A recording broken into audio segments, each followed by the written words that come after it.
Houston Fengtian Sports Center. Listening to the roaring cheers in the arena, Wang Xiuqing still felt a sense of unreality. This was the 7th day since his transmigration, and he had not yet gotten used to his new identity as an NBA player. Everything here was the same as the world before except for his own identity. In the original world, Wang Xiuqing graduated from the University of Houston and returned to his home country. With the 2 million yuan from the demolition of his old house, he started a business, but lost everything in less than 2 years, then settled down as an office worker from 9 to 5. Here, after finishing his freshman year, Wang Xiuqing, for some inexplicable reason, actually entered the NBA draft. Given that Wang Xiuqing had only gotten into the University of Houston basketball team through connections, his NCAA stats for the whole season were 3 minutes of play, 0 points, 0 rebounds, 0 assists. If he could be drafted, it would mean some team owner was blind. Want to stay in Houston? The blind owner appeared. Rockets owner Tillman Fertitta needed a Chinese player to ease the relationship between the team and Chinese fans. This player didn't need to play, only had to be cheap, and if he could be handsome in appearance, even better. Thus, Wang Xiuqing, who perfectly matched all criteria, stood out among several increasingly worse Chinese rookies. Wang Xiuqing's mother was Uyghur, which gave his appearance a blend of Uyghur exotic charm and Han people's resolute features. Cold and chiseled face, bold and distinctive crew-cut long eyebrows, deep-set eyes, high nose bridge. Wang Xiuqing's looks perfectly appealed to both Eastern and Western aesthetics, and he was also from the University of Houston. He was practically Fertitta's perfect tool. Beyond being the Rockets owner, Fertitta was also a board member of the University of Houston, donating substantial money and equipment. So the signing was a natural step. But appearance certainly doesn't equal ability. In Wang Xiuqing's memory, he only played 2 minutes in the Summer League, didn't even touch the damn ball. As for the G League's Rio Grande Valley Vipers, he didn't even know where the entrance was.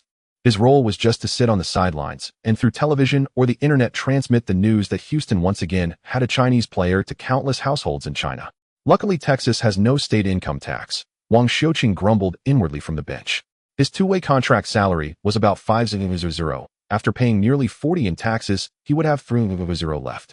Wang Xiuqing didn't know the exact exchange rate, but it should be worth about 2 million Chinese yuan without issue. He had made some plans for himself in the past few days. Both cryptocurrency and real estate had passed their prime, and he never paid much attention to stocks. Fortunately, he was a sports fan and he still remembered the outcomes of a few key matches in the upcoming FIFA World Cup. He would make a huge profit and then try to buy a stake in a team when the NBA expanded, the peak of life. As he was indulging in this pleasant thought, a metallic synthetic voice suddenly rang in Wang Xiuqing's mind. The basketball branching system has been successfully loaded. A novice quest is now issued. Obtain your first technical foul in your career. Upon completion, the system will officially unlock and reward you with a novice gift pack. Wang Xiuqing was stunned for a few seconds. What did branching mean? He had been wondering in the past few days if he would also have a system, and now it really arrived, though he still didn't know what kind of system it was. But a technical foul. He couldn't even get on the court. How could he get a technical? He couldn't just go up and pick a... Just as he was thinking of giving a big slap to Christopher next to him, a sudden change occurred on the court. Today was Houston's home game against the 17-time champion powerhouse, the Boston Celtics. The game had no surprises. Even without Jaylen Brown playing, the Celtics firmly controlled the game's rhythm and maintained a double-digit lead. Time had entered the fourth quarter. With 2 minutes and 46 seconds remaining, the Celtics led 1-0-6-9-0, up by 16 points. The Rockets' second overall pick this year, Jalen Green, brought the ball across half-court. Tatum defended tightly. The experienced Tatum saw his chance, suddenly reached out, and slapped the ball, sending it flying towards the sideline. Jalen Green reacted quickly and had the positional advantage. He immediately reached for the ball, but Tatum used his hip to push Green out of the way. Green instinctively threw the ball back onto the court, but lost his balance and collapsed onto the bench. Josh Christopher and K.J. Martin on the bench didn't react in time and were knocked down along with their chairs by Green. Assistant coach John Lucas was also affected. If he hadn't grabbed another assistant coach, he would have fallen too. Gasps erupted from the crowd, and the referee's whistle sounded immediately. Wang Xiuqing, sitting next to Christopher, was initially fine, but suddenly his eyes widened. He leaped up and pushed Tatum in the chest with one hand, staggering him. Tatum pushed back 2 steps, finally saw Wang Xiuqing's face clearly. He shoved aside his teammates blocking him and waved his fist, ready to teach this small, Asian-looking guy a lesson. For Tatum, who was at least 2.05 meters tall, Wang Xiuqing's height of 1.88 meters was indeed not tall. The scene was filled with a mix of gasps, whistles, cheers, and curses. "Come on, you idiot." Wang Xiuqing was also held back by the bench players, but his mouth didn't stop. A stream of Chinese curses burst out like rapid fire. Both teams' coaches quickly came to pull people apart, and even the referees stepped in between, fearing an actual brawl. "Everyone go back. Are you here to fight?" Celtics head coach Ime Udoka barked out, and the Celtics players all returned to their bench. Even Tatum dared not disobey. Tatum just stared at Wang Xiuqing, nodding repeatedly, while backing away, muttering something, as if to say, "I've got you." Although he didn't understand what Wang Xiuqing said from his expression, it was clearly not a compliment. "Get back, you son." Wang Xiuqing said it in English this time, which made Tatum laugh in anger. An Asian player whose name he didn't even know dared to call him a softie. "Do I need to say it again?" Udoka said to Tatum, who had stopped. Tatum turned around directly and ignored Wang Xiuqing. If he actually fought this unknown Asian, it would just give him publicity. Udoka turned to glance at Wang Xiuqing, and Wang Xiuqing happened to look back at him. Grinning at the grim-faced Udoka, Wang Xiuqing was then pushed down onto his chair by Christopher. Wang Xiuqing knew that Udoka would become the Rockets' head coach in the future. With his system, he might still be with the Rockets, so it was better not to offend Udoka. The altercation ended, and the referees began reviewing the footage to see the cause. Rockets head coach Stephen Silas sat opposite the bench saying nothing, but recalling what owner Fertitta had told him that morning. "Since we're tanking, why not give that? What's his name? Wang some playing time." Silas knew clearly that while Fertitta seemed to be discussing, it was actually in order. If he didn't comply, he'd be fired before the next game. At that moment, the officiating crew finished watching the replay and seemed to reach a conclusion. Two referees went to each side and spoke with the head coaches. Another referee opened the microphone and announced the rulings and reasons on the spot. Tatum, as the instigator of the altercation, had made an action beyond reasonable bounds and was assessed a technical foul.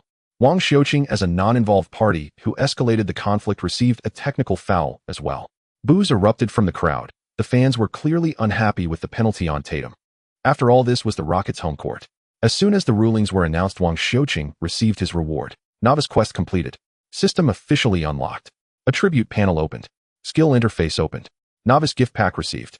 Open it. Not listening to what Silas was saying at all, Wang Xiuqing silently uttered, "Open." Novice gift pack opened successfully. Rewarded with 100 system points, 1 skill card, 1 skill upgrade card. The passing and control module has been automatically activated, and the first skill slot of the module has been unlocked. Silently chanting, Wang Xiuqing opened the attribute panel and looked carefully. Birthday December 24th, 2002, 18. 8 years old. Barefoot, height 187. 7 centimeters, 10. 1 centimeter. Arm span 189. 5 centimeters, 10. 1 centimeter. Weight 82. 4 kilograms, 10. 1 kilogram. Vertical jump 72. 5 centimeters, 10. 1 centimeter. Max jump 83. 1 centimeter, 10. 1 centimeter. Speed 74. 210. 1. Strength 63. 510. 1. Stamina 58. 710. 1. Charm 70. 510. 1. System points remaining 100 points. All these attributes could be improved with system points. The numbers following were presumably the exchange ratios. Time was pressing, so he didn't study further, and instead closed the attribute panel and opened the skill interface. The skill interface was divided into 3 areas: passing control module, shooting module, and defense module. The passing control module was already unlocked while the other 2 modules were sealed. Around the passing control module, an empty slot had been unlocked with a faint white line connecting them. At the bottom of the interface, many small slots held 2 skill cards. Skill card Apprentice Level Passing Control. Equip this skill card into the passing control module. The host will master Apprentice Level Passing Control. Spend 100 points to upgrade to Expert Level Passing Control. There was also a skill upgrade card. Skill upgrade card. Can upgrade a skill once ignoring point requirements. Wang Xiuqing grimaced. He had thought 100 system points were plenty, but now it was clear they were far from enough. Not only did physical attributes like height and arm span require points, but skill cards also needed points for upgrades. Just then the referee blew his whistle, signaling the end of the timeout. Silas put away his clipboard and pointed at Wang Xiuqing. "You're going in as point guard." Wang Xiuqing was taken aback, then nodded in bewilderment. Was he going in just like that? Before he could react, a system notification sounded. Now issuing today's tasks. Task 1, gain playing time, reward 10 system points upon completion. Task 2, score 1 point, reward 10 system points. Task 3, get 1 rebound, reward 10 system points. Task 4, get 1 assist, reward 10 system points. Complete all tasks above for an additional reward of 10 system points. Wang Xiuqing stood up with the others and directly used the 100 system points on Apprentice Level Passing Control. In an instant, the skill card flashed golden and upgraded to Expert Level Passing Control. Skill card Expert Level Passing Control. Equip this skill card into the passing control module. The host will master Expert Level Passing Control. Spend 100 points to upgrade Expert Level Passing Control to Master Level Passing Control. Wang Xiuqing raised an eyebrow. Upgrading from expert to master required a whopping 1,000 points. At the rate of tens of points per task, it would take half a year to save enough. By then he might have been cut already. That skill upgrade card was obviously meant for this moment. He directly used the upgrade card on expert level passing control. Instantly a purplured light flashed. Skill card, master level passing control. Equip this skill card into the passing control module. The host will master level passing control. This skill card is fully upgraded and cannot be upgraded further. Fortunately, it was maxed out, otherwise the astronomical upgrade points would be unthinkable for Wang Xiuqing. Already on the court, Wang Xiuqing quickly equipped master level passing control into the empty slot in the passing control module. Skill interface configuration can only be changed once per day, resetting at midnight. Confirm modification. Confirmed. Silas had assigned him to point guard. At his height, that was the only position he could play, but he knew his dribbling skills were not even good enough for the NCAA, let alone the NBA. That was why Wang Xiuqing had decided to upgrade his passing and controllability. At that moment in China, in the Tencent Sports livestream room, due to Mori's issues, Rockets games had not been broadcast for a while. Last year, Mori left the Rockets. Rumors had it that Fertitta couldn't bear the financial losses the team suffered, coupled with continuous voices from NBA players, leading to a dignified agreement with Mori. Regardless, Mori's departure allowed the Rockets to gradually return to the fans' view. However, it wasn't until this season that China gradually began broadcasting Rockets games again, but only with English original sound, without Chinese commentary, and without the company of Tencent female anchors. But this had already delighted many fans who had been watching the Rockets since the Yao Ming era, especially with Wang Xiuqing's presence. Though for a long time domestic fans didn't even know Wang Xiuqing's background. Only a player profile submitted to the league by the Houston Rockets contained some information about Wang Xiuqing. Garbage time. Wang Xiuqing is on the court. Look, getting into a fight has its uses. It helps you integrate into the team faster. This brother is really handsome, even more handsome than my Xiao Zhan. I just came in. Who can tell me who number 12 is? He doesn't look Chinese. Why is his name Wang? A mix. Although I know what Fertitta is up to, seeing a Chinese player on the NBA court is still exciting. The game is on. Damn, is Christopher brain dead? The game resumed. Wang Xiuqing, Garuba, Christopher K. J. Martin, and Nwaba were on the court. Garuba stood out of bounds to inbound the ball. Wang Xiuqing, playing point guard, reached for the ball. But Christopher shook off his defender and cut back to the front court, and Garuba passed the ball directly to him. Wang Xiuqing immediately sensed trouble. Sure enough, Christopher, without even looking up, drove straight into the paint and shot over 3 defenders. Wang Xiuqing's face darkened. What a selfish player. Clang. The ball hit the rim, then surprisingly swished through the net. Christopher pumped his fist and turned to run back. Silas on the sidelines even clapped. Wang Xiuqing felt like cursing. Might as well tie a dog there. The Celtics began their offense. After a pick and roll, they missed a three-pointer, but when Hernangomez grabbed the rebound, the Celtics continued to control the ball as time ticked away, less than 2 minutes remaining. Wang Xiuqing grew anxious. He had 4 tasks, but he hadn't even touched the ball yet. As he fretted, the Celtics' Nesmith got past Christopher's defense, received the ball, and drove toward the paint. Wang Xiuqing took a quick step, abandoned his own man, and slapped Nesmith's arm. The whistle blew, and the referee signaled a foul on Wang Xiuqing. It's okay. Christopher patted Wang Xiuqing on the shoulder. Wang Xiuqing glanced sideways at him, really wanting to give him a punch. Nesmith made one of 2 free throws, making the score 107-92. Garuba prepared to inbound from the baseline. Predictably, Christopher came over to ask for the ball again. As Jalen Green's good friend and this year's first-round pick, Christopher had some status on the team. At least no one made him carry sneakers. Pass the ball. Wang Xiuqing went directly to the baseline and practically yelled at Garuba. Garuba instinctively passed the ball to Wang Xiuqing. After all, this was Houston. Chinese players had always held a special status on the team. Garuba knew what Wang Xiuqing meant to the team and the owner. This was evident from the fact that no one dared to make Wang Xiuqing carry sneakers. Wang Xiuqing finally got the ball, and Christopher, lacking self-awareness, asked for it again. Wang Xiuqing really wanted to curse. Why were you everywhere? He waved his hand and shouted, "Run your position, ill pass to you." To his surprise, Christopher actually ran off. This proved that the guy wasn't targeting Wang Xiuqing, he just wanted to go solo. Just then, Marcus Smart was already in front of Wang Xiuqing.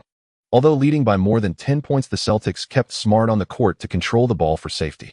Pass it, Silas shouted from the sidelines. Having been with the team for over 6 months, Silas knew all too well Wang Xiuqing's dribbling ability. He had personally seen Wang Xiuqing hit his own foot with the ball while dribbling. That was why Silas was so nervous seeing Smart, a 2-time all-defensive first-team player, closing in on Wang Xiuqing. If Wang Xiuqing dribbled off his foot again, Silas would also be embarrassed. But the next moment, Silas fell silent, a look of astonishment on his face. The crowd erupted in cheers. Fans who were about to leave stopped to watch and even began to applaud. At that moment, Wang Xiuqing had already dribbled past Smart, leaving Smart with one hand on the floor, stubbornly refusing to fall. Standing on the sideline, Silas saw clearly. In that second, Wang Xiuqing first did a crossover to the left, causing Smart to shift his weight left, then a behind-the-back dribble followed by a hop step driving past Smart's right side. Smart tried to grab Wang Xiuqing, but his center of gravity couldn't adjust in time, so he ended up sitting on the floor supporting himself with the hand that hadn't caught Wang. The roar of the crowd filled the arena. After a whole game of frustration, they finally erupted. Amid the cheers, Wang Xiuqing tossed the ball into the air. Clang. Uncontested, Christopher soared high, caught the ball, and slammed it down viciously. The players on the Rockets bench all stood up. Xinjing flexed his biceps, Green waved his towel, shouting something, and the starting center Wood clapped while looking up at the big screen above the court, seemingly waiting for a replay. On the Celtics bench, several players instinctively covered their heads, seemingly unable to believe what had just happened. The arena erupted into an uproar, with some male fans even taking off their shirts in celebration. In the Penguin live broadcast room, "Wow, that ball handling skill is impressive. This Wang must be one of us from Huaxiao, right? The behind-the-back dribble and step-back pass were incredibly smooth. Wang Xiaosheng's ball handling technique is definitely more graceful than Crawford's. This Silas is making a mistake. Why not give Wang Xiuqing more playing time?" Compared to Wang Xiuqing, Kevin Porter Jr.'s ball handling looks like a mess. The replay is here. Wow, he's really cool. Wang Xiuqing is the coolest, no arguments accepted. Haha, look at Udoka, his eyes are wide open, haha. On site, Udoka looked incredulously at Smart, who had just stood. Smart was actually shaken off, and he was a two-time best defensive team member. Feeling Udoka's gaze, Smart shrugged his shoulders with a look of confusion. Wang Xiuqing and Christopher high-fived in celebration and ran back to defend their half. The big screen in the air gave Wang Xiuqing a close-up. His stern face, slightly sweaty yet handsome demeanor deeply captivated countless female fans in it. A teenage girl, her ice cream already melted, remained oblivious, staring up at the big screen with a love. Next to her, her father looked helpless as he filmed his daughter's infatuated face with his phone. A hefty lady weighing at least 200 pounds continuously swayed her hips, blowing kisses towards the big screen. Even though the game was still ongoing, these fans showed no signs of stopping. The Celtics initiated an offensive play with just over a minute remaining. Wang Xiuqing rubbed his hands, focusing on Smart approaching him. He knew Smart was determined to regain his pride. He could not accept being outmaneuvered by a rookie, especially one on a two-way contract. Sure enough, Smart brought the ball to the top of the three-point line, with all other Celtics players spreading out. Clearly, this was Smart's moment to go on your own. "Kid, don't think you really shook me off." With a clap, Wang Xiuqing slapped Smart's hand, cutting him off midst. With a whistle, the foul was called. Wang Xiuqing was guilty of a foul. Smart was stunned, staring at his reddened hand with a look of disbelief. "You can't be serious about this. Everyone else has spread out. This is supposed to be a unknown situation. Don't you know the unwritten rules of the court? I can accept a foul while I'm driving, but why foul me beforehand?" Smart, with a sullen expression, stepped up to the free throw line, glaring at Wang Xiuqing, standing next to him, feeling a surge of anger within. "What are you looking at? Hurry up and shoot. I want to grab the rebound." Wang Xiuqing replied. Smart received the ball from the referee. "What do you mean? You think I can't make the free throw?" "I didn't say that." Wang Xiuqing shook his head. "You mean exactly that. Do you know what my free throw percentage was last season?" Smart said in a low voice, 71. "And the more critical the moment, the more accurate my free throws become. Even Tatum and Jaylen Brown." Beep. The referee's whistle interrupted Smart's words. "Free throw timeout." Uffed. Udoka, who was drinking water on the sidelines, spat it all out while Tatum and the others looked at Smart in disbelief from afar. The arena erupted with laughter. Smart looked innocently at the referee. "I didn't take too long. I'm much quicker than Giannis. If you want to chat, do it off the court. Now hurry up and let me play. My prostate is about to explode." The referee forcibly took the ball and gave it back to Smart, completing the procedure. Wang Xiuqing found it somewhat amusing. This referee was something else. Smart, on the other hand, wore a sullen face, glanced at Wang Xiuqing again, wanting to say something, but ultimately held back. He dribbled the ball a couple of times, turned his shoulder, and shot. With a clang, the basketball hit the rim and fell towards Wang Xiuqing. Wang Xiuqing stepped forward, snatched the ball, and turned to sprint towards the front court. Wang Xiaosheng's physical attributes are quite average as seen from his stats, but his speed reaches 74, approximately 10.7 seconds for the 100 meters. Thus, once Wang Xiuqing charged forward, most players in the NBA would struggle to keep up. However, not being able to catch up does not mean he can't be stopped. Smart suddenly grabbed Wang Xiaosheng's arm, yanking him back to the ground while the ball flew forward. Beep. The referee blew the whistle again, calling a foul. Smart quickly let go, offering no explanation, and returned to his half to stand beside the free throw line. Wang Xiuqing sighed in relief. He had completed his task with one successful free throw. Standing at the free throw line receiving the ball from the referee, Wang Xiuqing heard Smart muttering repeatedly, "You want make it, you want make it, you want make it." Swish. Wang Xiuqing made his first free throw, bringing the score to 107-95. He sighed in relief, having completed his task. With no pressure, Wang Xiuqing missed the second free throw. Smart leaped high to grab the rebound, but collided with his teammate, allowing Wang Xiuqing to take advantage. Not taking the shot himself, Wang Xiuqing passed the ball to Garuba underneath the basket. Garuba soared up for a dunk, scoring 2 points. Smart rubbed his chest where he had been hit, received the ball from the opposing team, then dribbled past half court. He executed a simple pick and roll, using up the 24 seconds before taking a three-point shot which missed. Garuba secured the rebound, slowly dribbling past half court, opting to waste time. The whistle blew, signaling the end of the game. The Houston Rockets lost to the Celtics with a final score of 97-107. Tatum scored 31 points and grabbed 9 rebounds, while the Rockets' rookie Jalen Green scored 30 points, shooting 8 out of 10 from three-point range, showing terrifying efficiency, as if after a year of tanking, Houston had finally found its cornerstone. It is worth mentioning that Kevin Porter Jr., who started at the point guard position, scored 15 points on 5 of 12 shooting, including 3 of 7 from three-point range, appearing somewhat efficient. However, Porter only dished out 3 assists, but had a staggering 8 turnovers. There were some unexpected events in the game, so the players from both teams did not exchange pleasantries. Players from both teams filed into the player tunnel to leave the court, with Smart trailing behind. He then caught up to Wang Xiuqing alone. "Next time I won't let you get past me again." He shook Wang Xiuqing's hand, not waiting for a reply, and jogged out of the arena. This made Wang Xiuqing chuckle helplessly. Smart was truly his lucky star. In less than 3 minutes, Wang Xiuqing completed all his tasks against Smart, even with Christopher being a disruptive presence.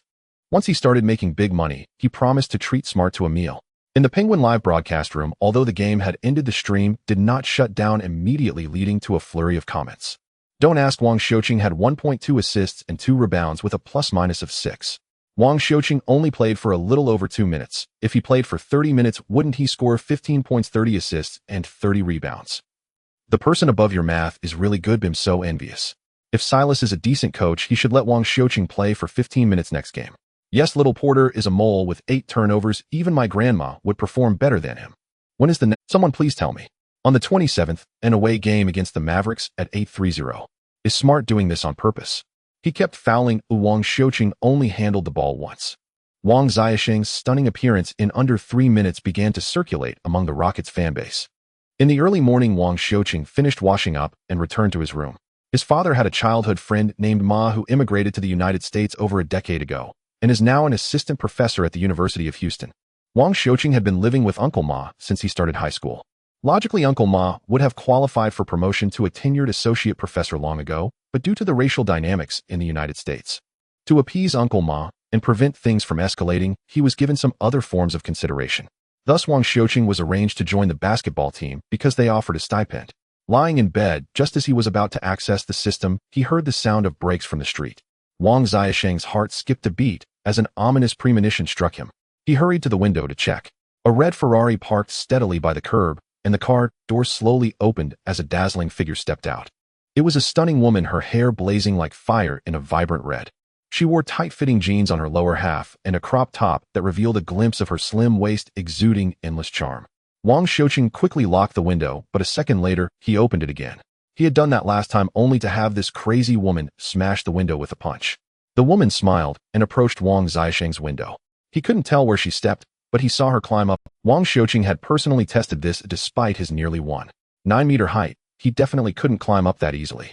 "I'm in a hurry. I have to go to New York with my dad for a meeting tomorrow." The fiery-haired beauty jumped into the room, her high heels making barely a sound. As she took off her earrings and placed them on the table, she spoke. "Lottery card. After activation, 1 draw can be made. Rewards may include skill card system points, unlocking skill card slots, or unlocking skill modules. Begin the draw." In an instant, the lottery card transformed into a spinning wheel.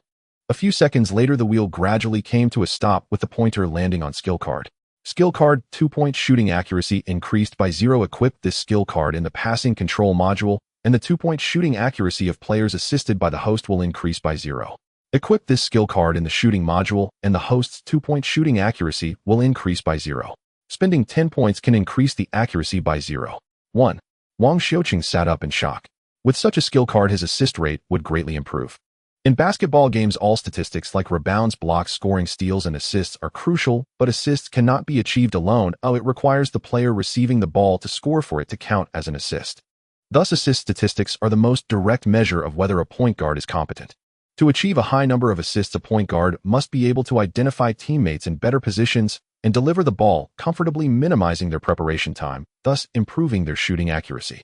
If Wang Xiuqing equips this card and upgrades the accuracy by even 5, it should significantly enhance his teammates' scoring capabilities. The only regret is that this card can only choose one between teammate shooting accuracy and own shooting accuracy.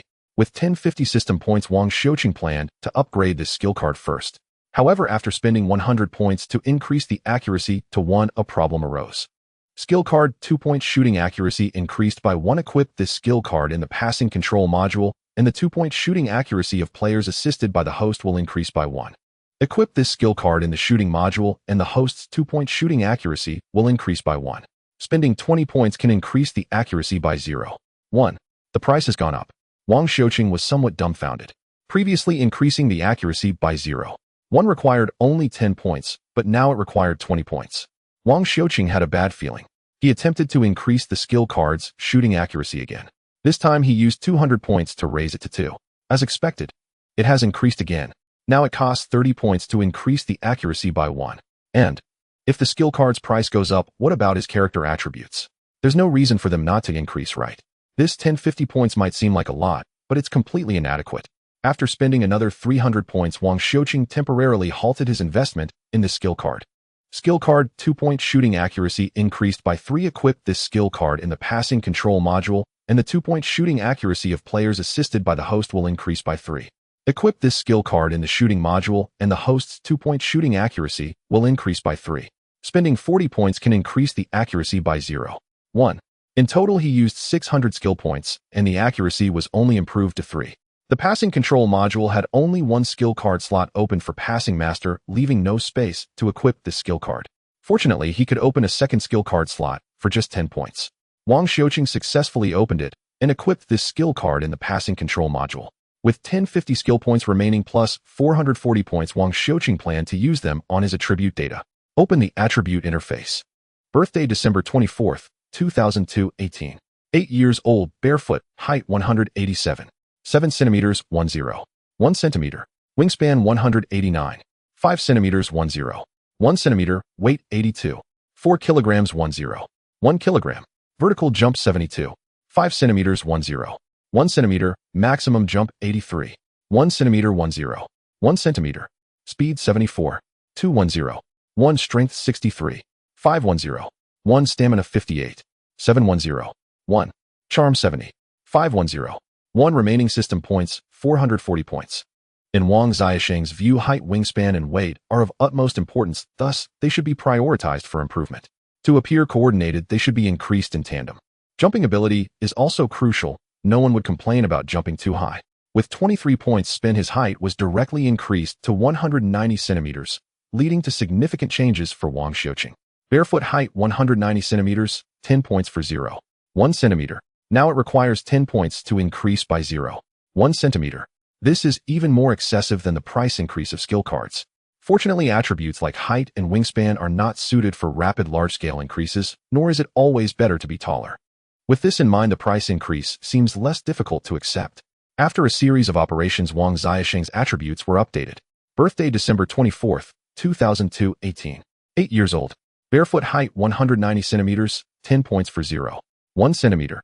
Wingspan 190 centimeters, 10 points for 0.1 centimeter. Weight 85 kilograms, 1 kilogram. Standing jump 80 centimeters, 10 points for 0.1 centimeter. Maximum jump 90 centimeters, 10 points for 0.1 centimeter. Speed 80, 10 points for 0.1. Strength 70, 10 points for 0.1. Stamina 60, 10 points for 0.1. Charm 80, 10 points for 0.1. Remaining system points 11. Apart from the weight attribute, Wang Xiuqing upgraded all attributes that could be increased with just 1 point to their limits. A total of 429 points were spent, and compared to the previous 1050 points, only 11 points. After completing all this, Wang Xiuqing gradually fell asleep. On the evening of the 26th, outside the Dallas Airlines Center arena, countless fans dressed in Dallas Mavericks jerseys were orderly entering the venue. Local television stations were randomly interviewing fans outside the arena about their views on the game. The game. Of course we're going to win. Without Harden, Houston is a terrible team. At least we will win by 20 points. The entire second half will be garbage time. Texas only has one strong team, and that's in Dallas. Who? Green. Isn't he from the Golden State Warriors? Has he been traded? Almost all fans believe that the Mavericks would undoubtedly win this game. However, the reporter noticed something interesting, such as the significant increase in Asian faces among the fans present today. This situation last occurred when Zhou Qi was with the Rockets. Could it be that Houston has Chinese people again? The reporter wondered. The game indeed unfolded as the fans predicted. The Dallas team held a comprehensive advantage after the first quarter, although the score was only 31-27, they led by 4 points. However, the Rockets' second overall pick Jalen Green was only able to shoot twice, neither of which went in. Instead, Kevin Porter Jr., who proclaimed, "I and Green will be legends for the Rockets," performed decently, contributing in points, assists, and rebounds. As the second half commenced, Luka Doncic, who had been playing somewhat relaxed, led his team to a small surge, widening the score gap to 11 points. By the fourth quarter, the disparity between the two teams became even more pronounced. Under the leadership of the all-star player Luka Doncic, the Mavericks gradually eroded the Rockets' confidence. With 3 minutes left, the score had reached 112-96, leading by as much as 16 points. Kidd called a timeout and patted Doncic on the shoulder. This gesture indicated that Doncic would not return to the game as it entered garbage time. The entire crowd rose to applaud Doncic. Although his efficiency today was not high, with 25 attempts resulting in 26 points, 14 rebounds, and 7 assists. But as the core player, Doncic's control on the court was beyond what statistics could convey. Kate, sitting on the sidelines, was talking to Nancy when she felt someone tapping her. She looked up and the big screen displayed her own image. Kate waved back with a smile, her signature sultry red lips blowing a kiss. The big screen also showcased Kate's filmography, highlighting Two Broke Girls, with a note indicating that it was being replayed by a local Dallas TV station. Kate, consider that new show. Oh, I still think it suits you well. They'll think about it, but not right now. Kate stared at the Rockets bench in the distance, her beautiful big eyes shimmering slightly, her long eyelashes fluttering like butterfly wings. In the second half, she noticed that every timeout, a very handsome young man appeared on the Rockets bench. The distance was too great for her to see clearly, and with other players blocking her view, she couldn't distinctly make out the boy's features. Yet she felt he was very handsome. It was a woman's intuition that could never be wrong. She watched him for 3 minutes until the referee's whistle snapped her back to reality. Then she saw the young man take off his jacket, revealing a red jersey with the number 12. His physique wasn't overly muscular, but quite well proportioned, entirely different from the exaggerated muscle bulk often seen in black athletes. He sported a neat, clean buzz cut, short and tidy, exuding a sense of sharpness. Kate finally got a clear view of his facial features, which were distinctly sculpted, as if expertly chiseled. A high nose bridge, deep-set eyes, and a strong jawline, along with a sensual Adam's apple, all showcased his masculinity. Kate's heart began to race. Her face felt inexplicably hot. She forced herself to take deep breaths, but it was of no use. She realized her eyes seemed glued to this boy who bore some Eastern features, unable to look away. Not just her, but the entire arena, even many female fans in front of the television, were all watching the player wearing Wong. Meanwhile, in the Penguin live broadcast room, fans who had been criticizing Silas throughout the game finally stopped. Wang Xiuqing is on the court. Although I'm a Mavericks fan, I can't help but feel happy seeing a Chinese player on the floor. Are you sure? This guy named Wang is really Chinese, not American. For your information, according to the NBA official website, his nationality is Chinese, so you can rest assured. Little Porter is truly garbage. Compared to Wang Xiuqing, he's far behind. If you're going to hype him up, at least be realistic. Wang Xiuqing is just an undrafted rookie that's a bit over the top. You probably haven't seen him play. Oh, I hope you apologize to me later. I just wonder, why doesn't the NBA have a commentator for a Chinese player? Wang Xiuqing sensed something was off the moment he stepped onto the court. He felt many eyes were on him. This kind of gaze was clearly different from normal observation. He could even feel several unabashed stares of heat. I feel like you've grown taller and stronger, Christopher said, standing next to Wang Xiuqing. Wang Xiuqing smiled, not sure how to explain he indeed had grown a bit taller. But what Wang Xiuqing noticed more was that his muscle definition had become more toned. You go run your route, I'll pass you the ball. Wang Xiuqing quickly changed the subject. Christopher nodded and ran off. The referee blew the whistle and the game resumed. Wang Xiuqing received the ball and Mavericks Trey Burke immediately approached him.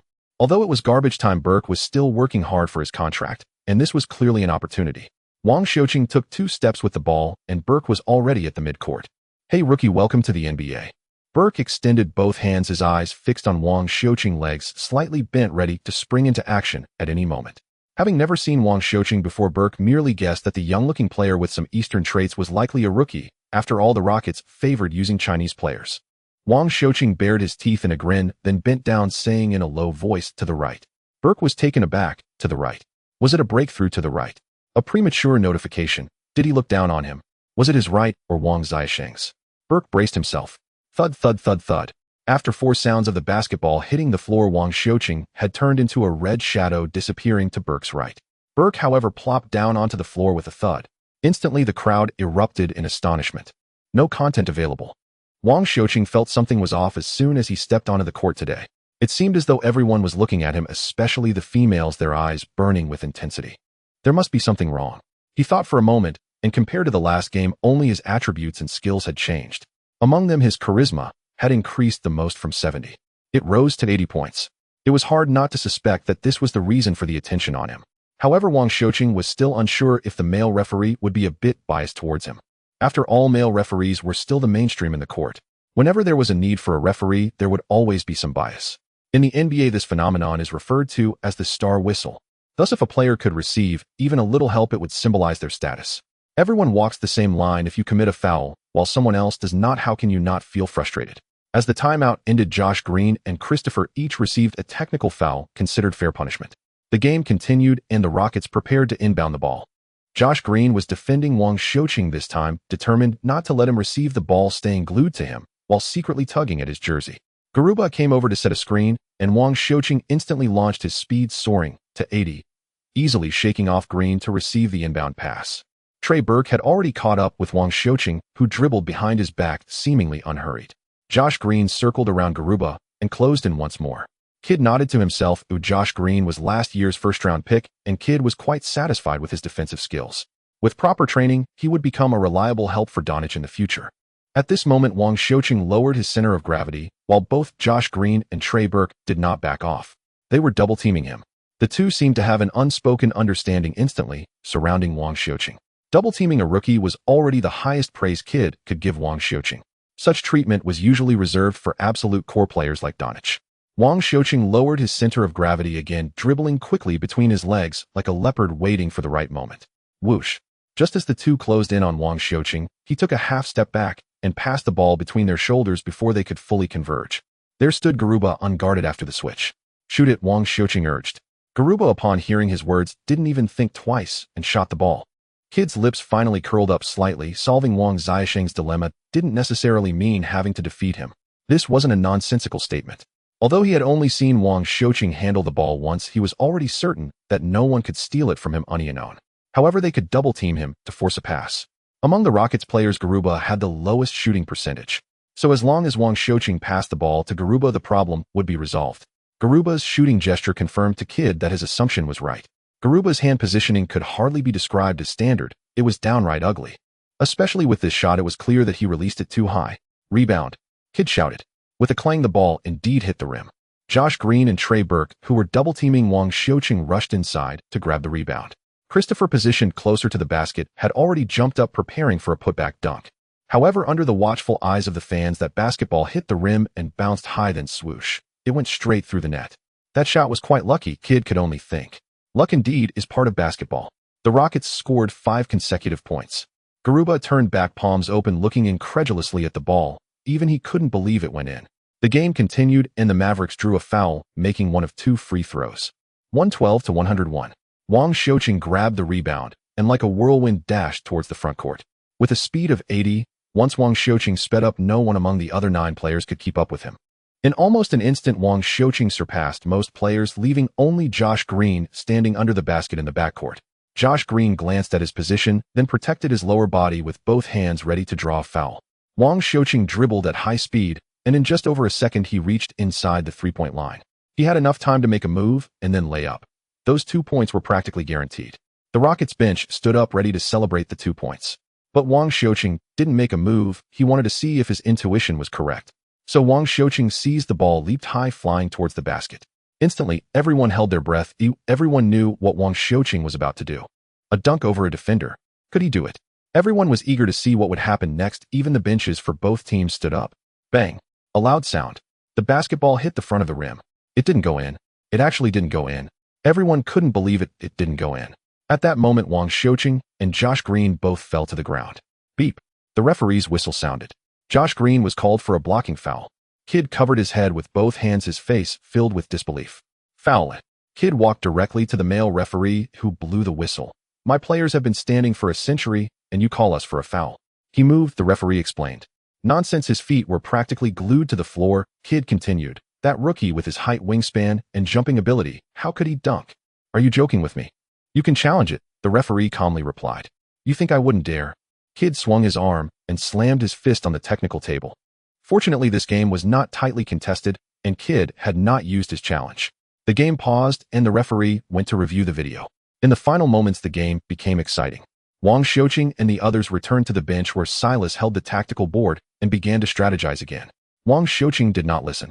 Silas' strategies were limited, and they were mostly aimed at Jalen Green. Even during garbage time, the only change was swapping Jalen Green for someone else like Christopher. As for his own requirements, it was to dribble past half court and then pass the ball. Silas was undoubtedly a good person, but he certainly was not a good coach. Wang Xiuqing firmly believed this. At the very least, someone who couldn't even manage the locker room was not a qualified coach. The timeout ended. The referee reversed the call. Josh Green did not foul, but Wang Xiuqing was not called for a foul either. The possession went to the Mavericks. Kid looked like a victorious general, crossing his arms and raising his chin. The game continued with less than a minute and a half remaining. Josh Green drove in to distribute the ball, and an outside shooter scored a three-pointer while being fouled by Garuba. The free throw was successful. 116-101. In transition, the Rockets inbound the ball. Christopher received the pass, and this time he passed it to Wang Xiuqing waiting in the front court. This time Wang Xiuqing did not stop the ball, though after a probing step, he lifted his foot and charged towards the paint. Josh Green took a step back, reaching out to grab Wang Xiuqing's waist to prevent him from breaking through.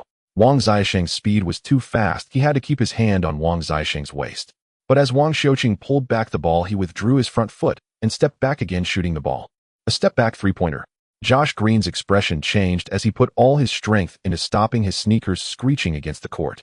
Dream on. Just as Josh Green steadied himself, he leaped high, hands raised to the sky, eager to cover the entire sky. But in midair, Josh Green realized that Wang Xiuqing hadn't jumped. He merely made a shooting motion without leaving the ground or releasing the ball. A feint. Oh no. Josh Green's mind was filled with this thought, and he uncontrollably descended. In order to block Wang Xiuqing, he had even jumped forward. The result was that Wang Xiuqing's figure became clearer in Josh Green's eyes. He even saw the hint of a smirk in Wang Xiuqing's eyes.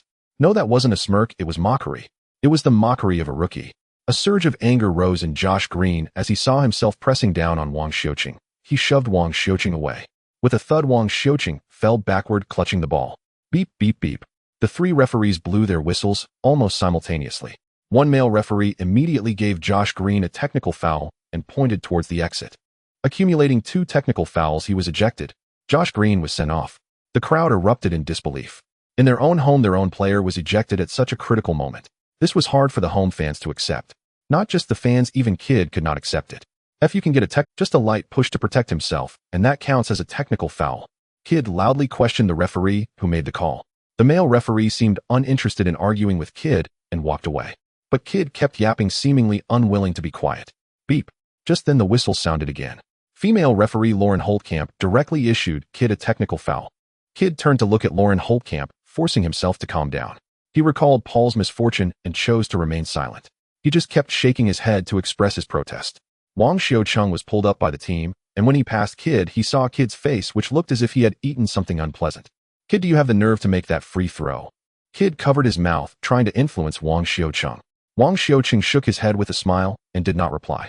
With his current physical condition, it was indeed impossible to complete an alley-oop. But still, he wanted to see if the male referee would show any favoritism. The result was certainly favorable, which made Wang Xiuqing realize that charm should work on everyone. Wang Xiuqing approached the free throw line, preparing to shoot. 2 technical fouls combined into 2 free throws. Wang Xiuqing made 1 basket. The ball was in play from the center line. Wang Xiuqing ran to the backcourt, shaking off the defender to receive the ball. Brock, who was substituted back into the game, was now defending Wang Xiuqing.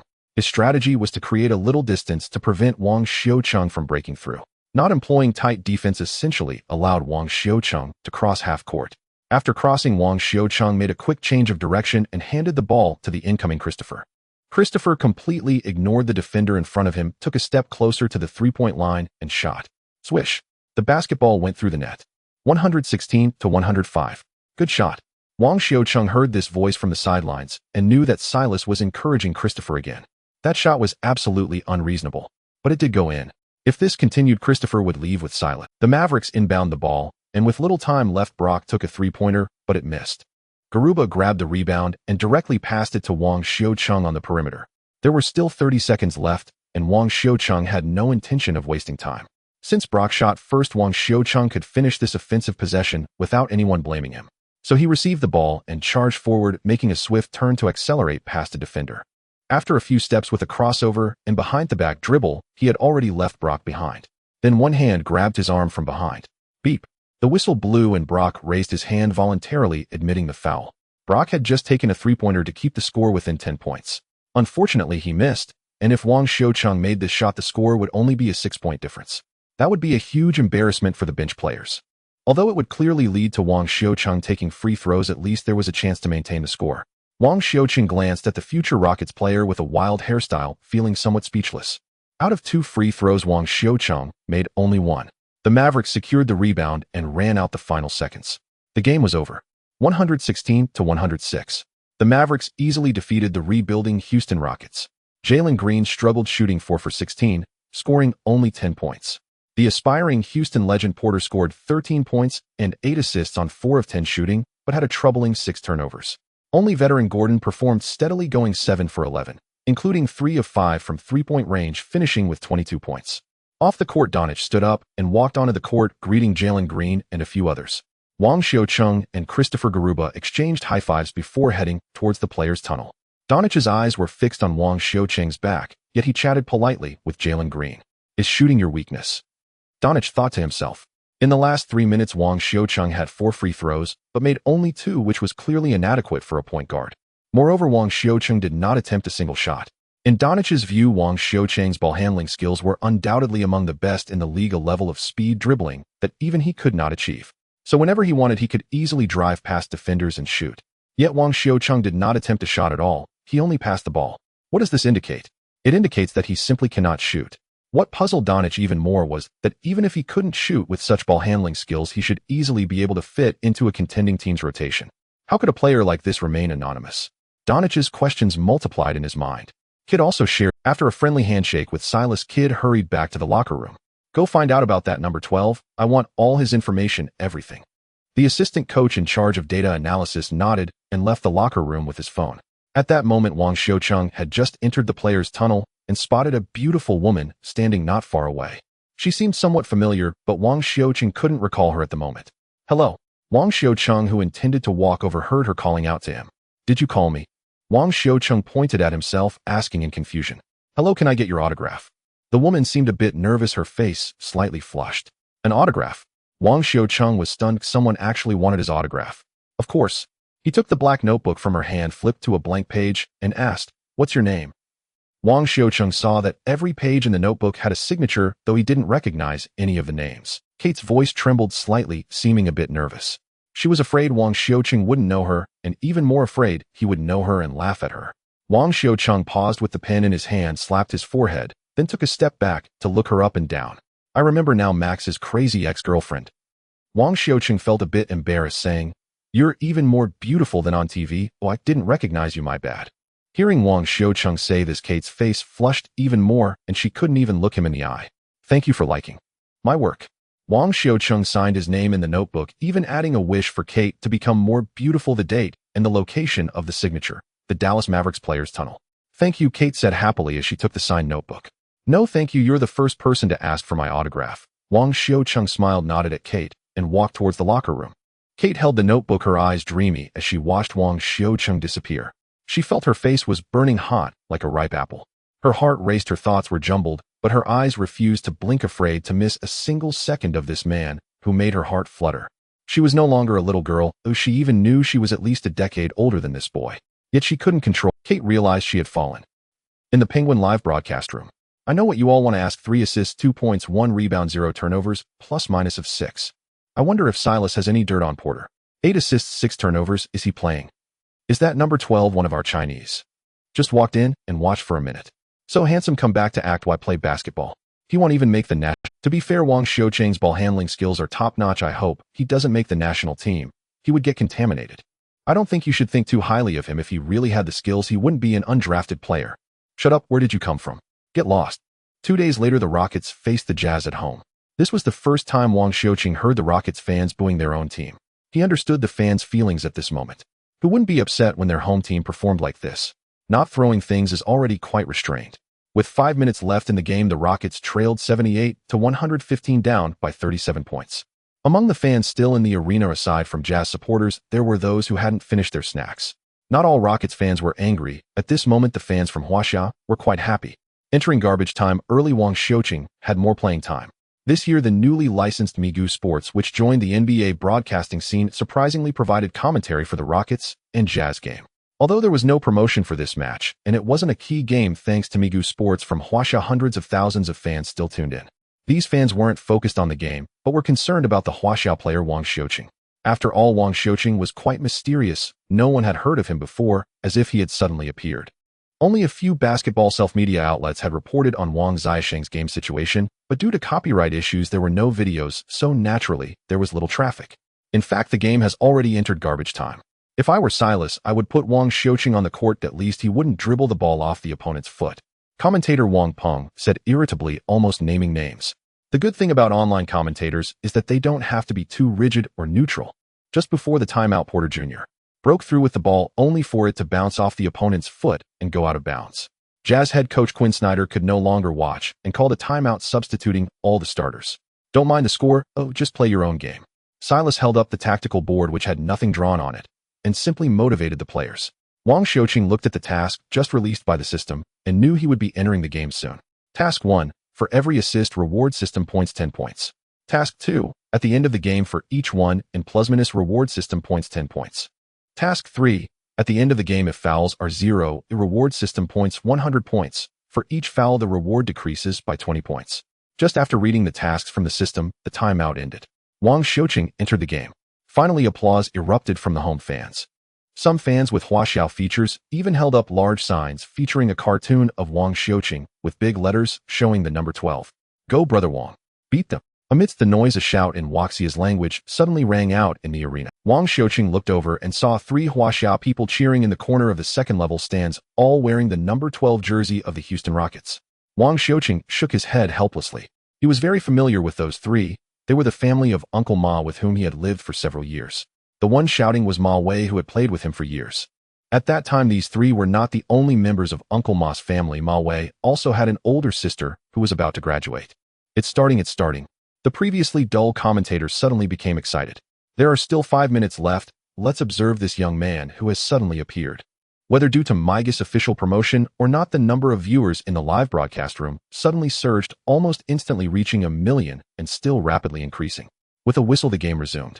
Wang Xiuqing received the inbound pass and did not immediately dribble. Instead, he focused on the defender in front of him, Jordan Clarkson. This Filipino player, who would later teach Huaxiao a lesson, was already a key rotation player for the Jazz. Once Mitchell and Gobert are traded away, Clarkson's position and playing time will increase significantly. The Jazz using Clarkson to defend shows they think highly of me. Jazz head coach Snyder sat on the sidelines, arms crossed in front of his nose, but his eyes were fixed on Wang Xiuqing. Let me see what you're capable of. Snyder received a report and video from the scouting department yesterday, and the subject of it was Wang Xiuqing. He still remembered the last line of the scout report very clearly. Based on the existing 5 minutes of video footage, Wang Xiuqing's speed is extremely fast, his ball handling skills are top-notch, his passing vision is acceptable, but he lacks shooting ability and confidence, intentionally avoiding physical contact, and his height and wingspan are mediocre. Conclusion: at under 19 years old, he has the potential to become a top point guard. It is recommended that the team tries to trade for Wang Xiuqing to reserve future talent. Snyder was here today to assess. At this moment for the Houston Rockets, the only player that caught his attention was this suddenly emerging rookie. Thus, he urged the team to blow out the game early to leave more time for Wang Xiuqing. Clarkson was the tool he used for this assessment. Snyder, who was sitting still, suddenly squinted his eyes and instinctively stood up. Because at this moment Wang Xiuqing had executed a simple between-the-legs dribble and a behind-the-back move, cleanly getting past Clarkson. What astonishing speed! Although he had been mentally prepared, observing Wang Xiuqing's dribbling speed and ability to change direction up close still startled Snyder. The continuous between-the-legs dribbles and the upper body swaying looked incredibly smooth and effortless.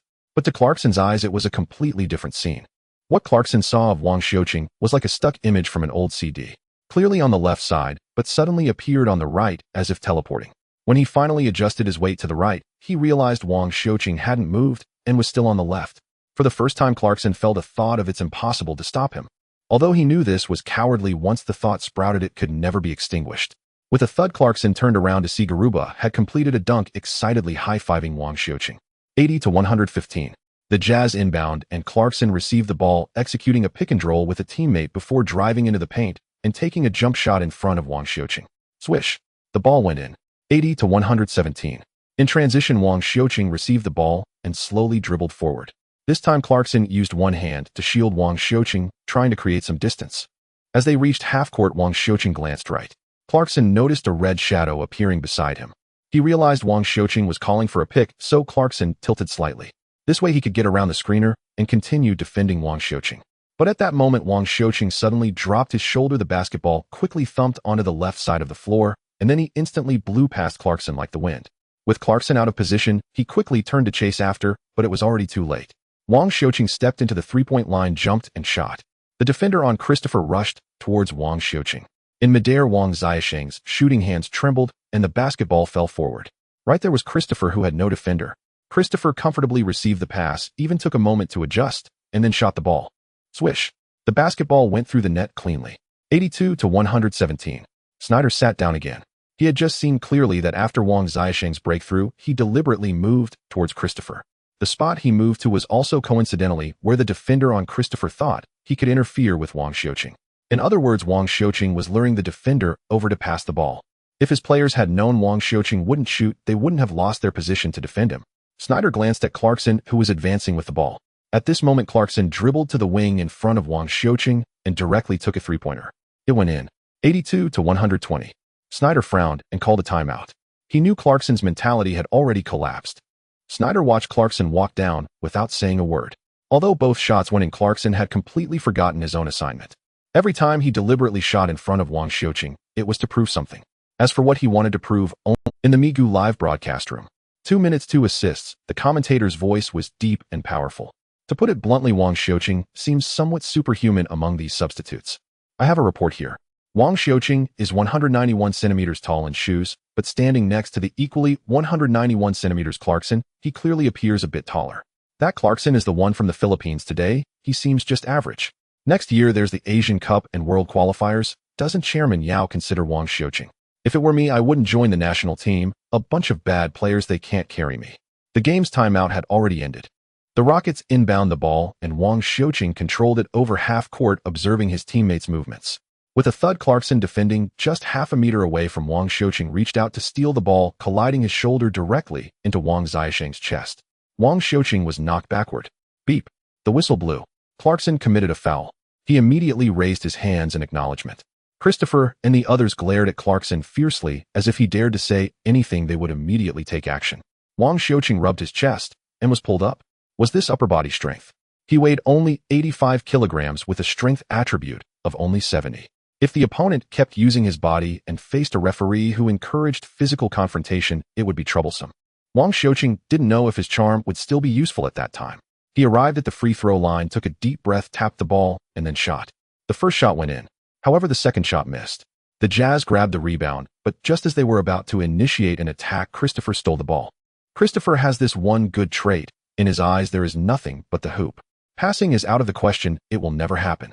So sometimes he can seize those fleeting opportunities. Thus, Christopher took a slow three-step layup and easily scored while the opponent hadn't reacted. 85-120. The Jazz attacked again, and Clarkson went coast to coast, scoring 2 points. 85-122. The Rockets inbound the ball from the baseline. Wang Xiuqing received the ball and accelerated his first step, disrupting the Jazz players' deployment. In just about 3 seconds, Wang Xiuqing reached the basket, and at that moment, only Clarkson lagged behind by 2 positions, closely following Wang Xiuqing. Just as Wang Xiuqing was about to jump for a layup, Clarkson took a large step, leaping with all his might, his big hand blocking above Wang Xiuqing's head, casting a shadow over him. With that jump, Clarkson, who was just over 1.9 meters tall, nearly had his head level with the rim. He didn't believe that the shot could still go in. However, the imagined sound of his palm slapping the basketball did not occur. He only saw Wang Xiuqing fling the ball behind him, and then a red figure appeared. Then he lost his balance. He leaped with all his might, but failed to block the shot, expending all his strength in the air, causing him to lose his center of gravity and finally landed on one foot. Thud. At this moment, Garuba, who received the ball, completed a powerful dunk. Meanwhile, Clarkson fell to the ground, clutching his leg in pain. Beep. The referee stopped the game. Clarkson was injured and was helped off the court by the team doctor. Snyder frowned. Clarkson was an important rotation player. If he was really injured, it meant losing a stable scoring option for every game. He hadn't even clearly seen whether the opponent was really going to shoot, yet he jumped up with abandon to block. This was clearly not Clarkson's usual observational ability. One could only say that Clarkson had psychological issues. In other words, his injury was self-inflicted. Snyder looked at the clock with less than 2 minutes remaining, thought for a moment, and decided to try something different. Hughes, Snyder called to the bench, and a player stood up surprised. Snyder whispered a few words to him just as the ball boy finished wiping the floor, and the game resumed. The Jazz attacked, the three-pointer missed, and Wang Xiuqing grabbed the rebound, moving forward. "Hey rookie, go play table tennis. Basketball isn't for you." Just as Hughes, who had just come on, said that before even getting close. Wang Xiuqing found it a bit amusing. Was he playing dirty? "Looking at your delicate skin, I know a gay bar near my home. Let me introduce you." Seeing that Wang Xiuqing ignored him, Hughes continued with his trash talk. Wang Xiuqing somewhat understood Tatum's feelings back. Then it was really annoying when a toad doesn't bite, but still irritates people. Wang Xiuqing decided to stay away from him, so he lowered his shoulder and accelerated. After a simple fake move, Hughes found himself out of position. However, Hughes' big hand directly grabbed Wang Xiuqing, and he didn't pull back, but instead yanked the off-balance Wang Xiuqing down. With a thud, Wang Xiuqing's back hit the floor. Beep. The whistle blew.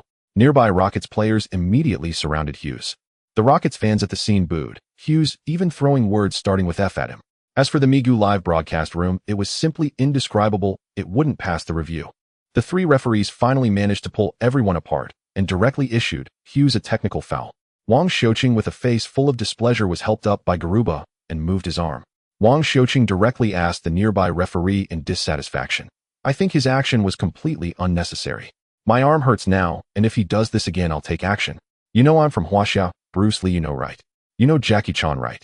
Wang Xiuqing did a playful Tai Chi stance, making the referee laugh heartily. Snyder was somewhat surprised at this moment. A rookie who had just played 10 minutes was actually chatting and laughing with the referee like this.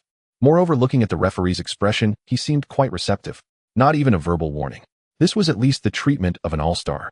Snyder turned his gaze back to his bench side directly. The Rockets took a free throw.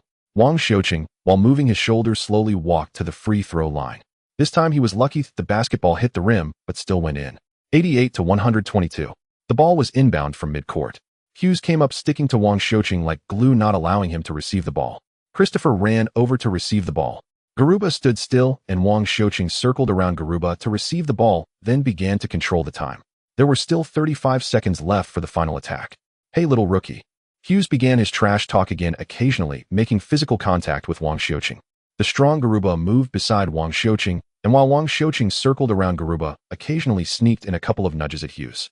Christopher seized the opportunity, shaking off his defender and moving to the corner. Wang Xiuqing's pass arrived almost simultaneously. Christopher, upon receiving the ball, didn't adjust and shot immediately. Swish. 91-122. Christopher smirked as he ran past the Jazz bench, high-fiving every player on his own bench in celebration, as if they had won the game. The Jazz's final attack crossed half court. The last 10 seconds drained away. The Jazz defeated the Houston Rockets on their home court. The Rockets had lost 4 out of 5 games in the season and recently faced a 3-game losing streak. 3 days later, the Rockets would begin a hellish road trip, playing 5 consecutive away games against opponents considered strong championship contenders, and it seemed that the losing streak would continue. In this game, the highly anticipated Green scored 13 points, looking decent, but his shooting percentage of 3 for 16 was truly unimpressive, especially the 0 for 8 from three-point range, which was hard to satisfy. Fortunately, Green's drives were sharp enough, earning him some points through free throws for fouls. The legend of Houston, Porter Jr., scored 13 points, 9 rebounds, and 4 assists with 6 turnovers. The legend continued. The 16th pick, Xinjuan, scored 14 points on 5 for 12 shooting, not worse than the starting Woods' 16 points, and much better than the starting center Ty's 7 points. The game had ended, but the impact it brought continued. In Huaxia, in the Migu live broadcast room, the number of online viewers had surpassed 5 million. This was also the most-watched game since they obtained the broadcasting rights. Moreover, even though the game had ended, the audience didn't leave in droves. Almost everyone was spamming the bullet comments. Wang Xiuqing played for 5 minutes, scoring 2 points, 4 assists, 1 rebound, with a plus-minus of 6. With this efficiency, I want to ask Silas, why is Wang Xiuqing on the bench? I'm really fed up with Porter Jr. He has more turnovers than assists every game. He's better off not playing. It's completely counterproductive. I recall Wang Xiuqing hasn't had a turnover yet, has he? After a reminder, someone quickly searched the previous data, and indeed Wang Xiuqing had played 3 games without a turnover. With Wang Xiuqing's ball handling skills and ability to control turnovers, calling him the Huaxiao magician isn't an exaggeration, right? Chairman Yao, are you watching? Wang Xiuqing must be called up to the national team. Isn't he much better than those who can't even dribble? Damn, the teacher is coming. Has he found me? At 1 o'clock in the morning. Dallas. 5 people are gathered around a computer, intensely focused. On the screen, the recently concluded game between the Jazz and the Rockets plays. To be precise, it's the last 5 minutes of the game, featuring Wang Xiuqing. The match is not fast-forwarded, and the group shows no signs of impatience. A few minutes later, the game ends. Kid wearing reading glasses breaks the silence. Tell me what information you've got. A man in a white shirt pulls out a piece of paper and says Wang Xiuqing, a freshman from Houston, only played in the NCAA. Share some valuable insights. Kid interrupts him. Wang Xiuqing is on a 2-way contract, the man replies. What? A 2-way contract? This certainly caught Kid off guard and disrupted his original thoughts. For now, find someone to keep an eye on Houston. If there are any changes with Wang Xiuqing's contract, let me know immediately, Kid instructed after some thought. If Wang Xiuqing were on a minimum salary contract or a rookie deal, he could allow team manager Harrison to trade players with the Rockets. As long as the salaries were unequal, he could request the Rockets to offer a minimum or rookie player to balance the salaries, thus creating an opportunity to include Wang Xiuqing in the trade. But now that Wang Xiuqing is on a 2-way contract, it's not easy to maneuver. A 2-way contract does not occupy salary cap space. Suddenly requesting to include a 2-way contract in the trade would easily attract the Rockets' attention, akin to alarming a snake in the grass. So now they can only wait. Wait for Wang Xiuqing's contract to become official, or even for him to be waived. Although Kid does not believe Stone would be foolish enough to do that. Boston. Udoka and Stevens sit in the office. His ball handling skills are top-notch. Even with other issues, I believe he is good enough for a bench rotation on our team. Only one light is on in the room, and Udoka's head reflects the light. Fortunately, Stevens has long since adapted, but he is on a 2-way contract. That's indeed a problem, Stevens said. We can only keep an eye on Houston for now. Once there's a change with Wang Xiuqing's contract, don't worry, he'll contact Stone right away. A few minutes later, Stevens bids farewell to Udoka and heads to the parking lot. Just as he gets into his car, his phone rings. The screen displays Jason Tatum. Jason's still awake. Stevens answers the call. Stevens, tell me, does Udoka have his eyes on that Huaxiao? Stevens furrowed his brow slightly. It seems someone in the higher-ups has a good relationship with Tatum. It makes sense. Tatum is the undisputed cornerstone of the team, and everyone wants to maintain good relations with him. It's just admiration, Stevens replied. I've said it before, within 3 years he'll help you and the team win a champ. Tatum paused slightly, but you know I don't like that Huaxiao player.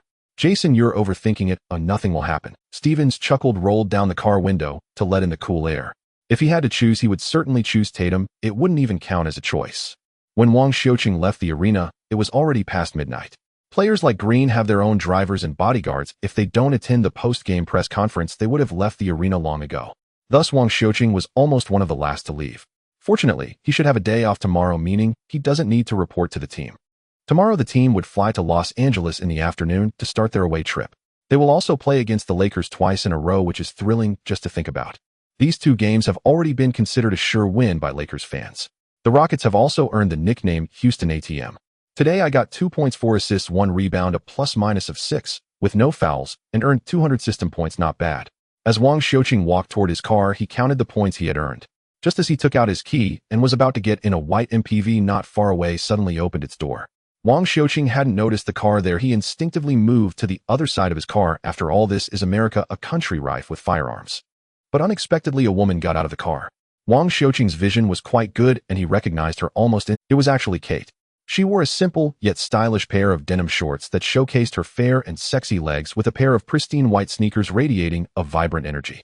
Though it was evening, the uniquely designed crop top she wore cleverly highlighted her figure, especially her striking assets, drawing everyone's gaze. In late October, Houston is still a bit chilly at night.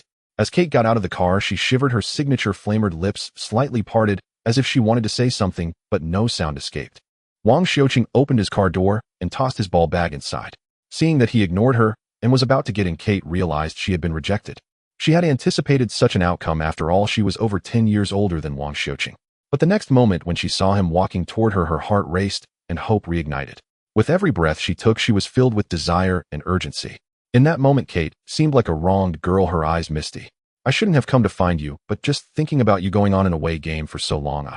As she watched the tall and handsome Wang Xiuqing approach her, she was unsure of what to do with her hands. Kate's on-screen image has always been carefree. She didn't expect to show such a vulnerable side. It seems Hollywood actors in America do possess considerable acting skills. But you still came. Wang Xiuqing's deep and resonant voice made Kate instantly lose herself. I know of a new nightclub. We have the day off tomorrow. Let's have some fun today. Christopher Garuba and Martin had just stepped out of the arena. Aren't we looking for Wang? He passed us the ball so many times. He won't go. I heard from some of the veteran staff that those Huaxiao players don't like this. Yao Ming back then, and later Zhou Qi and Lin Shihao, never participated in such things. Then what are we waiting for? Let's go. The group cheerfully headed to their car, but suddenly Garuba, who had sharp eyesight, spotted the white MPV in the distance. Do you see that car? Is it shaking? As Garuba spoke, he was about to go over to take a look when Christopher grabbed, "Don't meddle in other people's affairs. This is America, not your country. If you don't want to die for no reason." After saying that, the three got in the car, turned on the music, blasting with various profanities and rap, and drove off in one direction. Little did they know Wang Xiuqing was currently in that car, engaged in friendly conversation with Kate. At 1:30 in the morning, a reluctant Kate drove away from the gym alone. The shoot in Dallas was not yet finished, as she had stolen away from her assistant to drive to Houston. If she couldn't return during the day, it would truly be a problem. With Kate delivered right to his doorstep, how could Wang Xiuqing resist? That was equivalent to 1,000 points. Wang Xiuqing was troubled by a lack of points. 5,000 points. And 3 lottery cards. He was stunned, realizing he had far more than he human. Setting aside age and several other unrealistic differences, Wang Xiuqing pondered briefly and reached a conclusion. What does the system mean? Am I supposed to leave my talent in the United States? After a moment of complaint, Wang Xiuqing looked at the 3 cards. Lottery card: once activated, you can draw once. You can receive one of the following rewards: skill card, system points, skill, slot activation, or skill module. He silently chanted, and Wang Xiuqing began the lottery. In an instant, the lottery card transformed into a spinning roulette. Soon the pointer stopped on module activation. Module activation lit up, but the pointer quickly spun again. After a few seconds, it stopped at the system points. Lottery complete. Prize 1: activate the shooting module and open the first skill card slot of this module. Prize 2: reward of 1,000 system points. Wang Xiuqing was slightly surprised. The reward turned out to be a choice. Although he could only receive 1 reward in the end, it at least meant an additional opportunity. I choose prize 1. Wang Xiuqing, lacking shooting ability, naturally opted for the first reward. The second lottery card began to spin like a roulette. A few seconds later, it landed on activate the third skill card slot of the passing control module. Skill slots can be activated using system points, so this reward wasn't very cost-effective. Continue. The last lottery card began to spin. Quickly, it stopped on skill card. Wang Xiuqing's heart raced. Skill cards were evidently the most precious, and he urgently needed a shooting-related skill card, making him somewhat anxious. Lottery complete. You have received 1 skill card. Wang Xiuqing let out a sigh of relief and then smiled. Although this lottery card had the same single reward as the second, it was a skill card. Skill card: shooting accuracy increased by 0.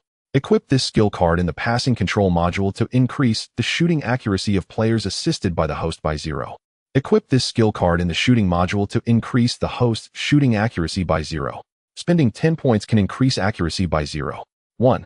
Note this card is effective within the 3-point line and cannot be stacked with other cards that increase accuracy in the same area. Only the effect of the card with the higher accuracy will take effect. This. What a pity. The last sentence in the description essentially stated that this skill card cannot be stacked with the previously obtained 2-point shooting accuracy increase. In other words, Wang Xiuqing could only equip his 2 skill cards in the passing control module and shooting module. Opening the skill bar, Wang Xiuqing equipped this shooting skill card in the newly activated shooting module. Clearly, this card was for his own use. After all, he couldn't control others to always use shooting. Wang Xiuqing glanced at his system points, which now stood at 6,730 points. When there were no matches, the system would have some training tasks, and Wang Xiuqing had accumulated 730 points over the past few days without using them. Just now, Dalins had given him another 5,000 points, and with the 1,000 points from the lottery, this was how Wang Xiuqing had accumulated so many system points. After several hard-fought matches, he couldn't compare to Kate Dalin's one-time reward. Wang Xiuqing unhesitatingly began to upgrade the shooting skill card. In one go, using 5,500 system points, Wang Xiuqing upgraded his shooting to 10. Skill card: shooting accuracy increased by 10. Equip this skill card in the passing control module to increase the shooting accuracy of players assisted by the host by 10. Equip this skill card in the shooting module to increase the host's shooting accuracy by 10. Spending 110 points can increase accuracy by 0.1. Note this card is effective within the 3-point line and cannot be stacked with other cards that increase accuracy in the same area. Only the effect of the card with the higher accuracy will take effect. With this 10 increase in shooting accuracy, Wang Xiuqing at least had a scoring method. Closing the skill interface, he opened the attributes interface, and after a series of operations the attributes had changed. Birthday December 24th, 2002, 18. 8 years old, barefoot, height 191 centimeters, 10 to 0. 1 centimeter. Wingspan 192 centimeters, 10 to 0. 1 centimeter. Weight 88 kilograms, 1 to 0. 1 kilogram. Standing vertical jump 82 centimeters, 10 to 0. 1 centimeter. Maximum jump 93 centimeters, 10 to 0. 1 centimeter. Speed 8110 to 0. 1 strength 7110 to 0. 1 stamina 6110 to 0. 1 charm 8110 to 0. 1 I remaining system points 0 points. Previously exceeding 6,000 system points, in just a few minutes it had actually dropped to 0. The benefit gained was that Wang Xiuqing received a skill card that increased shooting accuracy by 10 along with comprehensive enhancements to his physical attributes. Though this increase seemed minimal. After finishing everything, Wang Xiuqing stretched his neck, fastened his seatbelt, and left the gym. In Huaxia, in the Deep Market. In the office building where Penguin Sports is located. In a conference room. A dozen people were in a meeting. This is the situation. Do you have any opinions, leaders? The head of the NBA department at Penguin Sports asked. The dozen people around the round table looked at each other. Finally, one person spoke up first. Are you saying that an NBA player from Huaxia is on the Houston Rockets? The person with glasses asked, looking at the meeting materials in hand. Yes, according to our broadcasting guest's private remarks, this player should be able to make the rotation in the NBA soon. And the head opened the large television behind him and played a video of Wang Xiuqing flirting with a female referee during a game against the Mavericks. This player has excellent appearance. At least our female hosts have all become his fans. These people nearly instantly understood the underlying meaning of this statement. This player has strength and looks appealing to both genders. This equates to having the potential to become a national idol. Can his strength qualify him for the national team? If he can't make it to the national team, he might be blacklisted. Someone asked with concern. It's just like the previous Wang Zhizhi. With just one sentence from above, any media would cooperate to silence him. And this player has been in the U.S. since high school. How much affection does he still have for Huaxia? Is he still willing to serve the country? Moreover, it's the Houston Rockets. Another person hesitantly asked. They hadn't expected this individual to be so difficult, almost gathering all the debuffs. If nothing happens, it's fine, but if he explodes with talent, no one can withstand it, and all the resources previously invested would be lost. I know what everyone is worried about. After all, CCTV has not yet started broadcasting NBA games, but Migu has already begun commentary for the Rockets today. The highest online number we detected was over 5 million, while our free live broadcast sessions today barely reached 10 million. Keep in mind that Penguin has deeply cultivated the NBA for many years, supported by massive traffic to achieve this result. However, Migu easily approached this number with just one game. If they don't change, Penguin will soon be caught up or even surpassed. After all, Migu is backed by a mobile company, which is a state-owned enterprise with hundreds of millions of mobile users, not much inferior to Penguin. Upon hearing about the specific online numbers, these individuals immediately relaxed. You can consider giving some traffic support, but you must always pay attention to CCTV's movements.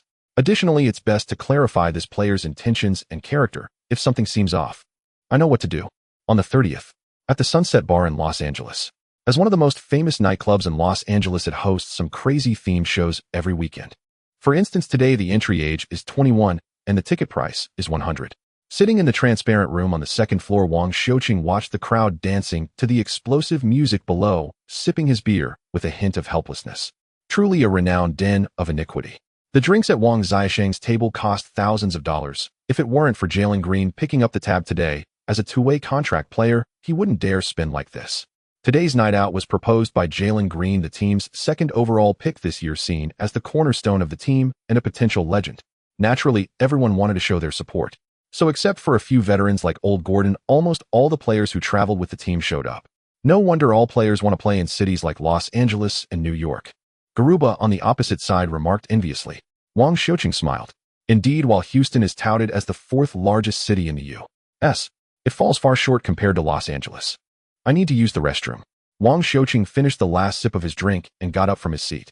Americans are so open-minded. Wang Xiuqing entered the restroom, trying several doors without success, one of which had a woman's voice coming from inside.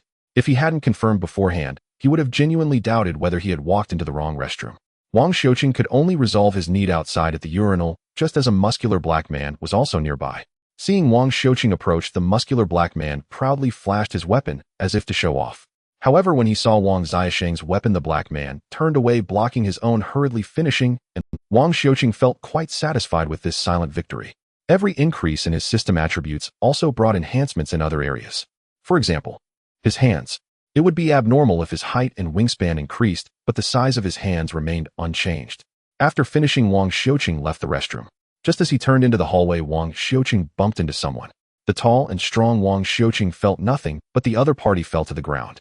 The sudden contact made Wang Xiuqing realize the person was a woman, so he did not get angry, but squatted down to support her shoulder. Before Wang Xiuqing could say anything, the woman shouted somewhat petulantly, "Why did you leave me? Why did you cheat? Am I not pretty?" The woman wore a black baseball cap with her long hair cascading down her shoulders. Wang Xiuqing felt her skin as white as snow, smooth and delicate, making him not want to pull away.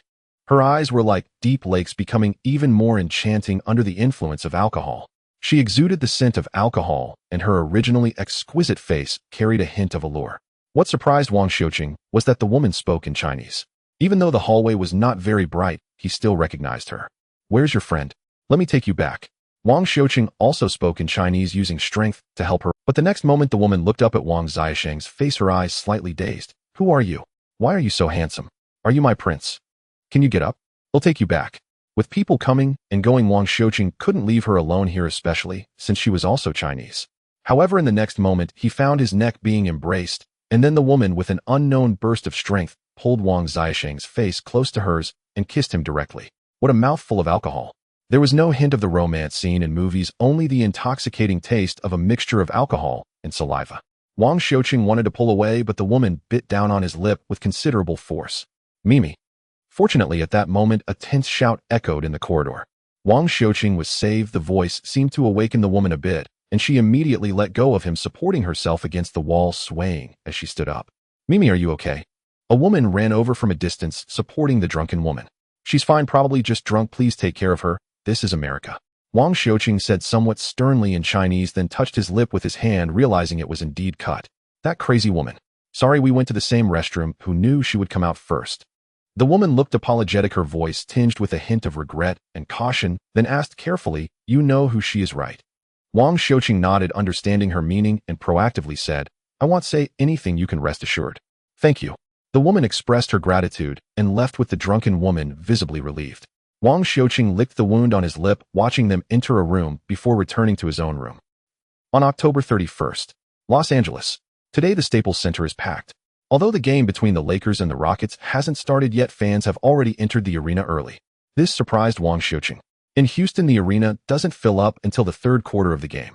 This is certainly related to Houston's slower pace of life, but the limited parking spaces in Houston also play a significant role. Many fans need to park their cars in nearby neighborhoods. By the time they return, the first quarter of the game is some families who brought children might browse the merchandise store, buying jerseys or something to eat. So many people simply wait to enter the game area in the second half. No wonder it's Los Angeles. This phrase has been repeatedly mentioned by Christopher and Garuba over the past 2 days. Wang Xiuqing nodded in agreement, dribbling the ball while glancing at a few people sitting in the front row. Scarlett Johansson was sitting in the middle with friends. Not far from her sat LeBron James' wife and 2 sons. NBA's best defensive family member LeBron and another socialite were seated at the edge of the front row, attracting many fans to take photos. Leonardo DiCaprio was chatting with a black rapper. And this only includes the people Wang Xiuqing recognized. There were many more he didn't. Today's national live broadcast, TNT sent the golden duo of Shaquille O'Neal and Charles Barkley, both of whom had played for 2 teams. This is also the first national live broadcast for the Houston Rockets this season. Of course, this is also due to the Lakers' presence. Otherwise, who would watch a team in disarray? Not only Americans are paying attention to this game, but Chinese fans are even more concerned. Both teams have a deep fan base in China, and with Penguin Sports' intentional promotion of Wang Xiuqing, many are filled with anticipation.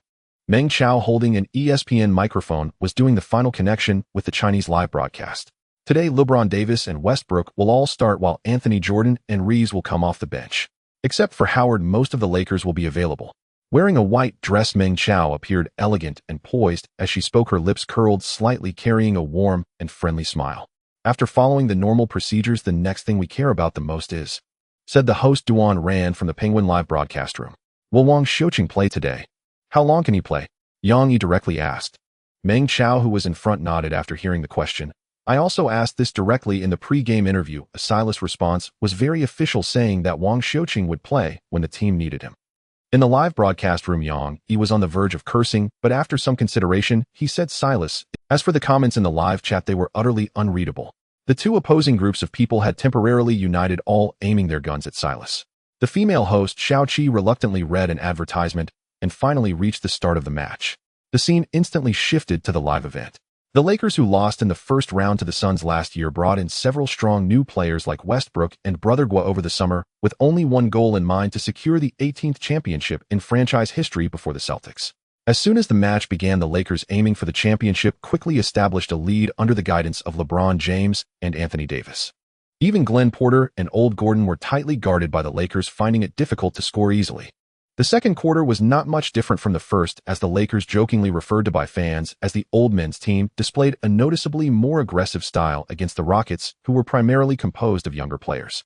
At the end of the first half, the Lakers led 54-35, a 19-point advantage.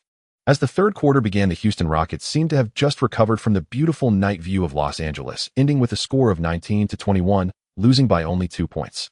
However, being down by 21 points already removed the suspense from the game, which was evident from the cheers of the fans in attendance. With 4 minutes and 41 seconds left in the fourth quarter, the Lakers called a timeout and substituted all their main players, including James and Davis. With a score of 67-87, the Lakers led by 20 points, officially entering garbage time. All the fans stood up to applaud their team, including celebrities like Leonardo DiCaprio. On the Rockets bench, Silas called out names to select players for garbage time. Wang Xiuqing was naturally included, but unexpectedly Jalen Green also needed to take the court.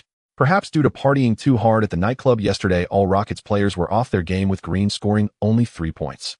It would be unwise not to take advantage of garbage time to score some points. Martin Garuba and Christopher, the three sharpshooters, naturally accompanied Wang Xiuqing onto the court. At that moment, cheers erupted from the Chinese fans at Staples Center, with many placards being raised, some even mixing in Chinese characters. The live director also cut to Wang Xiuqing in real time with a line of small text showing his Chinese name. The American fans, initially confused, finally understood why there were so many Chinese faces in the crowd today. It turned out the Rockets had once again signed a Chinese player. Many female fans stared at Wang Xiuqing on the big screen, their eyes reluctant to leave. Is he Chinese? Can a Chinese person be this handsome? Wang Xiuqing did not possess the exaggerated muscles typical of black players, but instead had a proportionate and sexy figure akin to a golden ratio. He did not have blonde hair like many white players, yet he could perfectly pull off a buzz cut. Combined with his handsome face, which seemed meticulously sculpted, exuding a unique charm, his appearance struck like a sword, piercing deep into the softest parts of a woman's heart, utterly irresistible. I think he's way more handsome than your booker. Shut up, there are fans taking pictures of you, don't say random things. I'm speaking the truth. Haven't you always wanted to break into the Chinese market? Isn't this a once-in-a-lifetime opportunity? Stop talking nonsense, or I'll deal with you. Haha, I knew I was right. Look at how nervous you are. The playful antics between James and his girlfriend caught the attention of many male fans, especially since James was dressed rather revealingly today, adding to the scene's allure. Fortunately, at that moment, the referee blew the whistle and the game resumed. The Lakers sent out a lineup of Monk, Jordan, Bazemore, Reeves, and Ellington. Garuba inbound the ball, with Wang Xiuqing closely defended by Reeves. Jalen Green shook off Monk to receive the ball, then advanced past half court using Garuba as a screen.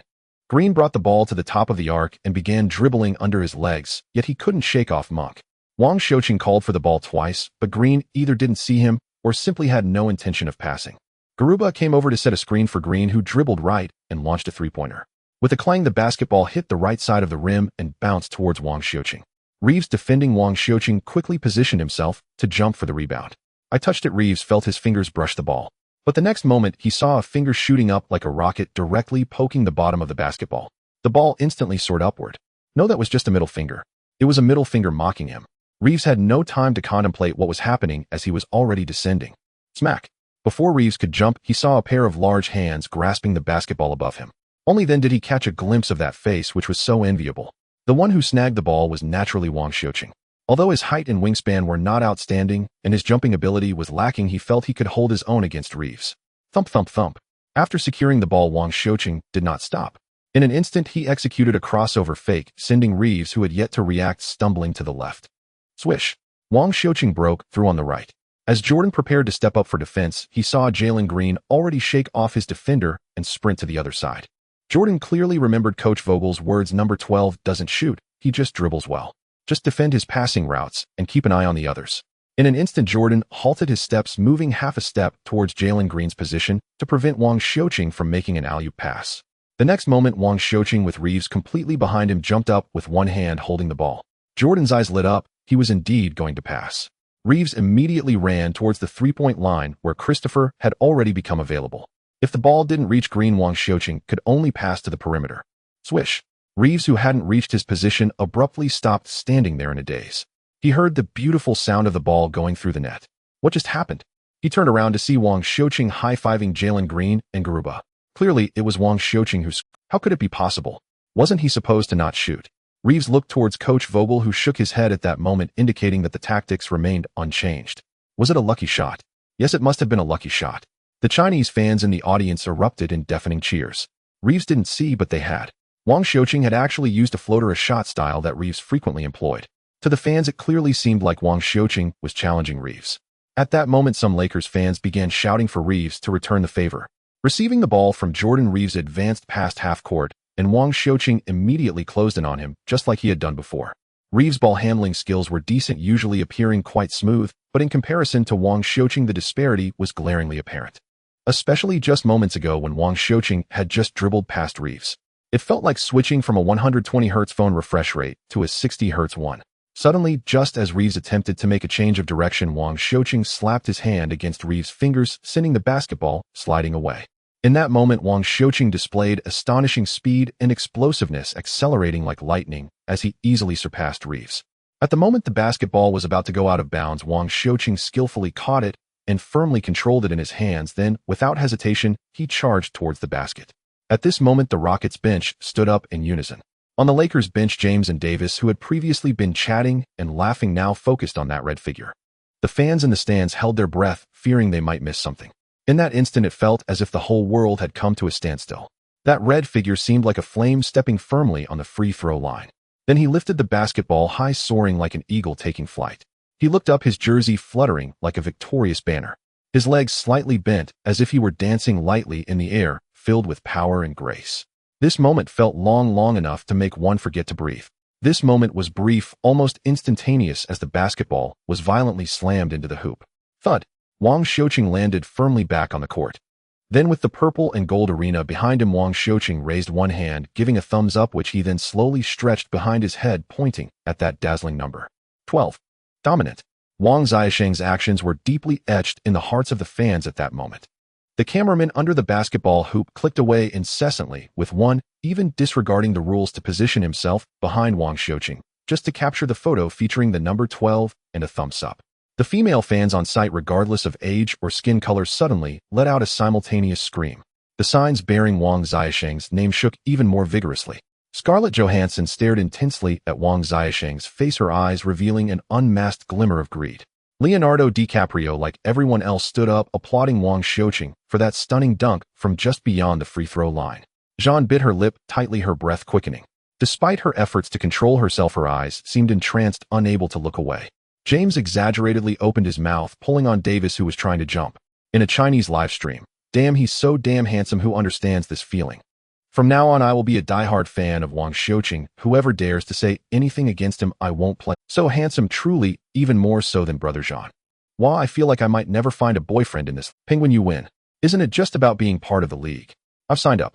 Although I'm a Lakers fan, I'll also be a fan of Wang Xiuqing from now on, and don't try to convince me otherwise. That dunk, his physical prowess, is undeniable. Wang Xiuqing's abilities and physique. Silas, are you really not afraid of dying? That takeoff distance looks like it's just a tad farther than Jordan's, but he took off from the free throw line. How is that even possible? The live chat was flooded. At that moment, the stream had already attracted over 20 million fans, shattering the record for the highest concurrent viewers. Yang Yi was so excited that he started banging on the table, nearly shouting, "Who says Chinese can only play center? Wang Xiuqing is slapping them in the face. Well done."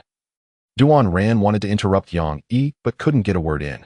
The female host, Xiao Qi, was covering her mouth tightly, her eyes glazed as she watched the replay on the big screen, seemingly unable to believe what had just happened. At the game, Vogel called for a timeout. Even though they were still leading by 16 points, the gameplay was not something. This timeout also allowed the big screen to continuously play Wang Xiaosheng's dunk from the free throw line. The dunk was quite ordinary, something any NBA player could accomplish. Dunking from the free throw line isn't difficult. Players like Levine can even do a windmill. But what if the one jumping from the free throw line is a guy who is only 1.9 meters tall? Then there would definitely be fewer than 5 players in the entire league. Can you imagine Curry dunking from the free throw line? What if this person isn't even an athletically gifted black player? That would be even more incredible. But now such a scene was happening live at Staples and was being broadcast into thousands of homes. In the TNT studio, O'Neal was running around the room like a madman, while Barkley covered his bald head repeatedly, watching the replay in disbelief. Even with their prowess, they had never seen such a scene. A Chinese player again, a Chinese player, what kind of country is this? On the Rockets bench, everyone excitedly celebrated by chest-bumping Wang Xiaoqing. Wang Xiaoqing received a drink from the support team, took a sip, and gasped for breath. Even now, he could hardly believe he had actually done it. The moment he stepped on the free throw line, he felt capable, so he just went for it. Of course, he had a backup plan. If he couldn't make it, he could always throw the ball while in the air. The system data didn't include hang-time ability, but Wang Xiaoqing believed that if it did, it would score very high. However, a jump of 93 centimeters shouldn't have allowed him to reach such heights. Silas stood nearby, recalling the report he had the data department prepare for Stone. The gist of the report was that Wang Xiaoqing was worth developing as he was at a top level in ball handling and turn. Furthermore, it suspected that Wang Xiaosheng's physique was still growing and recommended that the team conduct a comprehensive physical evaluation of him. However, this report had sunk without a trace, receiving no response from Stone. He was also afraid to report up the hierarchy to the boss. Silas knew that Porter, who played the same position, was acquired by Stone through a second-round pick that had been protected for the 55th position, essentially a free gift from the Cavaliers to the Rockets. Porter was a locker room bombshell, causing chaos in the Cavaliers, who tossed him to the Rockets like garbage. Stone, however, thought he had hit the jackpot, believing he had found a gem, and requested Silas to focus on developing Porter. But with Porter's skills, could he really play the point guard position? Not a chance. To put it in a Chinese idiom, it's like Chow Pi's wife entering the vegetable garden, Jinji, pulling up vegetables. Silas had no choice. He was already earning the lowest salary among coaches in the league, and naturally had no standing, so he could only listen. Today, it seems that Wang Xiaosheng's physique is indeed far from mature. He could feel the changes in Wang Xiaosheng's body almost daily. Standing next to Austin Reeves, who is supposedly 196 centimeters tall, Wang Xiaoqing didn't seem short at all, which made Silas feel a hint of danger. This danger didn't come from a specific player, but rather from unseen competitors. Recollecting his thoughts, Silas began arranging the next strategy, subtly indicating that they should pass the ball to Green as much as possible to let him score. The game resumed amidst cheers. Reeves looked at Wang Xiaoqing with a changed gaze. He could dunk, but to take off from the free throw line and dunk, he couldn't do it even if he tried. Just moments ago, he had watched from a few meters away. Wang Xiaoqing's hang time seemed almost unscientific. Moreover, he had clearly hit himself, yet the referee showed no reaction, leaving Reeves quite dissatisfied. Beep. The whistle blew. Reeves took the ball, executed a pick and roll with his teammate, and then lobbed it to Jordan. Jordan attempted to power through Garuba, but his shot failed to go in. Garuba grabbed the rebound and passed it to Wang Xiaoqing, who caught the ball with one hand, and instantly, Reeves rushed to keep up with Wang Xiaoqing. However, Wang Xiaoqing suddenly hit the brakes, leaving Reeves, who had just begun, to accelerate behind. Wang Xiaoqing accelerated again, dribbling between his legs to the other side, charging forward. Monk was also quick. The moment Jordan's shot missed, he had already sprinted back to prepare for defense. At this point, he had reached the three-point line and saw that Wang Xiaoqing had already shaken off Reeves. Monk met Wang Xiaoqing. Boom, boom, boom. Wang Xiaoqing executed his signature change of pace and feigned move, causing the highly tense Monk to fall back. Wang Xiaoqing swiftly burst past him from the right and tossed the ball high. Unmarked, Jalen Green soared high. With a clang, the basketball slammed into the hoop. After landing, Green pounded his chest fiercely, venting his frustrations from the game. Seeing Wang Xiaoqing approach, Green gave him a hearty hug, saying, "Nice pass, brother." Wang Xiaoqing smiled and replied, "Not bad." The address had changed. Previously, they called him Wang or Wang Xiaoqing. Now it was simply brother. Indeed, strength is the best form of identification.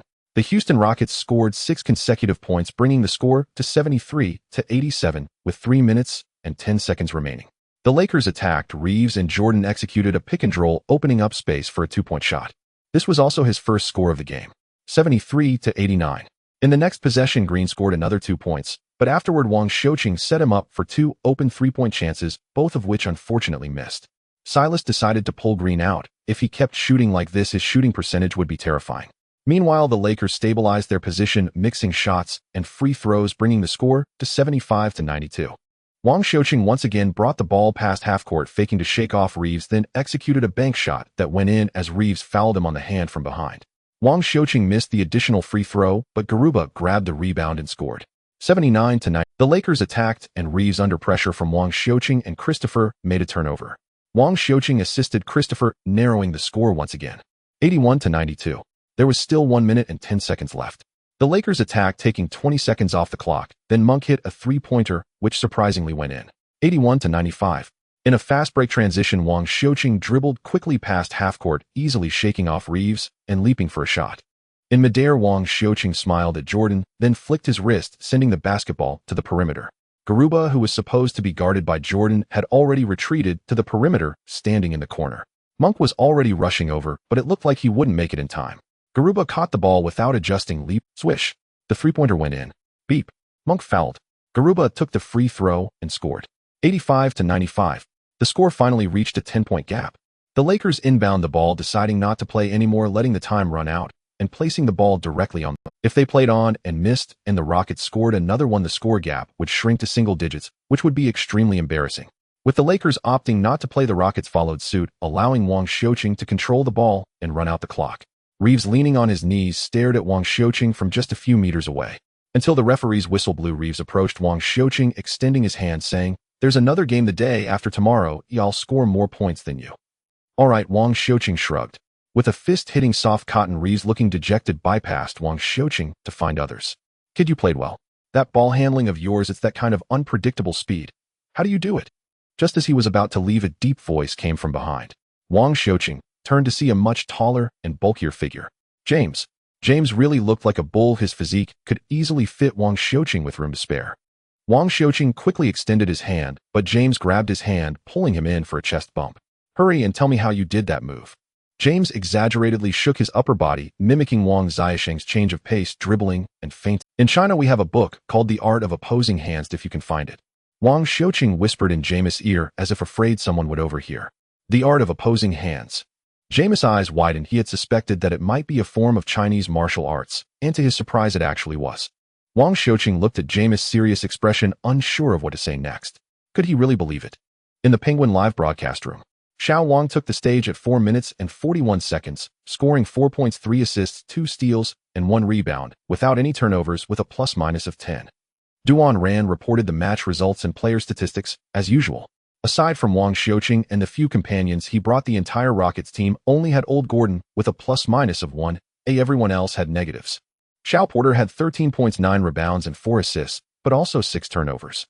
Jalen Green played alongside Wang Xiuqing for a few minutes, hitting 2 out of 8 shots, 0 for 4 from three-point range, only scoring 7 points, but fortunately had 5 assists and 5 rebounds, bringing his plus-minus up to 7, which wasn't too bad. Duan Ran saw Yang Yi, who was eager to speak and knew he had a lot to say, so he asked, "What does Teacher Yang want to say?" Yang Yi leaned on the table with his elbows, his voice still trembling slightly, and he tried to speak calmly. "Since the generation of De Yao, we haven't seen players who can carry the flag of Huaxia for a long time. While there have been occasional pleasant surprises, it soon becomes apparent that fate seems to be playing tricks on us. But today we have witnessed the rise of a new star from Huaxia. You might say, how could a boy who can't even make it off the bench? How could a two-way contract player? How could a player who's only 9 meters tall?" Yang Yi's voice suddenly rose significantly. "Yes, it's because of this player. I dare say within a year Wang Xiuqing will definitely make a name for himself in the NBA." He didn't know how long it had been since he felt this excited. The last time was probably during the 2008 Olympics, when Huaxia reached the top 8. Seeing that Yang Yi had said enough, Duan Ran interrupted him. "We have temporarily arranged for an interview with Wang Xiuqing. Let's take a look." The live broadcast suddenly switched to the front, where Wang Xiuqing stood on the sidelines with a towel around his neck, while Meng Chao stood beside him, looking flustered like a little girl wanting to see Wang Xiuqing, but afraid it would be embarrassing if the camera turned to her. Suddenly receiving a reminder from the director, Meng Chao quickly turned to Wang Xiuqing. "Hello, Wang Xiuqing. I am Meng Chao, a reporter from Penguin Sports." She first rarely introduced herself, her beautiful eyes fixed on Wang Xiuqing, full of indescribable emotions.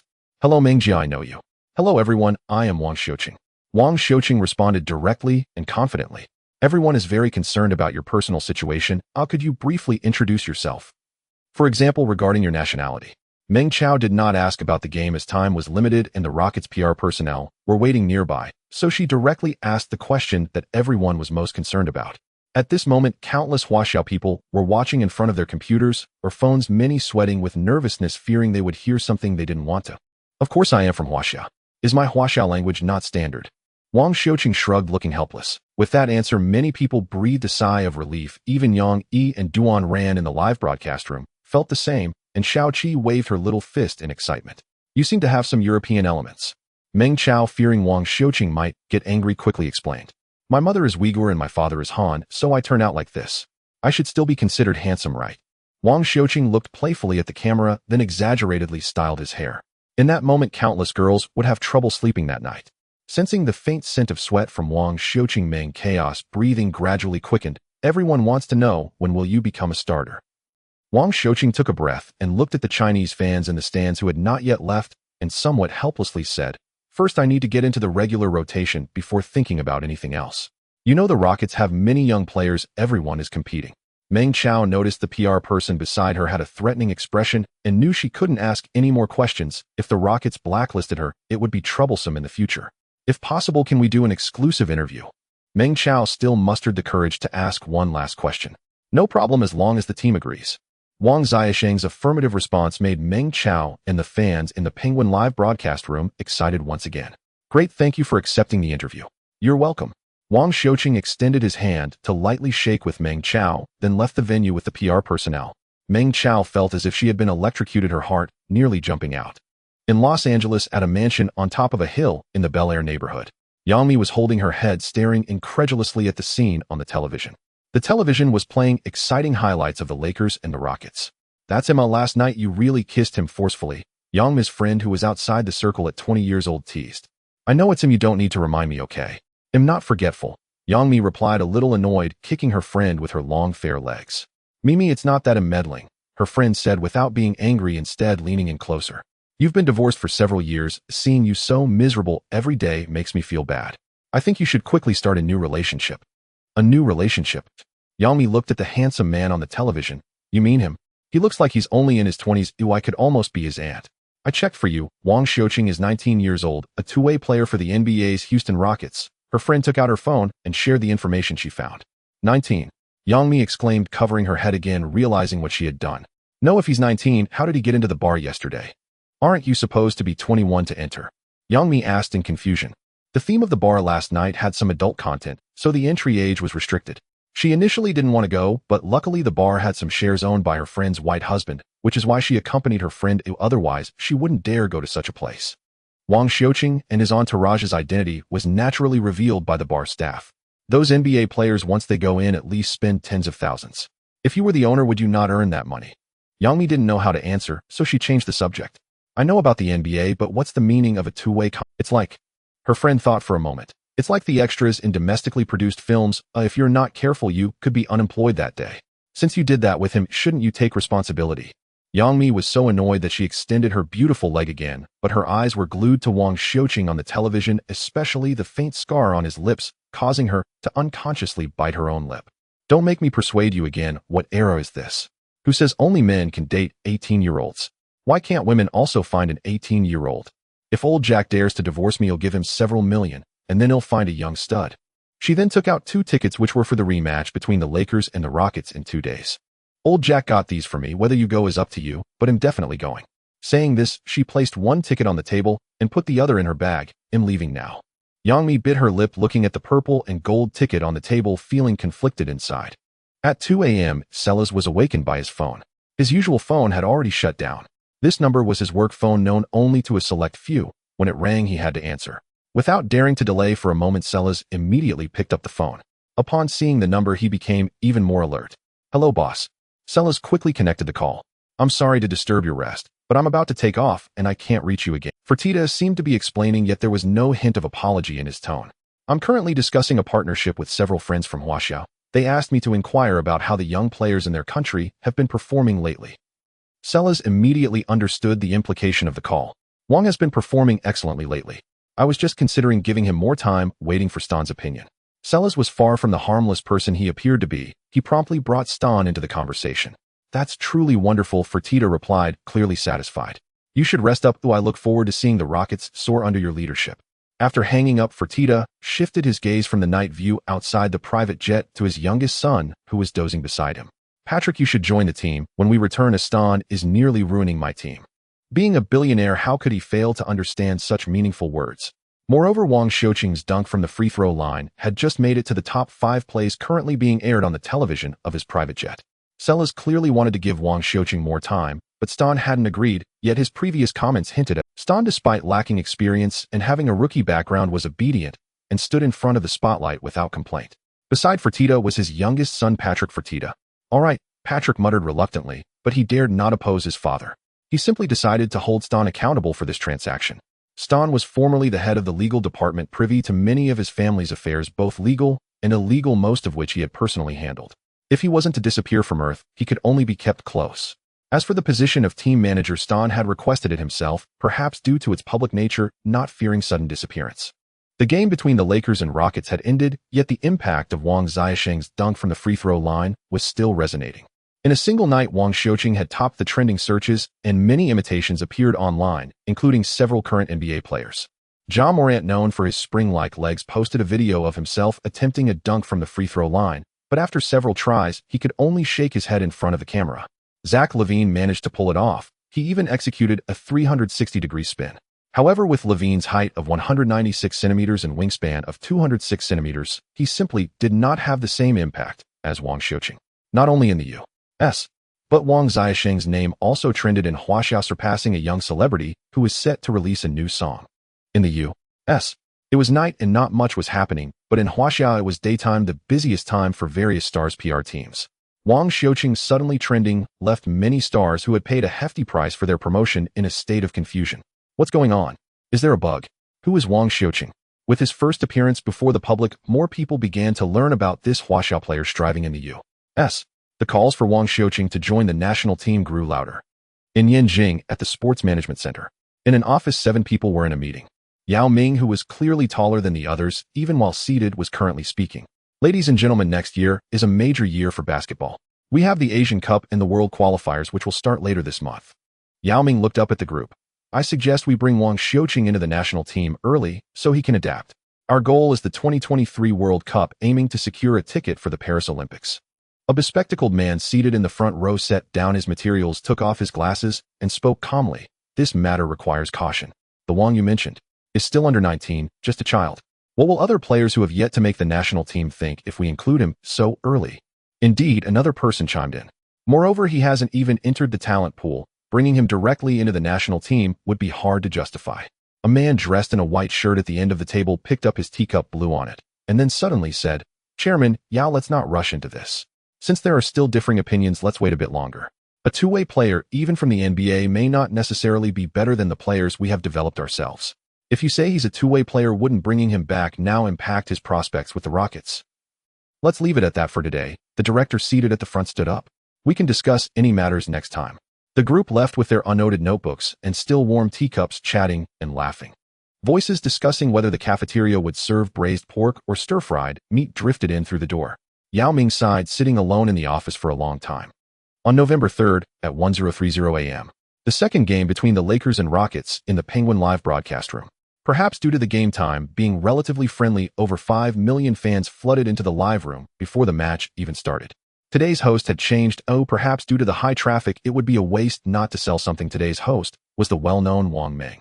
Behind him on the large screen was an image of a player in a red jersey, thumb pointing to the back with the number 12. In today's Penguin Live room, apart from Yao Ming and the female host Xiao, then there were also 2 commentary guests, one being Yang Yi and the other the more professional Wang Xipeng. Brother Peng, have you been following the new player Wang Xiuqing from the Rockets? Yao Ming asked, noticing the match hadn't started, yet seeking a topic. The time had arrived, but Americans generally lacked a sense of time. Every game would be delayed by about 10 minutes before starting. Of course, I've been following him. If I didn't know about such a hot topic, I wouldn't deserve to be involved in basketball. Do you think he has the strength to join the national team now, eh? Yang Yi cut straight to the point without beating around the bush. Wang Xipeng first chuckled. Based on what was shown in the last match, I believe he could serve as a backup point guard on the national team. This question was somewhat offensive, but with so many fans in the live room, Wang Xipeng felt he had to respond. Unexpectedly, Yang Yi was not satisfied and pressed, What aspects does he still lack?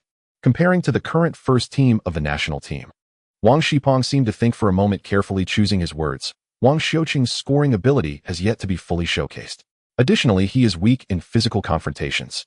The FIBA and NBA differ greatly. There is a lot of contact, and Wang Xiuqing has not yet played as a starter, so his stamina remains an unknown.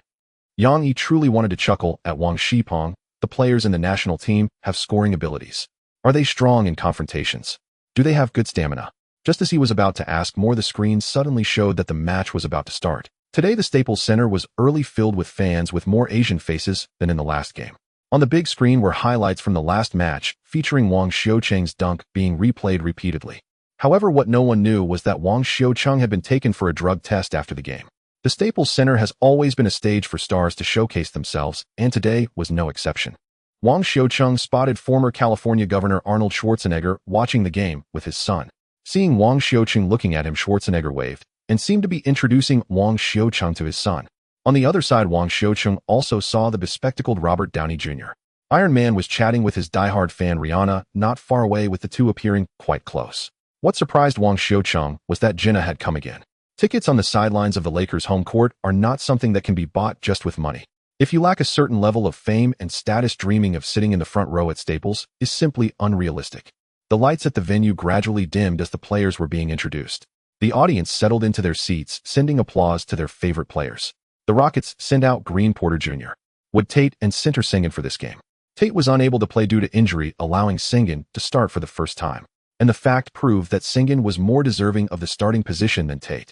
From the very beginning, both teams exhibited different styles of play. The Lakers continued their tradition of playing star basketball, with every offensive play passing through James and Davis, and most of the time the basketball would end with a score. The Rockets had a different style. During counterattacks under the leadership of Green and Porter Jr., they played very quickly, often scoring before James and Davis even got into position. And once it turned into a half-court game, Sengun's passing vision and playmaking left the Lakers struggling to find a way to respond. With 3 minutes and 7 seconds left in the first quarter, the Rockets surprisingly tied the home team Lakers at 28-28, catching many by surprise. Vogel called a timeout partly because it was time for substitutions and partly because he was unsatisfied with the game. We're playing well. Silas was certainly pleased. While substitute, soon maintain our aggressiveness, focus on defending key players, and don't let them shoot easily. With Davis off, focus on grabbing rebounds. Then Silas surprisingly looked at Wang Xiuqing. You go in to play the point guard position, keep the rhythm. Wang Xiuqing nodded. He hadn't expected to enter the game during regular time today, which was also related to Old Gordon not playing. Everyone knew that Old Gordon was not part of the Rockets' future plans. It wasn't a secret that he wanted to leave the Rockets, but there hadn't been a good offer yet. From the moment Harden left the Rockets, they had already marked the end of an era. At this moment, a system task was issued. Task 1: for every point scored, reward 10 system points. Task 2: for every assist made, reward 10 system points. Task 3: for every point Jalen Green scores, reward 10 system points. After reading it, Wang Xiuqing was a bit confused. The third task required him to facilitate scoring for Green in order to receive rewards. It seemed he had to help elevate Green's performance. Passing to Green for him to score would equal 1 assist for Wang Xiuqing, and also earn him rewards for Green's scoring, which would be at least 30 points. A very high cost-performance ratio. As the game resumed, the audience noticed that Wang Xiuqing, who had performed brilliantly in the previous game, was actually coming off the bench during regular time.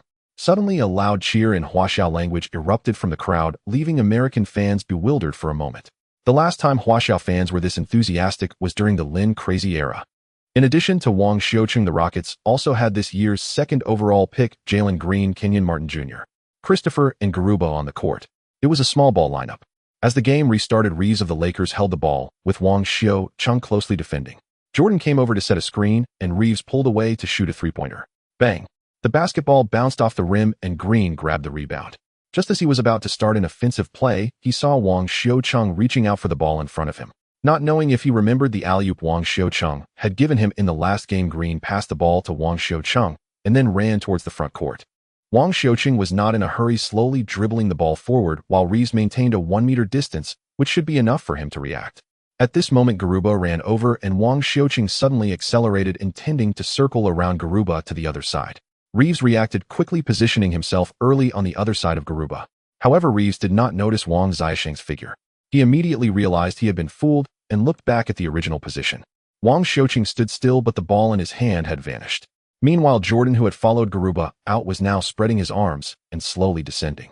And in the paint above the unguarded hoop, Jalen Green was gripping the ball with one hand, slamming it down with force. Oh! Jalen Green landed and let out a fierce roar. So exhilarating. With a loud slap, Jalen Green and Wang Xiuqing high-fived each other before quickly positioning for defense. Reeves received the inbounds pass, took a deep breath, and then began to dribble forward. Yet his eyes were fixed intently on Wang Xiuqing in front of him. He felt that he was simply not in the same league as Wang Xiuqing. Not only in ball handling skills, but even in the ability to read the game. He admitted he was nowhere near Wang Xiuqing's level. Was this really an undrafted player? It was truly ridiculous. A player of such ability, yet he was undrafted just like himself. Were the managers of the league blind? Reeves had communicated through his agent that he did not want to join other teams, which was why he became an undrafted player. If he had really been selected, Reeves knew he would at least be a second-round pick. But Wang Xiuqing definitely had the talent of a first-round pick, even a lottery pick. Yet in reality, Wang Xiuqing was undrafted. So what did that make him? Reeves found the NBA increasingly strange. As Reeves dribbled outside the three-point line, he chose the simplest method this time, tossing the ball to Jordan. Garuba's height was far inferior to Jordan's, and if they played a half-court game, scoring through Jordan was the simplest and most effective way. This was the conclusion Reeves came to, and he was very curious to know what choice Wang Xiuqing would make if he were in his. With a sharp sound, as soon as Jordan received the ball, he took just one dribble, and Green, who had circled around at some point, reached out and swatted the ball away. The basketball flew towards the sidelines, and both Wang Xiuqing and Reeves were very close to the ball, almost starting at the same time. However, after just 2 steps, Wang Xiuqing surpassed Reeves, leaping up with a single stride, grabbing the ball in his hand. Then Wang Xiuqing glanced back, and the next moment the basketball flew from his hands like a cannonball. There it was, Jalen Green, who had already shaken off his defender and was running. Wang Xiuqing, losing his balance, flew out of the court and uncontrollably tumbled into the audience seats. After receiving the ball, Jalen Green sprinted down the court, taking a giant step into the free throw line and leaping up as if propelled by a spring.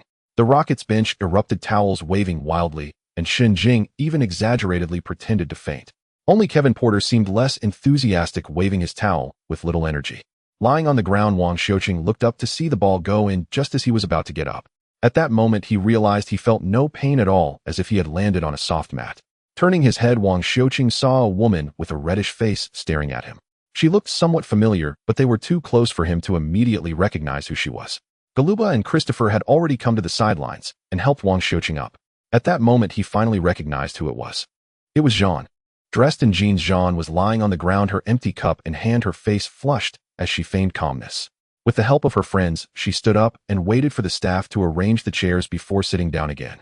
Throughout the entire process, she never once looked at Wang Xiuqing, but her breathing was already far from steady. Look at you, and you say you have no feelings for him. Your eyes are about to pop out, ha. This time Jean did not refute her friend's words. She was still immersed in the feelings from just moments ago. For those few seconds, she felt electrified, as if all her strength had vanished. She had never experienced such a wondrous sensation before. She even had the illusion that everything before was in vain. The faint scent on Wang Xiuqing only made her crave. It's over. Jean, who had always flitted through life, knew she had fallen. She looked up towards the Rockets bench, searching for the figure she could not forget.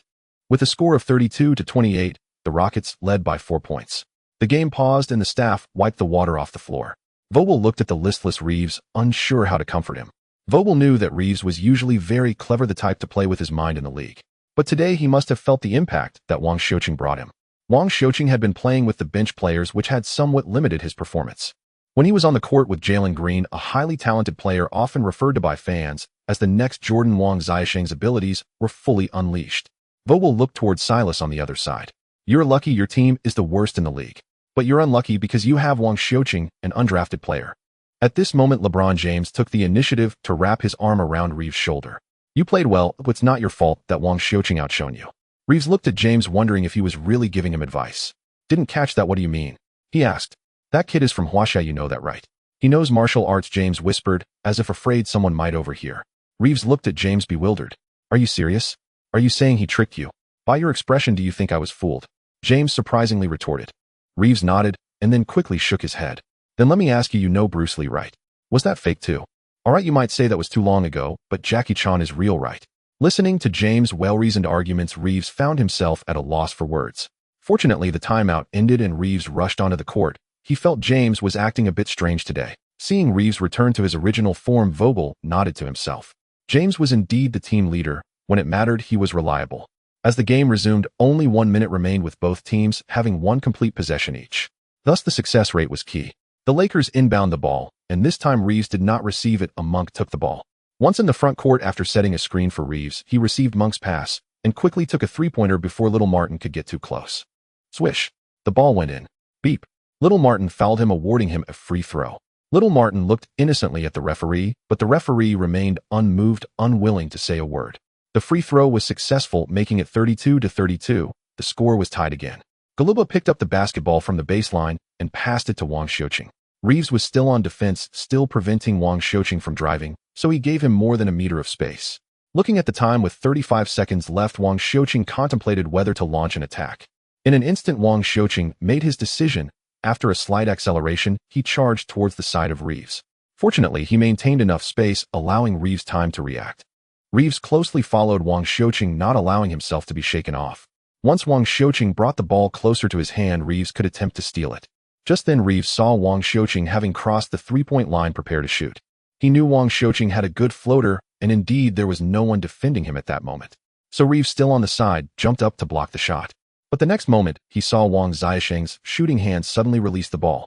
With a quick acceleration, Wang Xiuqing stepped forward and jumped, releasing the ball. Buddha bless. Swish. The ball went in. 32-34, the Rockets took the lead again. There were 30 seconds left.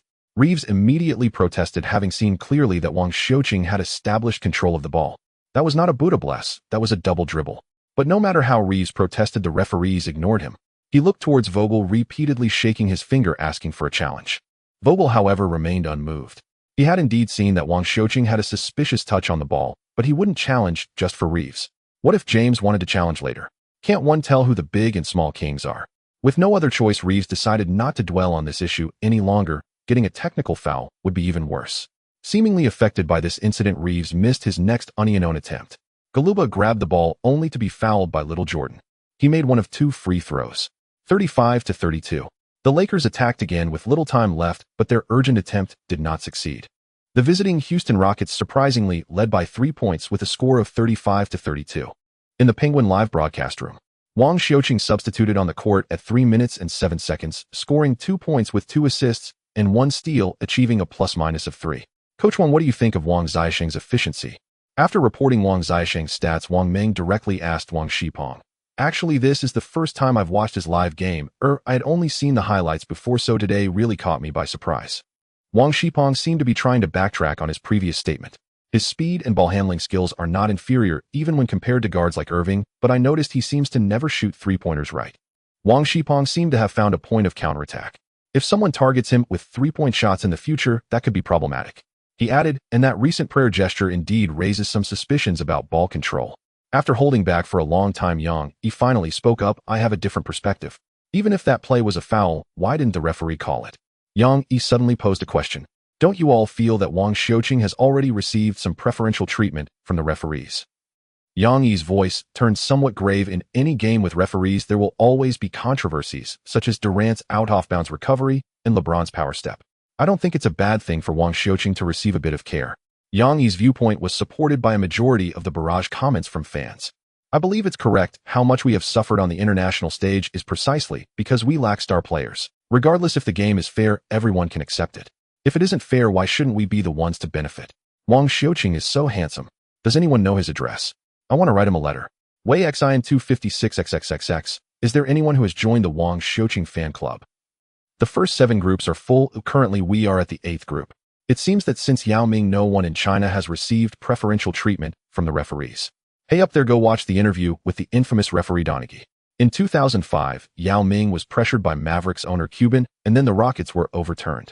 So Yao Ming never really had any preferential treatment from the referees. How much we suffered during those years.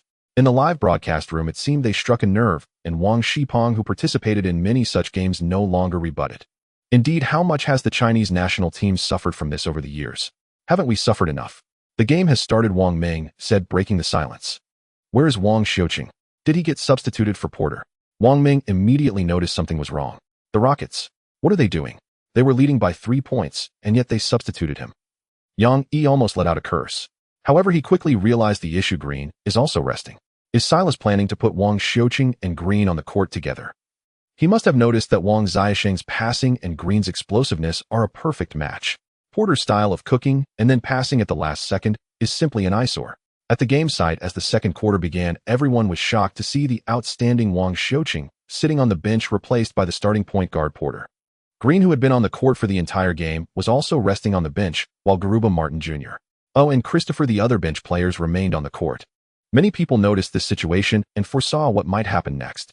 It seemed that Wang Xiaoqing had a chance to rise in status. Porter also clearly played differently from his previous style.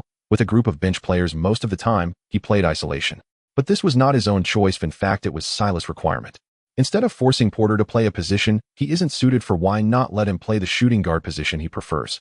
Since the boss has given Wang Xiaoqing more time, let's see if he can change anything. Silas, with his arms crossed, displayed an unusual glint of wisdom in his eyes. The game progressed smoothly, and before anyone realized the second quarter had entered an official timeout. It was proven that Porter was indeed more suited for a primary scoring role. Even though the Lakers had already put their starters on the court, the Rockets were only trailing by 4 points at 50-54. After a brief timeout, the game resumed. Wang Xiaoqing and Jalen Green finally entered the game, joined by Sengun Wood and Tate, forming the strongest lineup Silas could arrange. The cheers in Staples Center suddenly rose, mixed with quite a few Chinese voices. Blushing James fanned himself with his hand, his eyes greedily fixed on Wang Xiaoqing, who stood just a few meters away. As the whistle blew, the game resumed. The Lakers starters were all back on the court: James, Davis, Westbrook, Bradley, and Bazemore. The Rockets initiated the play. Sengun passed the ball to Wang Xiaoqing standing at the baseline, then moved to the midcourt to set a screen for him. To Wang Xiaosheng's surprise, it was Westbrook defending him. They really think highly of me. Westbrook is known as a violent guard in the league, and his physical prowess is far beyond what Wang Xiaoqing can match at the moment. Especially in terms of strength, Wang Xiaoqing is still far behind. The only thing he can rely on is his speed and ball handling ability. Westbrook looked at Wang Xiaoqing, and for once a fighting spirit appeared in his eyes. He was quite interested in this suddenly emerging rookie. Westbrook is a very proud man. He never envies anyone's talent. However, he envied Wang Xiaosheng's hang time from the last game. After the game, he specifically tried to dunk from the free throw line, but couldn't manage it at all. What made Westbrook even more ridiculous was that yesterday on TNT they specifically invited some physicist, using Jordan as an example, to write a bunch of formulas, finally calculating that Jordan's hang time was 0.92 seconds. Then that sleazy physicist calculated Wang Xiaosheng's dunk and concluded that his hang time was 1.2 seconds. This is really absurd. How did you arrive at that 1.2 seconds? That's absolutely nonsense. Westbrook stopped thinking about this because Wang Xiaoqing had already moved to the left. Westbrook instantly assessed Wang Xiaosheng's route, but did not move. How could it be that easy? Sure enough, Wang Xiaoqing dribbled behind his back and headed to the right. Westbrook took a big step to block Wang Xiaosheng's path to the right. Bang bang. However, the next moment Wang Xiaoqing spun around like a phantom and appeared on the left side before him. You want to get away? Westbrook's feet were firmly planted on the floor, creating a sound that made one's teeth ache, and then he unleashed his terrifying lateral movement to try to block Wang Xiaoqing. But what made Westbrook despair was that Wang Xiaoqing suddenly stopped. The basketball lightly bounced on the ground, making a clear sound. However, Westbrook, who had already charged out, could not stop at all. His brain sent the command to stop, but his body couldn't comply. Thus, Westbrook executed a split using both hands to support himself on the ground to barely control his body. In an instant, the fans in the arena erupted. Westbrook was actually faked out. Governor Schwarzenegger was in disbelief, covering his head with one hand, while quickly taking out his phone with the other, afraid of missing such a scene. The cameraman under the basketball hoop was not stingy, snapping picture after picture.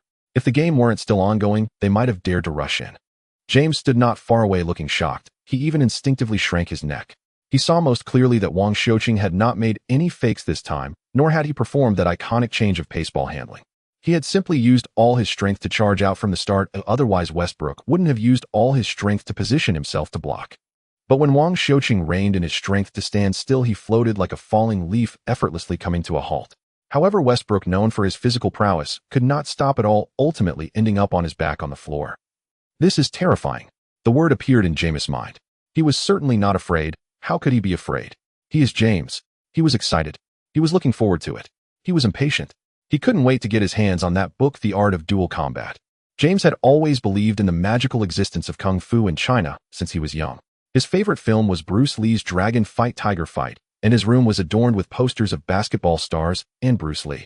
So when Wang Xiaoqing solemnly mentioned the profoundly meaningful term mutual combat, he believed it. He had already sent someone to find out, and he believed results would come soon. Westbrook quickly got up, but Wang Xiuqing had already stepped inside the three-point line. Unfettered by any defenders, Wang Xiuqing jumped while catching the ball and threw it, but Bradley, who tried to help defend, was already too late. Bang! The basketball hit the rim and bounced out. Wang Xiuqing had a dark expression. How could that not go in? Davis had firmly marked. Sheng Jing grabbed the rebound and then passed it to James. After James received the ball, he did not pass it to Westbrook ahead, but instead turned and ran forward with the ball. Coincidentally, after turning, James was heading right towards Wang Xiuqing. Wang Xiuqing sensed something was wrong and wanted to dodge, but it was too late. James crashed into him like a bulldozer. Wang Xiuqing felt a tremendous force suddenly hit him, as if a speeding truck had slammed into him. The next moment, his body flew backward uncontrollably like a kite with its string cut. Beep. The whistle sounded and the referee pointed at Wang Xiuqing, calling a blocking foul. What? Ignoring the pain in his body, Wang Xiuqing scrambled up and ran to the referee, incredulously asking, "I didn't move. He crashed into me. He committed the foul." The referee shook his head and pointed to the previous position. "You blocked him. I saw it clearly. You can challenge it if you believe Silas would do that." Wang Xiuqing looked at Silas, who lightly shook his head, showing no intention of challenging. Wang Xiuqing then turned to James. "This is the star whistle. This is truly a star whistle." His so-called star whistle was exposed when facing a real star whistle. Penguin livestream. That foul by old James was definitely obvious. With such a big space, he charged right at Wang Xiuqing. "It's clearly intentional," Wang Shipong said at that moment.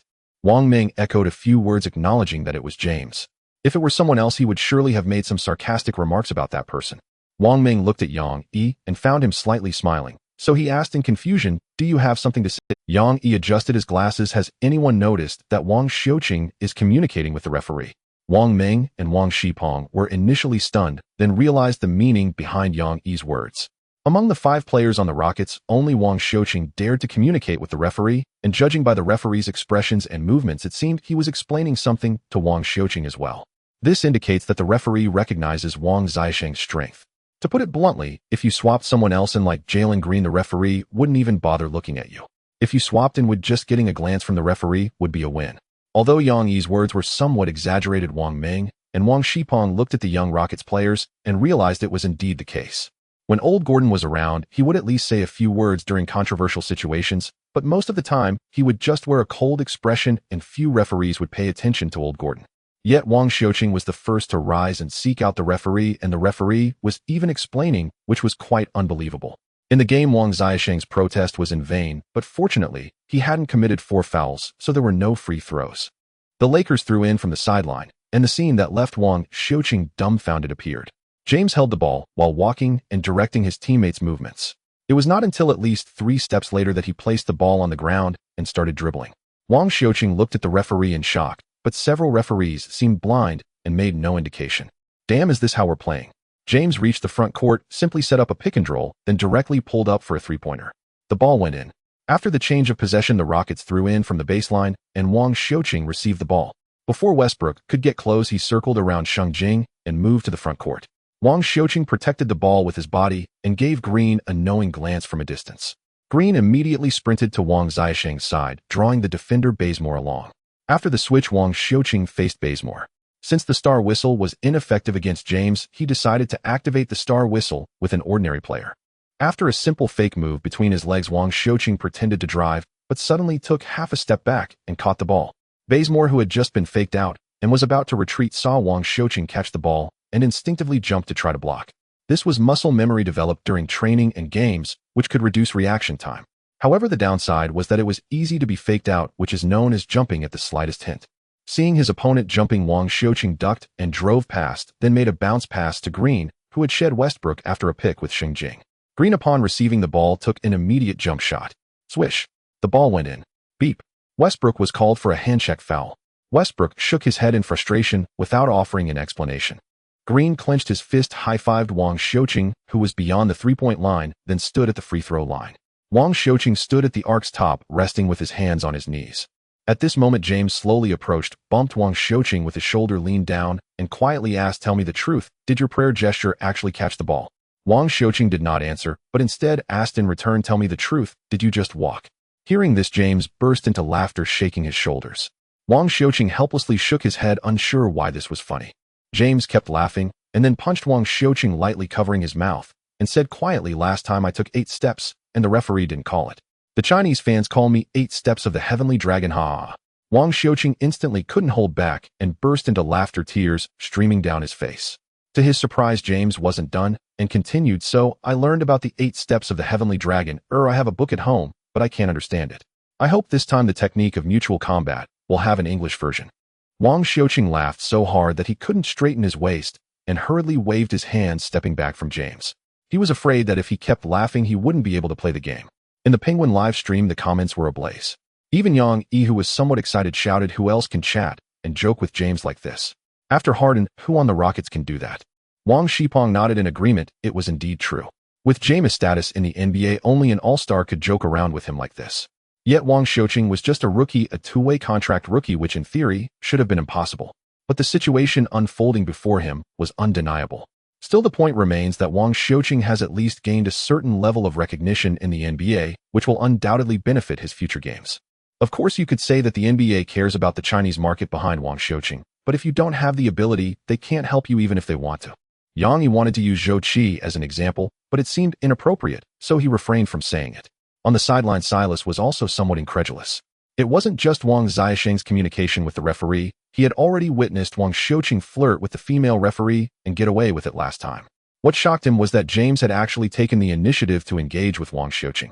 What does James mean? Is he signaling to the Lakers management that he wants Wang Xiuqing to join the Lakers? Silas had to think more about it. To stay in this position longer, he had to balance between tanking and team performance. Now he also had to find a balance between Porter Jr. and Wang Xiuqing, as he didn't want to remind Stone every day that teams wanted to poach Wang Xiuqing. I hope I'm overthinking this. Silas had no time to ponder further, as the Lakers had already launched a fast break. The Lakers are not incapable of playing fast. It's just that due to Jameis' age, they prefer to play in a structured manner. However, if this old man charges forward, there are not many in the league who can stop him. At least the Rockets do not have anyone like that. In the following moments, James, through a combination of shots and free throws, led the team to a small surge of 11-3. Silas, who is usually very stingy with timeouts, took the initiative to call one. Everyone thought he was going to make adjustments. Even Yang Yi in the Penguin live stream was speculating whether Silas would substitute Wang Xiuqing. Wang Xiuqing can indeed provide help on the offensive end, but due to his physical limitations, he has thoroughly exposed his defensive shortcomings today. Not to mention, James, Wang Xiuqing couldn't even stop Westbrook. Although Westbrook has passed his peak, he still managed to dunk over Wang Xiuqing. This also allowed Westbrook to vent his frustration after being faked out by Wang Xiuqing. The timeout ended, and surprisingly, the Houston Rockets did not make any substitutions. Wang Xiuqing was still on the court. Even Yang Yi, who rarely praises directly, said that Silas was quite generous today. The whistle blew, and the game resumed. The Rockets inbound the ball, and Jalen Green surprisingly advanced with the ball. After a handoff with Wang Xiuqing, Green sprinted towards the baseline, creating space. Wang Xiuqing easily got past his defender, approached the free throw line, and took off. Here we go again. Davis wasn't sure if Wang Xiuqing was really going to shoot this time, but he was already very close to the basket and couldn't allow Wang Xiuqing to shoot without any interference. Thus, Davis had no choice but to jump up to defend, his hands raised high above his head. In midair, Wang Xiuqing flicked his wrist, and the basketball bounced off the floor into the hands of Sengun behind Davis.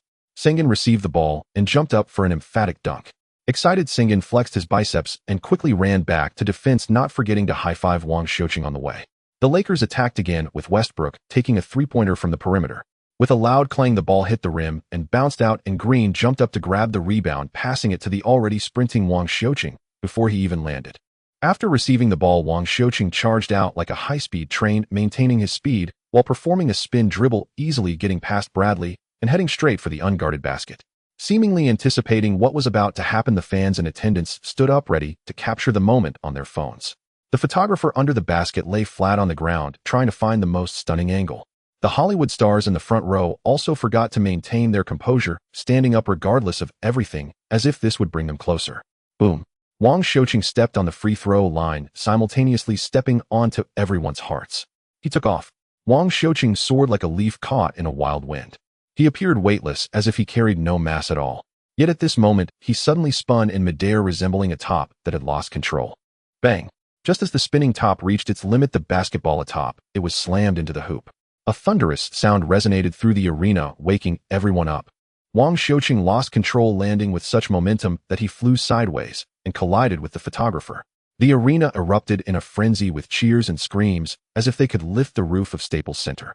At this moment, everyone was immersed in the passion brought by Wang Xiuqing's free throw line leap, and 360-degree dunk, unable to extricate themselves.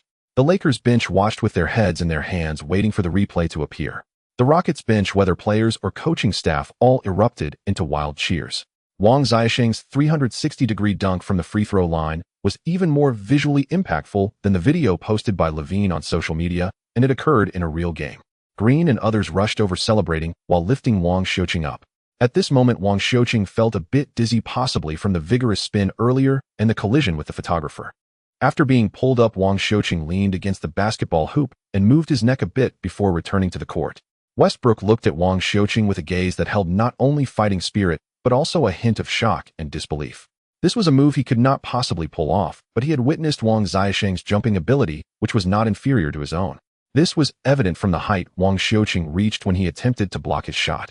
Yet Wang Xiaosheng could still leap from the free throw line, indicating that his hang time far exceeded his own. As James passed by Wang Xiaosheng, he gave a pat on his shoulder. This rare gesture was James's acknowledgement of Wang Xiaosheng's dunk. The Penguin livestream experienced a second lag, taking more than 10 seconds to recover. As a result, Yang Yi's hoarse shouting was not broadcasted.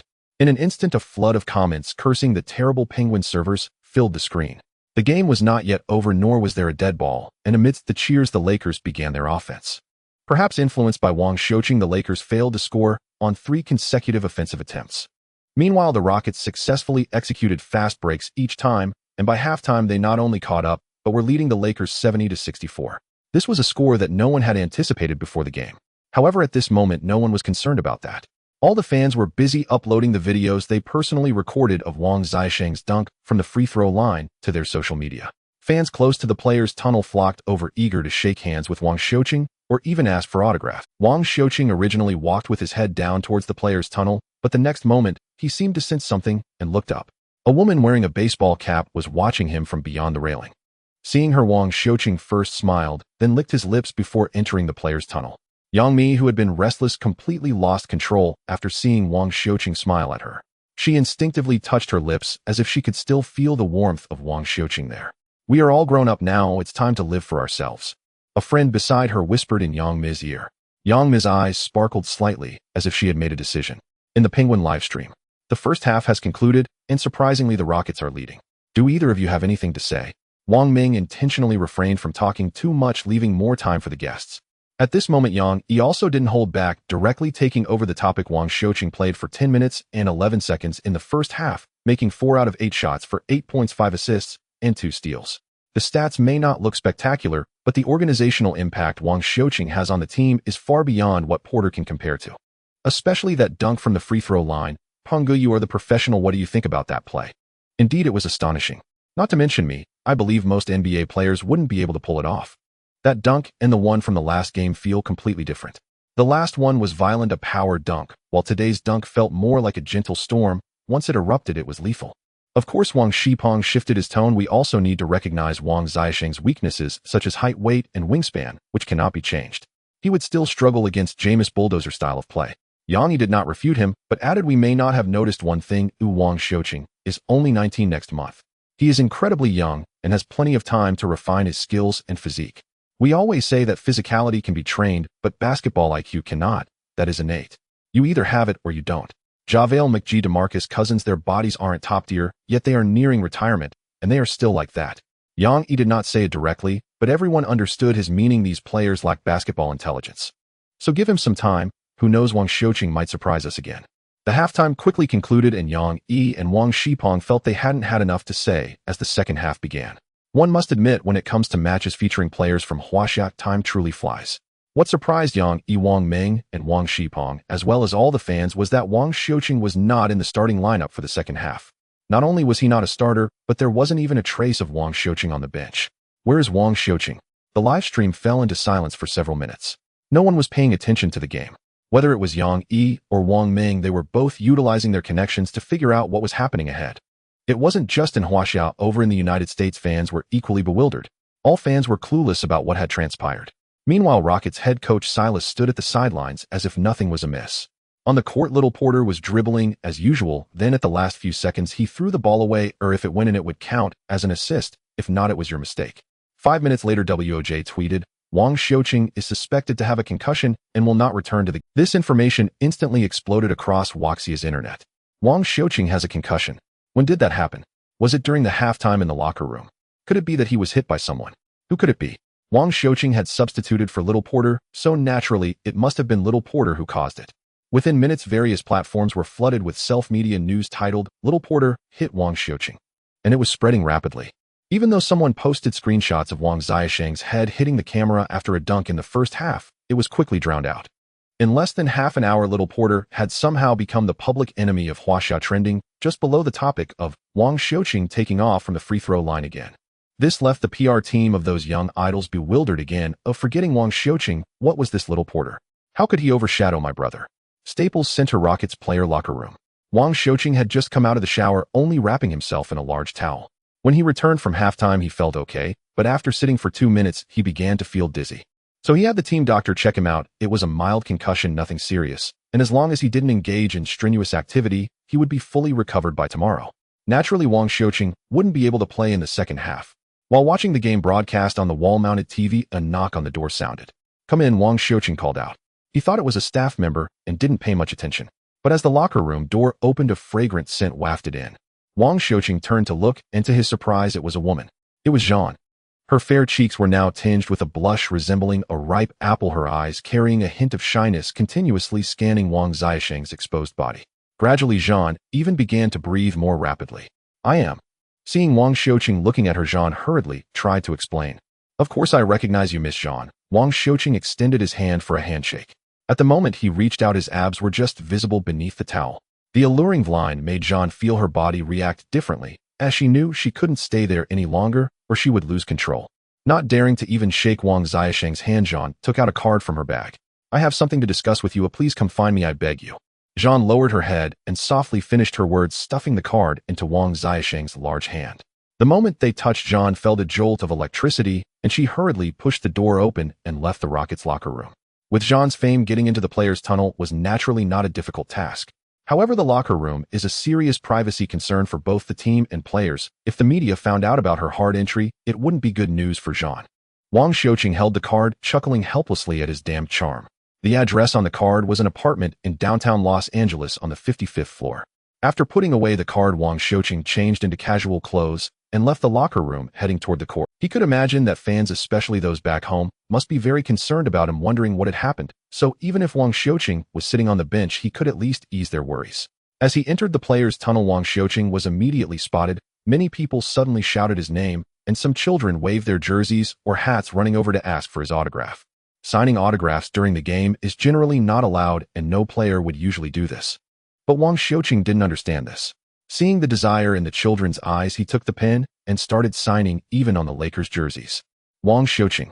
A woman's voice came from the second-floor steps. Wang Xiuqing looked up and saw an unfamiliar woman. However, the person beside her was someone he recognized, an old friend, Yao Ming. The woman quickly took off the Houston Rockets cap that Yao Ming was wearing and discreetly stuffed something inside it, handing it to Wang Xiuqing, while shouting, "Put it on, don't lose it." Wang Xiuqing took the cap and looked. It was another card. Yes, another card, but this one should contain a phone number. And Jean's card earlier was probably an access card. Hell, women. Yang Mi was surprised by her friend's actions, but said nothing more, her face already turning red. Without the constraint of a hat, Yang Mi's hair fell messily across her face, adding a unique charm. She quickly took out another hat from her bag to disguise herself. After putting the hat on, she signed a couple more autographs for the young fans. Christopher had somehow come over and quietly told Wang Xiuqing that he shouldn't sign. Then Wang Xiuqing immediately crouched down and left the tunnel, returning to sit on the bench. Garuba, Martin, and the others all bumped fists with Wang Xiuqing before turning their attention back to the game. A camera was now focused on Wang Xiuqing just as the game was at a free throw, so the big screen switched to a close-up of Wang Xiuqing. Suddenly, applause erupted from the entire arena, which made Wang Xiuqing feel a bit awkward. Luckily, the game soon resumed, and the big screen returned to the game broadcast. Wang Xiuqing's presence indeed reassured many Huaxia fans. The atmosphere in the Penguin livestream room also returned to a lively state. Conversely, the game seemed less captivating. The barrage finally stopped cursing Little Porter, and the livestream room became much smoother. Unknowingly, the trending topic, Wang Xiuqing is fine, slowly climbed into the top 5, while Little Porter hit Wang Xiuqing, and Wang Xiuqing took off from the free throw line again, remained in the top 3. This is absurd. The funds raised to help my brother gain millions for trending topics were actually overtaken by just Wang Xiuqing. Who exactly is this Wang Xiuqing? More fans began to search for Wang Xiaosheng's name only to discover that he was even more handsome than their own brothers. What should they do now? At Staples Center, with Little Porter missing his last shot, the game finally concluded. The Lakers, trailing 64-70 at halftime, managed to score 55-47 in the second half. With a final score of 119-117, they narrowly defeated the Rockets, leaving Lakers fans in a cold sweat. Both teams shook hands, and LeBron specially approached the bench to give Wang Xiaosheng a hug. "Why didn't you play in the second half?" LeBron asked, curiously, still unaware of Wang Xiaosheng's concussion. "I bumped my head in the first half. The team doctor checked during halftime and wouldn't let me play." Wang Xiaosheng said helplessly. "Is it serious?" "Not serious." LeBron felt relieved, patted Wang Xiaosheng on the back, and went to shake hands with Silas. Speaking of which, LeBron's first head coach when he entered the league was old Silas, the father of the current Rockets coach. With LeBron as a role model, Lakers players also came over to shake hands or fist bump with Wang Xiaosheng. In the Penguin livestream room, Yao Ming began his routine data report. LeBron had 30 points and 10 assists. Davis and Westbrook each scored 27 points, and Anthony also had 15 points. On the Rockets side, Tate had 20 points, Wood had 26 points, Little Porter had 11 points, 5 rebounds, 8 assists, and 4 steals, and Green had 24 points. Wang Xiaosheng's stats remained at 8 points, 5 assists, and 2 steals. What do the two teachers think? Wang Shipong spoke first. "Looking at the overall score, you can see Wang Xiaosheng's role as strong offense and weak defense. When Wang Xiaosheng was on the court, the Rockets scored more, but also allowed more points. However, after Little Porter came on, the defense noticeably improved as he is stronger and has better physical attributes, but both the Rockets and Lakers' scoring dropped. Whether it's the ability to connect the team or to score independently, Wang Xiaosheng is stronger." Little Porter took 14 shots for 11 points. Wang Xiaosheng took 8 shots for 8 points. There's no need to say who had higher efficiency. Silas must make a choice, offense or defense. Yanni nodded and then said, "But based on the score when Wang Xiaosheng was on the court, the Rockets were winning. They lost 8 points in the second half, and Green scored 24 points, most of which were in the first half, indicating that Green is more compatible with Wang Xiaosheng." At this moment, Wang Ming interrupted the two. "We have found Wang Xiaosheng accepting an interview ahead. Oh, let's go take Wang Xiaosheng. Hello. Fans across the country are very concerned about why you didn't play in the second half. Can you share?" Today, Meng Chao seemed to have deliberately worn high heels, yet standing next to Wang Xiaosheng, she still felt delicate and petite. The scene was a bit chaotic, and Wang Xiaosheng slightly bent down to hear better. "That dunk in the first half might have hit my head, and for safety reasons, the team doctor didn't allow me to play." Wang Xiaosheng, wearing a hat, initially wanted to show that his head was fine, but remembering the card inside the hat, he decided against it. Hearing Wang Xiaosheng say this, Meng Chao visibly relaxed, her tone becoming lighter. "I saw you laughing happily while talking to LeBron on the court. Can you share a bit about that?" Wang Xiaosheng immediately recalled the 8 steps of the Heavenly Dragon, and his initially serious demeanor broke into a smile. His smile caused Meng Chao, standing next to him, to gaze at him with a peculiar light in her eyes. "I can't say. LeBron wouldn't want me to talk about it, haha." Wang Xiaosheng waved his hand, laughing while refusing. "You can ask him at the press conference later." "Last question." Meng Chao casually leaned a bit closer to Wang Xiaosheng. "Many fans want to know, do you have a girl?" "Not yet." Wang Xiaosheng replied without even thinking. Meng Chao's eyes brightened even more, and female fans in the country also inexplicably felt happy at that moment. "Thank you. You're welcome." After the interview, Wang Xiaosheng followed the Rockets' public relations team out of the arena and into the players' tunnel. Silas had asked him earlier if he wanted to attend the post-game press conference, but Wang Xiaosheng declined. It wasn't appropriate for a substitute to go, and besides, how would Green feel about it? When he truly earns that qualification, Wang Xiaosheng naturally would go. At this moment, Green is still the future of Houston, and Porter remains the legend. He still has not proven that his strength surpasses that of the two. Back in the locker room, assistant coach Old Lucas told Wang Xiaosheng that he could return to the hotel with the team or have free time. They would gather at the hotel tomorrow afternoon and then fly to Phoenix together. After declining Christopher's invitation to the club, Wang Xiaosheng handed his gear to the staff to take back to the hotel, then grabbed a bottle of water and left the arena. This tunnel is specially prepared for players, and the Lakers players' cars usually stop here, so there are paparazzi. Wang Xiaosheng stood at the entrance of the tunnel and took out his phone to make a call. The call was almost immediately connected. However, neither Wang Xiaosheng nor the other end said anything. Wang Xiaosheng found it amusing, so he remained silent. Finally, the voice on the other end seemed unable to hold back and gently asked in Huaxiao language, "Wang Xiaosheng." The voice was soft and gentle, and Wang Xiaosheng could even hear the tremor in it. "It's me," Wang Xiaosheng replied softly. "Where are you? Where are you?" Both of them asked almost simultaneously. After mentioning a somewhat remote location, Wang Xiaosheng lowered his hat brim and walked out. A few minutes later, Wang Xiaosheng saw a white Ford Mustang parked by the roadside. Yao Ming was quietly standing in the night breeze of Los Angeles, her long black hair gently swaying, resembling a beautiful painting. Wang Xiuqing put away his phone and walked over. As he got closer, he noticed her eyes were clear, yet deep, seemingly revealing a hint of sadness. Perhaps it was because she had too many stories in her heart, or perhaps it was due to her confusion and uncertainty about the future. She wore a simple dress, and the hem fluttered in the wind. Her figure appeared so lonely, making one want to protect her. Wang Xiuqing stepped forward. Wang Xiuqing took his phone and headed straight to the yard. The scenery of Los Angeles in November remained beautiful, but at 6 in the morning it was still dark and the air was slightly cool. From this house located on the mountaintop, the entire city seemed to be enveloped in a rare tranquility. This place is in the Bel Air neighborhood. Although it cannot compare to the star-studded Beverly Hills, it has housed many celebrities in the past like Beyoncé and Elizabeth Taylor, making it still unaffordable for ordinary people. Looking at the still visible twinkling stars, Wang Xiuqing suddenly recalled Los Angeles at 4 a.m. If he had come a few years earlier, perhaps things could have changed. Lottery. Wang Xiuqing initiated the lottery.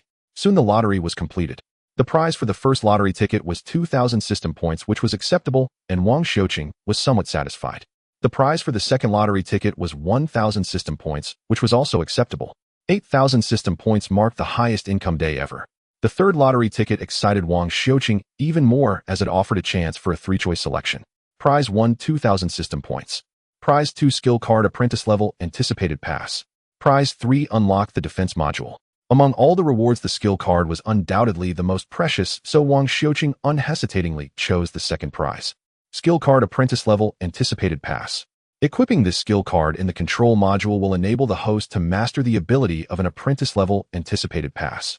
It costs 100 points to upgrade the apprentice level anticipated pass to expert level anticipated. In all the skill cards Wang Xiuqing obtained over a long period, only the one he received upon opening the system, the apprentice level control, had this upgrade method. The others were methods that upgraded accuracy percentages. But without a doubt, the apprentice level control provided Wang Xiuqing with the greatest assistance and was fundamental to his standing in the NBA. Even if he upgraded to the top-level master-level control, the emphasis was still on control, which minimized Wang Xiuqing's mistakes. As for pass, it was actually just at a not bad level. This apprentice-level anticipated pass clearly emphasizes pass. He directly spent 100 points to upgrade once. The skill card glowed faintly, and the description changed. Skill card expert-level anticipated pass. Equipping this skill card in the control module will enable the host to master the ability of an expert-level anticipated pass. It costs 100 points to upgrade the expert-level anticipated pass to master-level anticipated pass. Just like last time, upgrading again requires a staggering 100 points. Even with 8,000 system points obtained plus the rewards from yesterday's game, Wang Xiuqing only had 8,720 points, which was far from enough for upgrading. Half an hour later, Yao Ming finally settled down and went back to sleep. Wang Xiuqing opened the system again. This time there was no prompt for completing branch tasks, which meant that it was impossible to complete 2 tasks on the same person within a certain time frame. Indeed, otherwise, even if he exhausted himself, he wouldn't do anything else today. He opened the system to check the remaining points, 8,620 points. Yesterday, Green performed excellently in the match, scoring 24 points. Even though he didn't play in the second half, he still earned 370 points. Otherwise his score would be even lower now. Without comparison, there is no harm. After several exhausting matches, it was better to lie in bed for half an hour and find someone to reason with. Closing the attribute panel, Wang Xiuqing made no changes to his attributes. The points were simply not enough, adding even a little wouldn't be of much use. It was better to save them for upgrading predictive passing when he reached 100 points. However, Wang Xiuqing had no idea what this predictive passing skill was or how to use it. I can only try it at the Phoenix training facility tonight. Taking out his phone and no longer thinking about these matters, Wang Xiuqing began casually scrolling through the news. His dunk had indeed made it to the trending list again, and many people began to imitate it. Many fans went to Levine's account to kindly remind him that Wang Xiuqing had executed his 360-degree dunk from the free throw line in a real game. Levine was also annoyed and quickly recorded another video to post. In the video, Levine grabbed the ball with one hand and accelerated from the baseline. When he reached the top of the three-point arc, he threw the ball forward. Then at the peak of his speed, he stepped on the free throw line, leaped high, and caught the basketball bouncing off the backboard. That wasn't the end.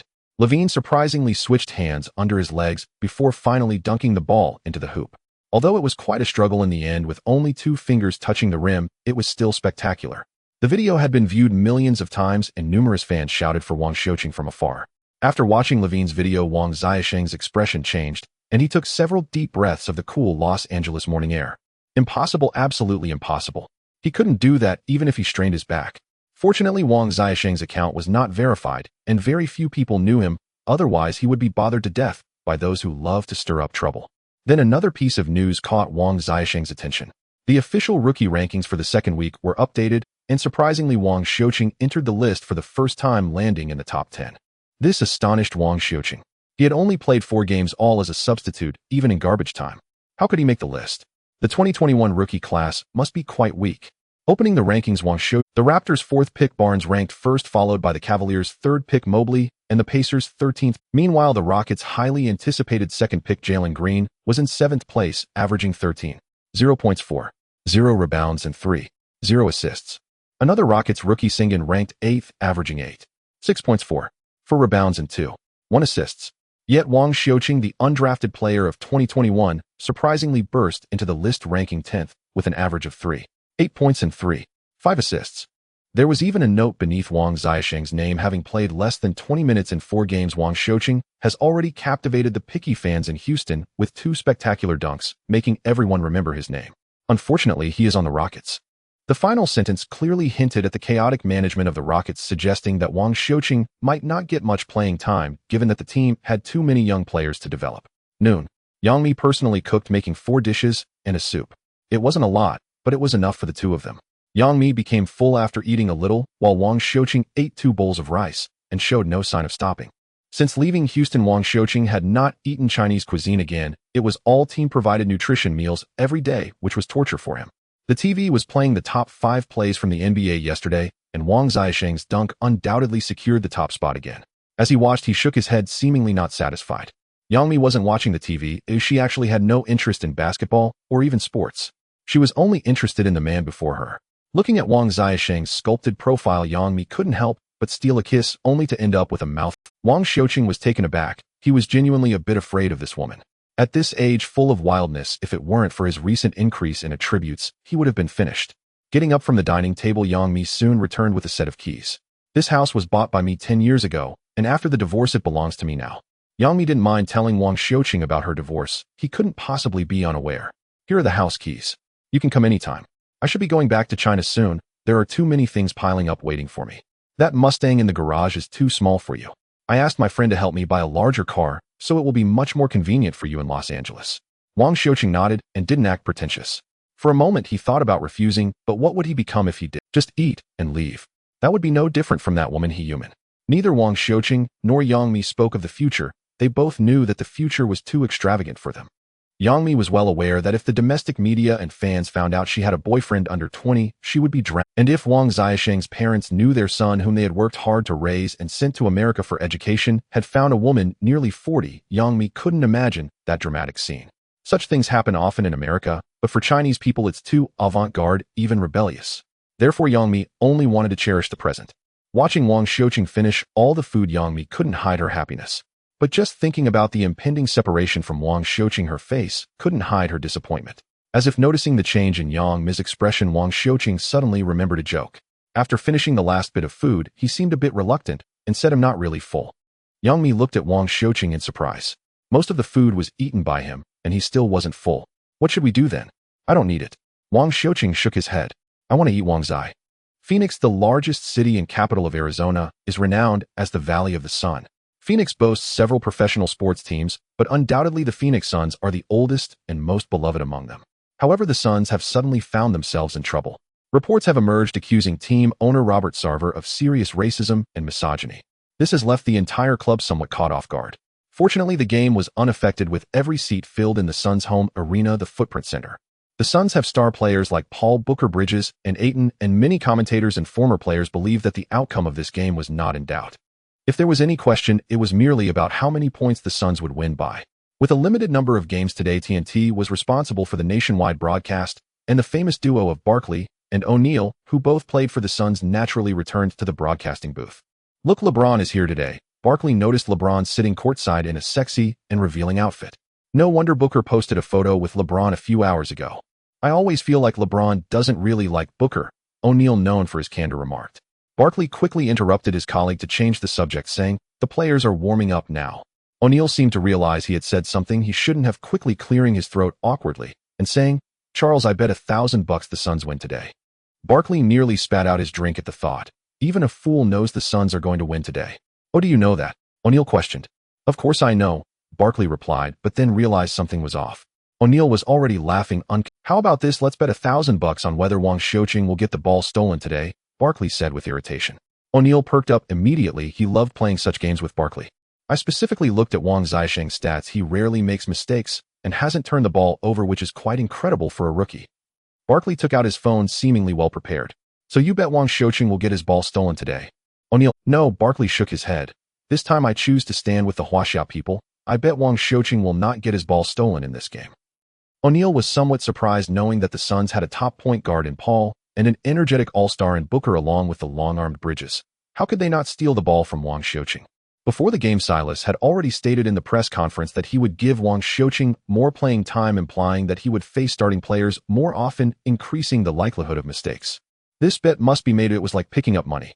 Fearing Barkley might backtrack, O'Neal quickly said, "Then I bet Wang Xiuqing will get his ball stolen in this game." Barkley added, "It's a steal, not a turnover." Got it. O'Neal eagerly took out his phone to post their bet. The game soon commenced. The Suns started with Paul, Booker, Ayton, Bridges, and Crowder, showing no signs of. The Rockets maintained their lineup of Green, Porter Jr., Sengun, Wood, and Tate.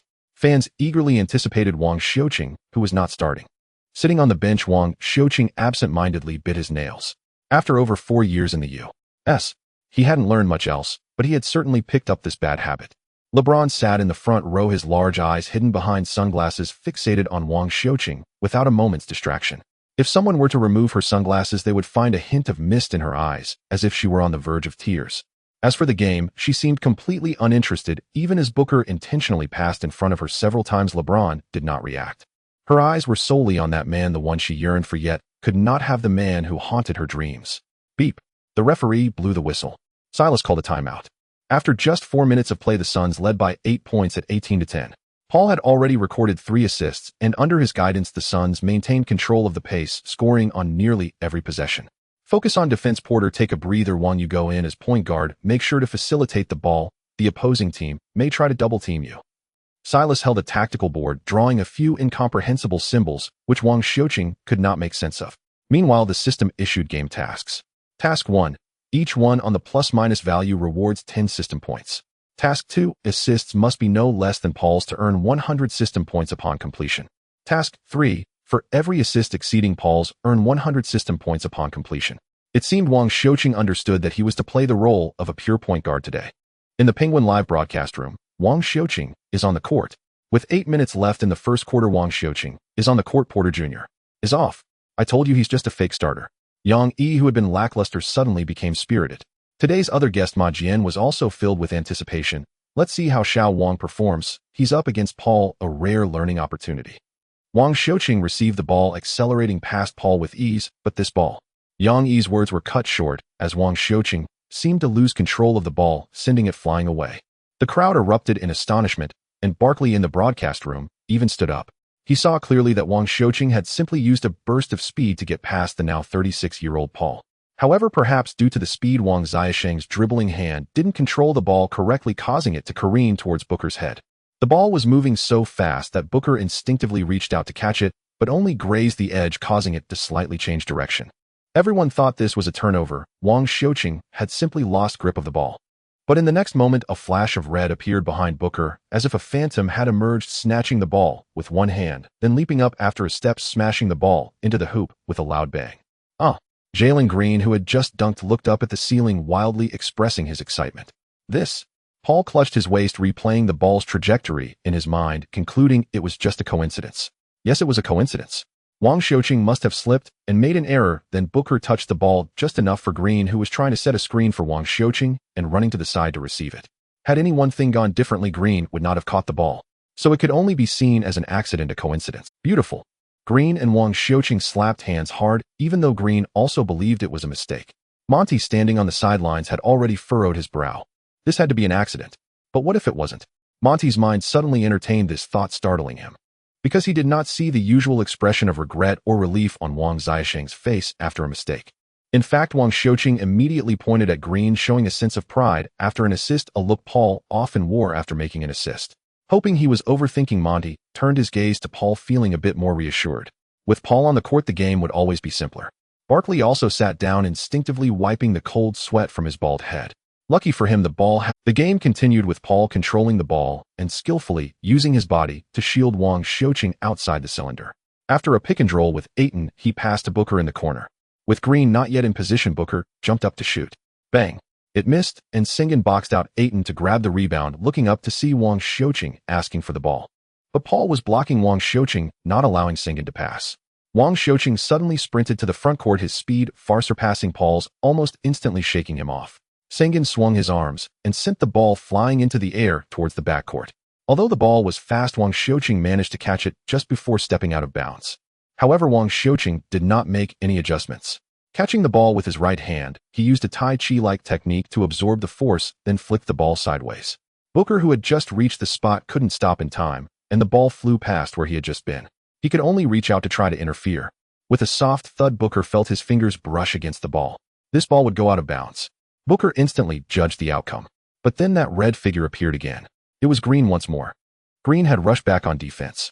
He had initially been a step slow and did not expect to catch the ball, so he slowed down a bit, preparing to inbound it. However, Booker's touch on the ball had altered its direction, strangely bringing it towards him. Having slowed down in advance, Green naturally caught the ball with both hands, took a step in rhythm, and then jumped up smoothly to shoot. At that moment, Green felt everything was so natural, so effortless. It was as if everything was perfect.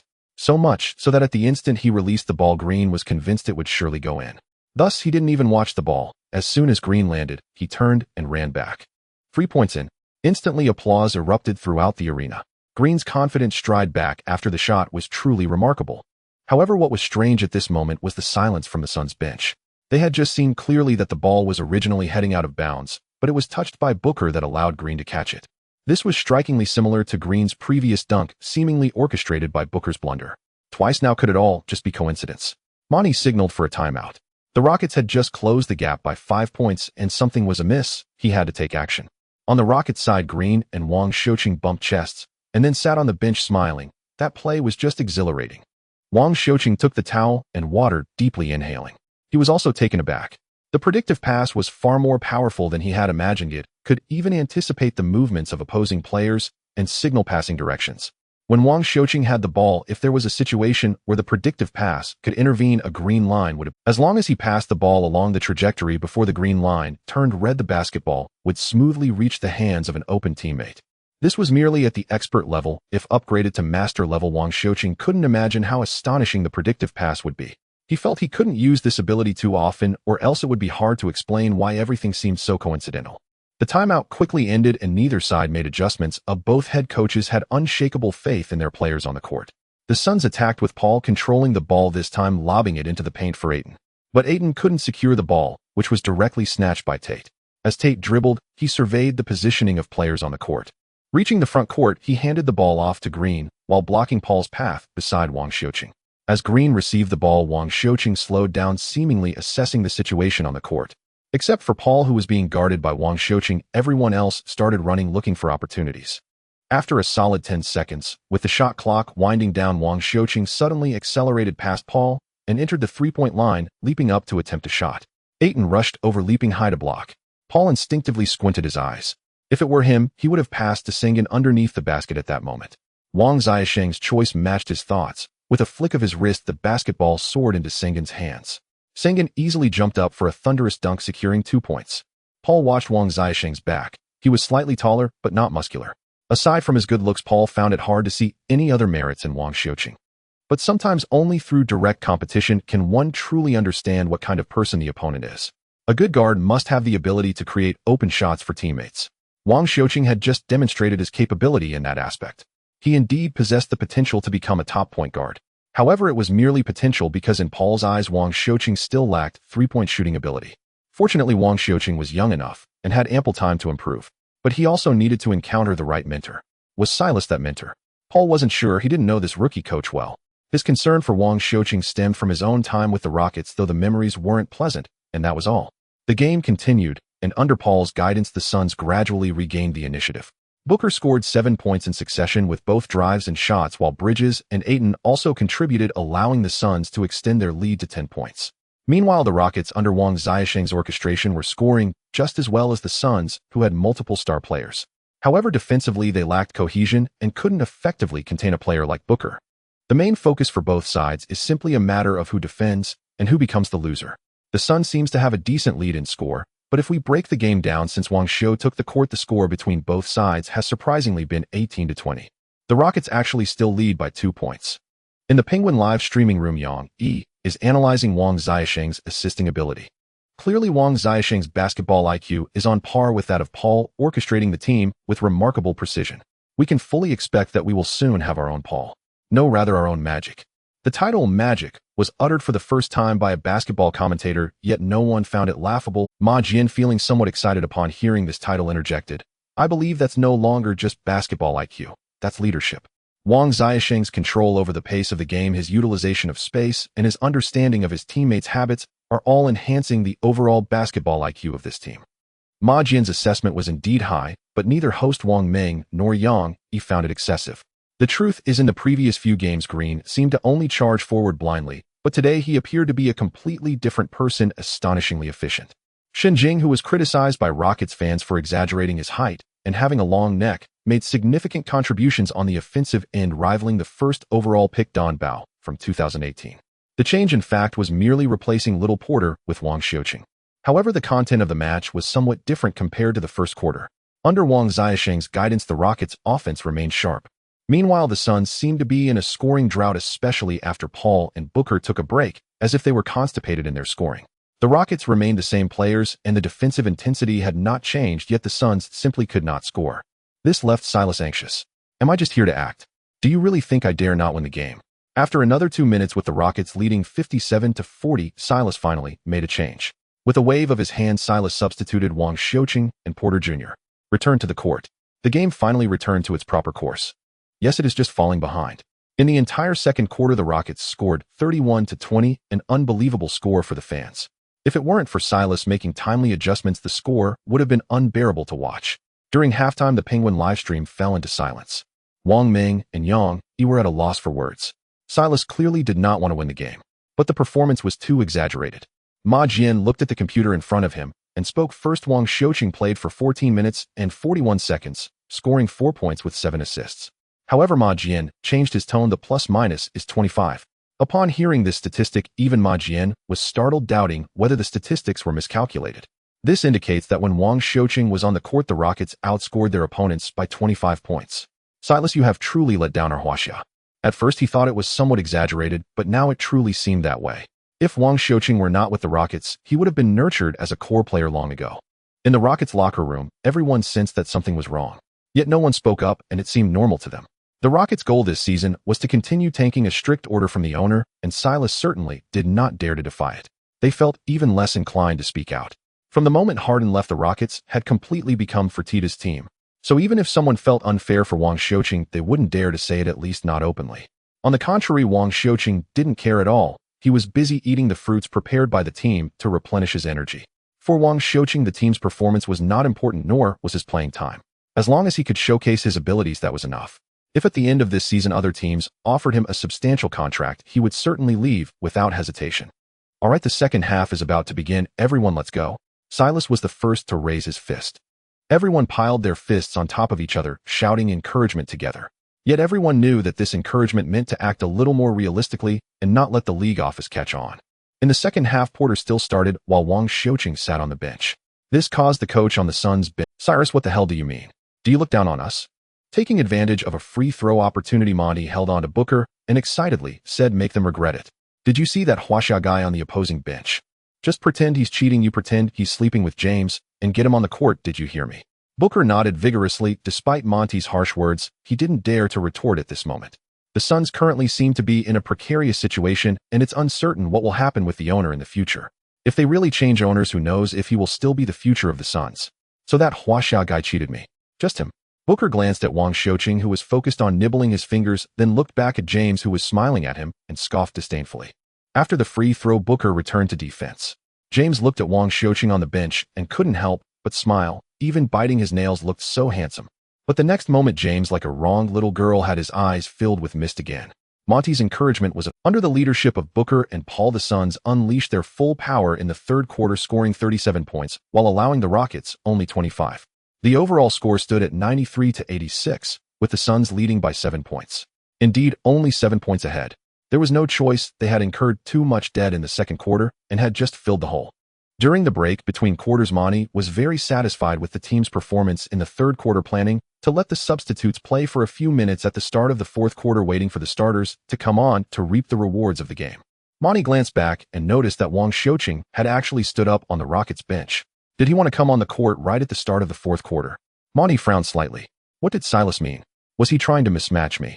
While my starters were resting, you let Wang Xiuqing come on to score. Chris, hold on for a few more minutes, and I'll let Booker replace you soon. Monty decided to let Paul persist for a few more minutes. Otherwise, without the starters, Wang Xiuqing might disrupt the Suns, and even if he sent the starters back in, it might be too late. As the fourth quarter began, both sides sent in their usual substitutes, but both teams discreetly kept their starting point guards on the court. At this point, no one considered the Rockets' starting point guard to be Porter Jr. The Suns had the ball. Paul brought it up, while Wang Xiuqing attempted to steal the ball several times, but failed, and even took a few of Paul's subtle elbows. After the screen and roll, Paul passed the ball to the substitute center McGee.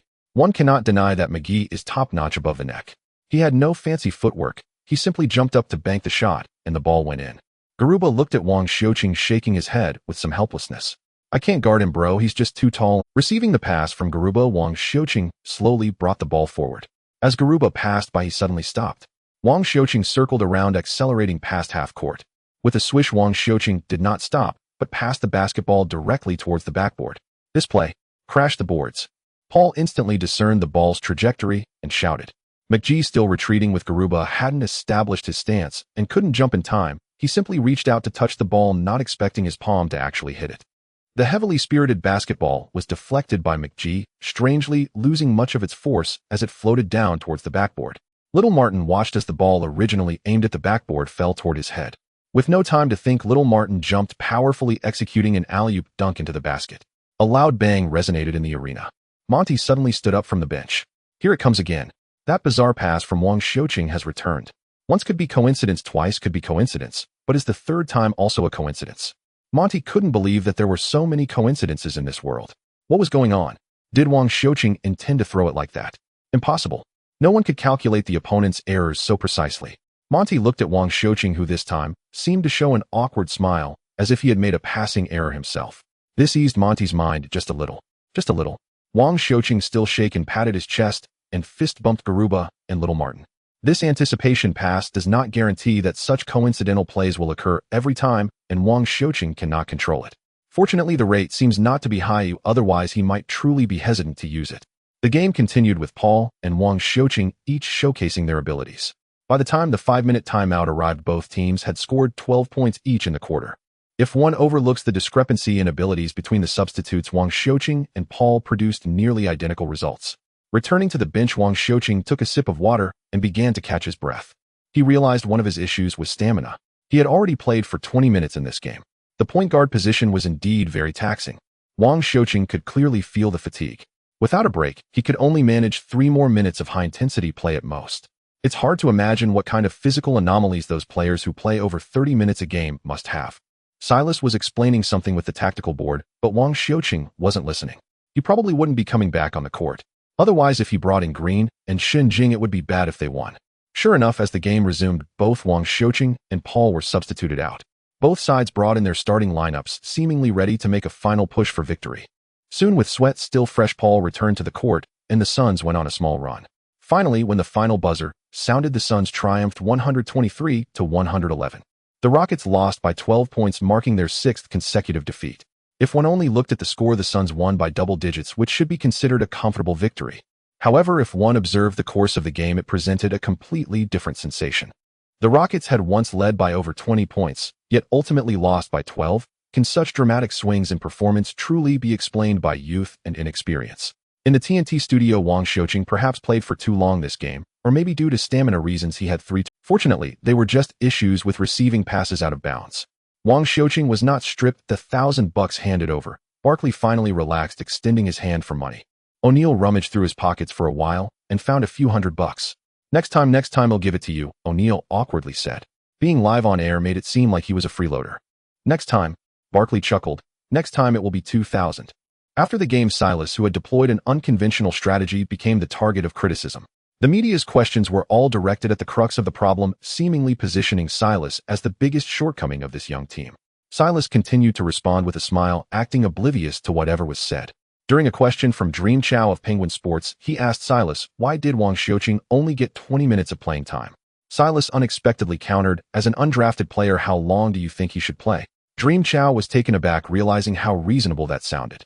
But his plus-minus was 25, the highest in the game, along with 6 points and 13 assists, while Paul only had 13 assists. Shouldn't Wang Xiuqing get more time? Dream Chow did not give up and continued to ask. Basketball is a 5-person sport. When he is on the court, the other 4 players also achieve the same plus-minus. They are asking me for time. What should I do? Silas remained smiling, but Dream Chow genuinely wanted to take off her high heels and give him a few hits. Jean walked into the players' tunnel, and the security seemed to ignore her. As Booker's girlfriend, it was effortless for Jean to enter the players' area. Not only the Suns players, but even the security recognized her. Jean headed towards the locker room. In fact, she rarely came here, but today she couldn't resist wanting to see him. In the distance, the door to the visiting team's locker room opened, and over 30 players and staff from the Houston Rockets emerged carrying various bags. Wang Xiuqing was the last to come out.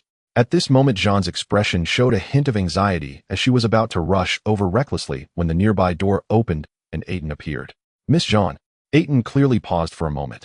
Are you looking for Booker? Just wait a moment, I'll go get him for you. Just as Jean was about to refuse this big guy, Aiton returned to the locker room as if to take credit. Jean bit her lip as she couldn't wait any longer. The Houston Rockets were clearly heading to the airport. She had been following Wang Xiuqing's schedule, so she knew the Rockets' next stop was Denver. She could appear in Los Angeles because she lived there. She could also appear in Sun City because of Booker. But she had no reason to be in Denver.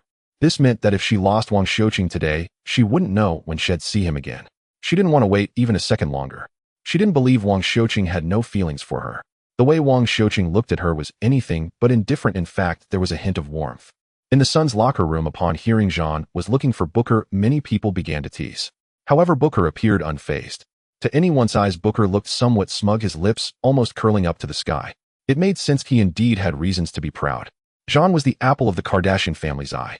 With beauty, status, and wealth, she was at the pinnacle of the pyramid. It was a full 5 minutes before Booker, amidst the teasing of the crowd, proudly exited the locker room. However, outside the locker room, there was no sign of Jean. In the parking lot, in a secluded corner, Wang Xiuqing looked at the woman before him, somewhat at a loss. Who would have thought that the goddess in the eyes of Americans, the strong woman, the top model, the internet celebrity, would be tearful and delicate at this moment? This was so different from her on-screen image and persona. A few minutes later, she said, I have to go. Silas is back, and we need to head to the airport. He'll wait for you in Denver. Please don't run away, I'm begging you. Jean's eyes were once again misty, her voice pleading. I run. Wang Xiuqing no longer hesitated, leaving the shadowy corner and jogging onto the bus behind Silas. Watching Wang Xiuqing's figure, Jean's breath remained erratic, her heart racing like a wild deer. At this moment, she firmly believed this man was the one she liked, and she absolutely couldn't let go. Looking at the now blacked-out phone, Booker blinked, taking a while to process what had just happened.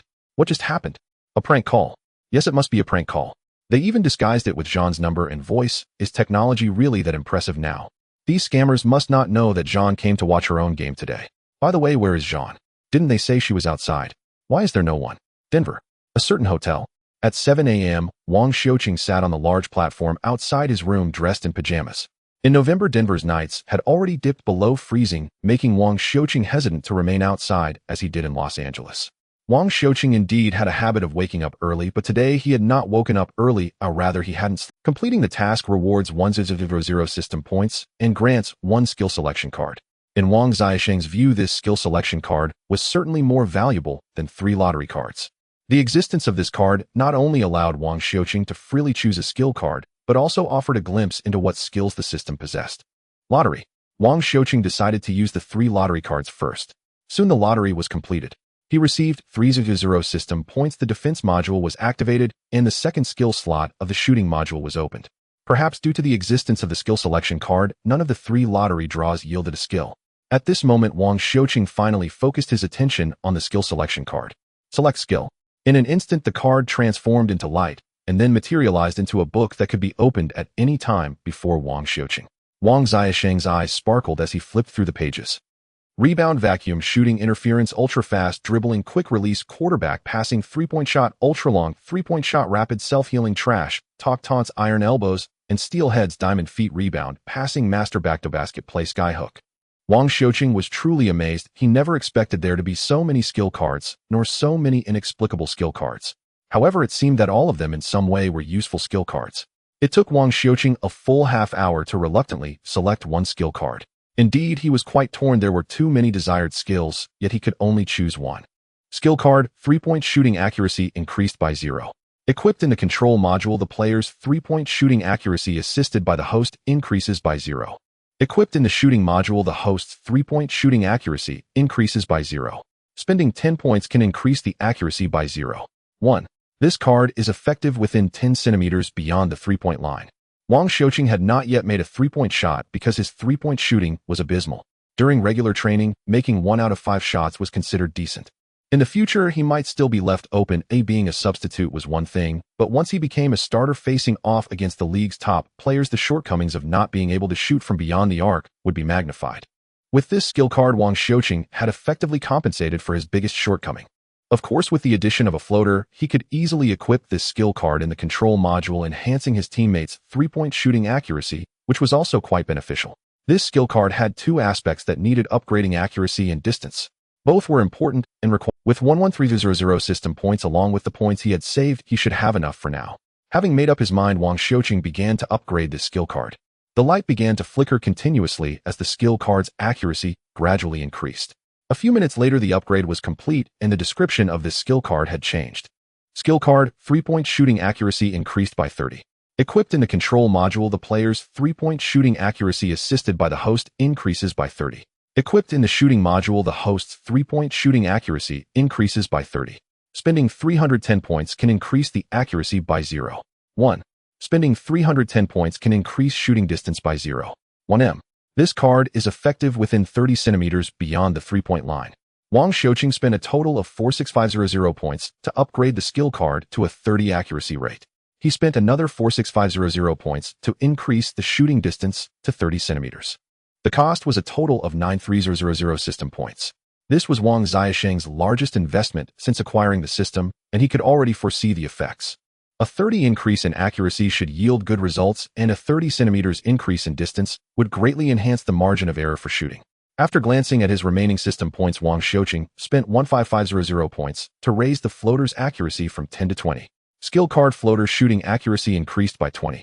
Equipped in the control module, the player's floater accuracy assisted by the host increases by 20. Equipped in the shooting module, the host's floater accuracy increases by 20. Spending 210 points can increase accuracy by 0. 1. Note this card is effective within the three-point line and cannot stack with other cards that increase accuracy in the same area. Only the effect of the card with the higher accuracy will take effect.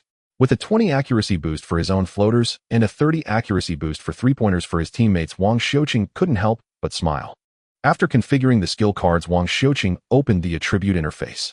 He had just had 113950 system points, yet within a few minutes, he was left with only 5450 points, prompting Wang Xiuqing to sigh again about the insufficiency of points.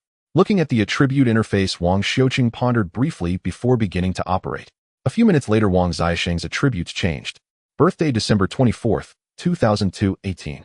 8 years old. Height 191 centimeters, 10 to 0. 1 centimeter. Wingspan 192 centimeters, 10 to 0. 1 centimeter. Weight 88 kilograms, 1 to 0. 1 kilogram. Vertical jump 90 centimeters, 100 to 0. 1 centimeter.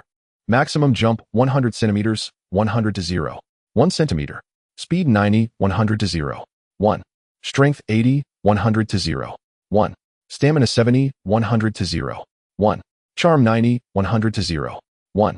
Remaining system points 5450 points.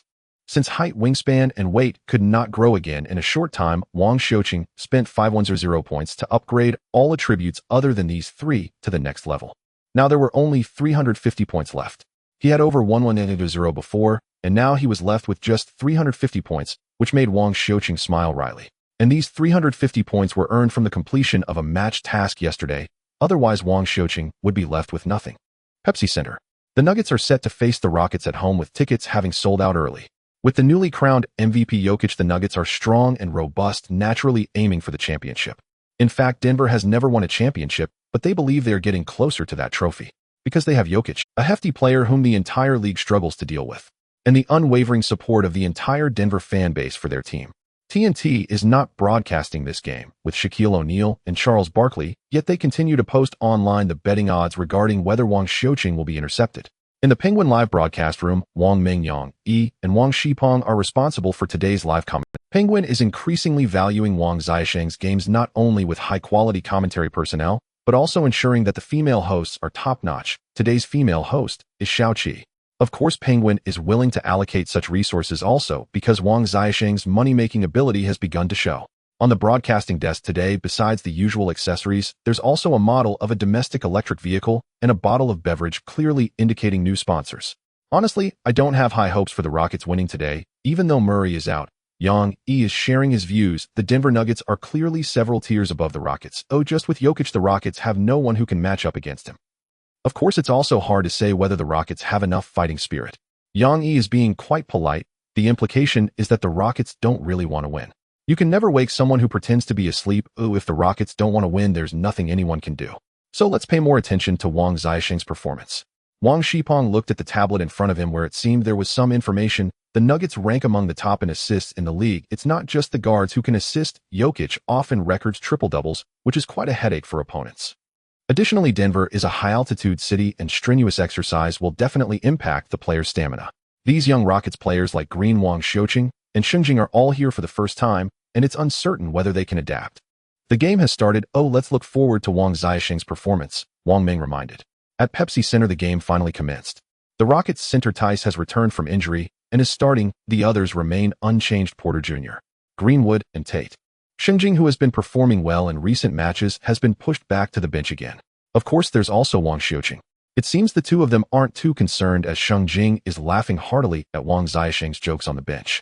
Christopher, wanting to join in from afar, finds himself too far away.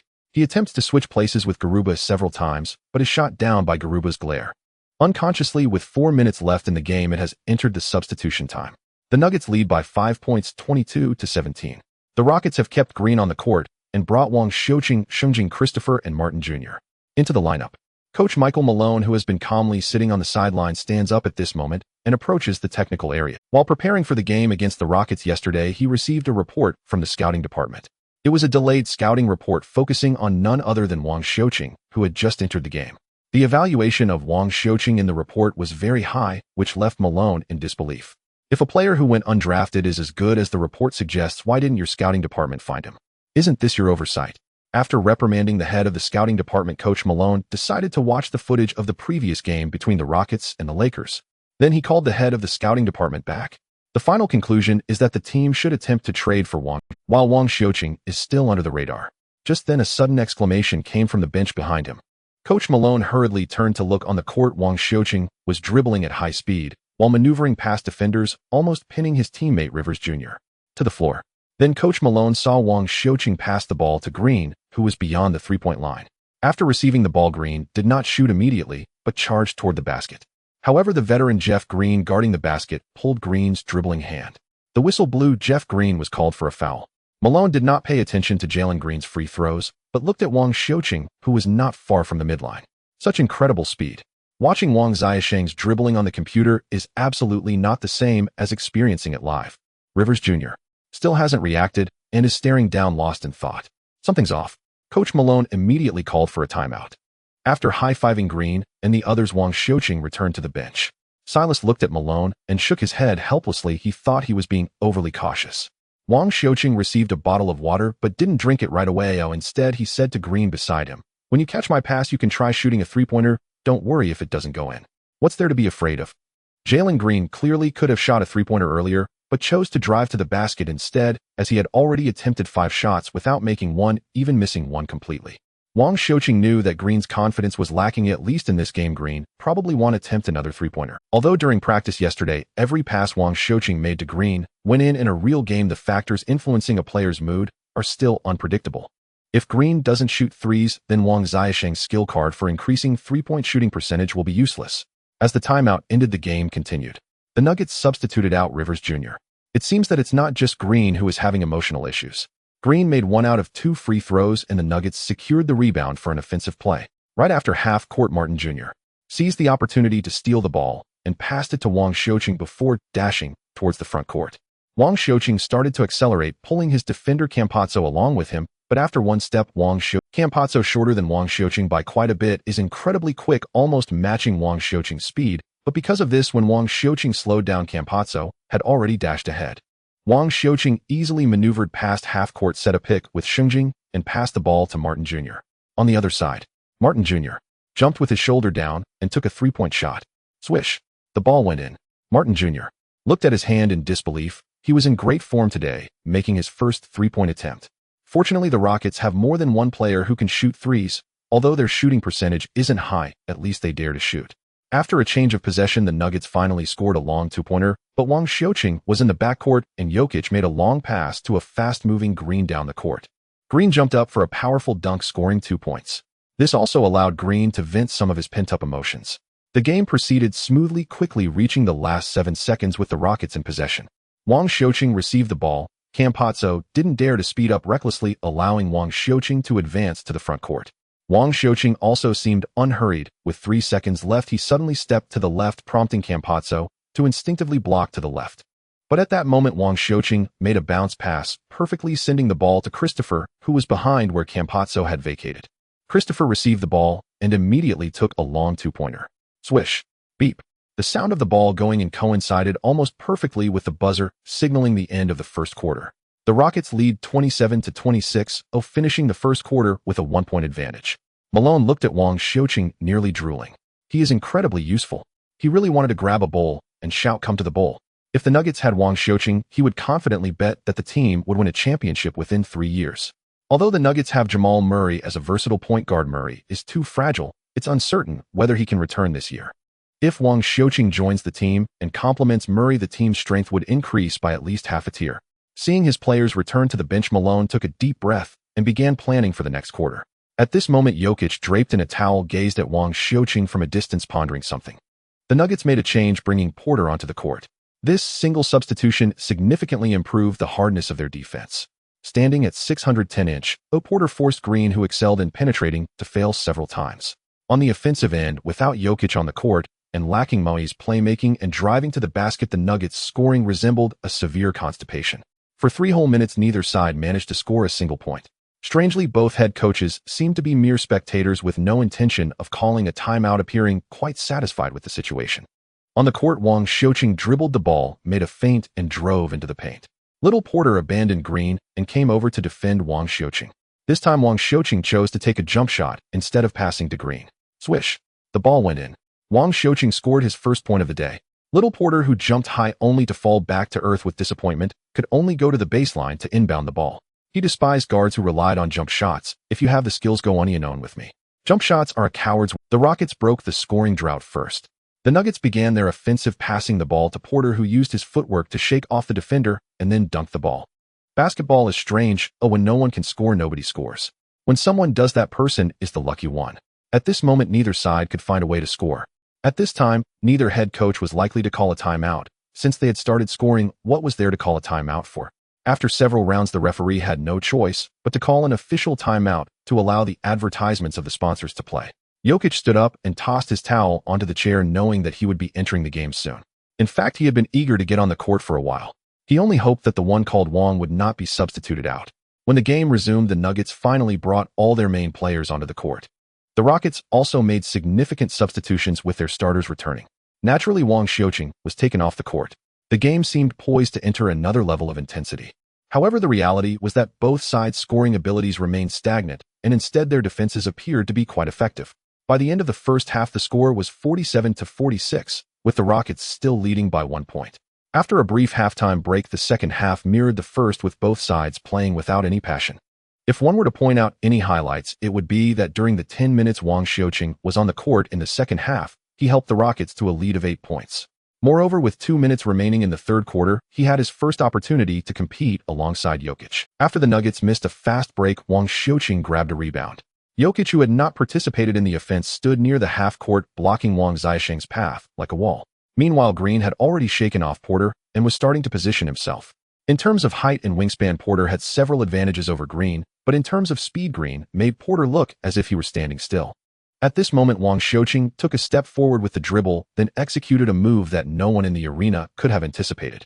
He rolled the basketball along the ground as if he were tossing a bowling ball, and it fortuitously rolled past Jokic, who was not far away.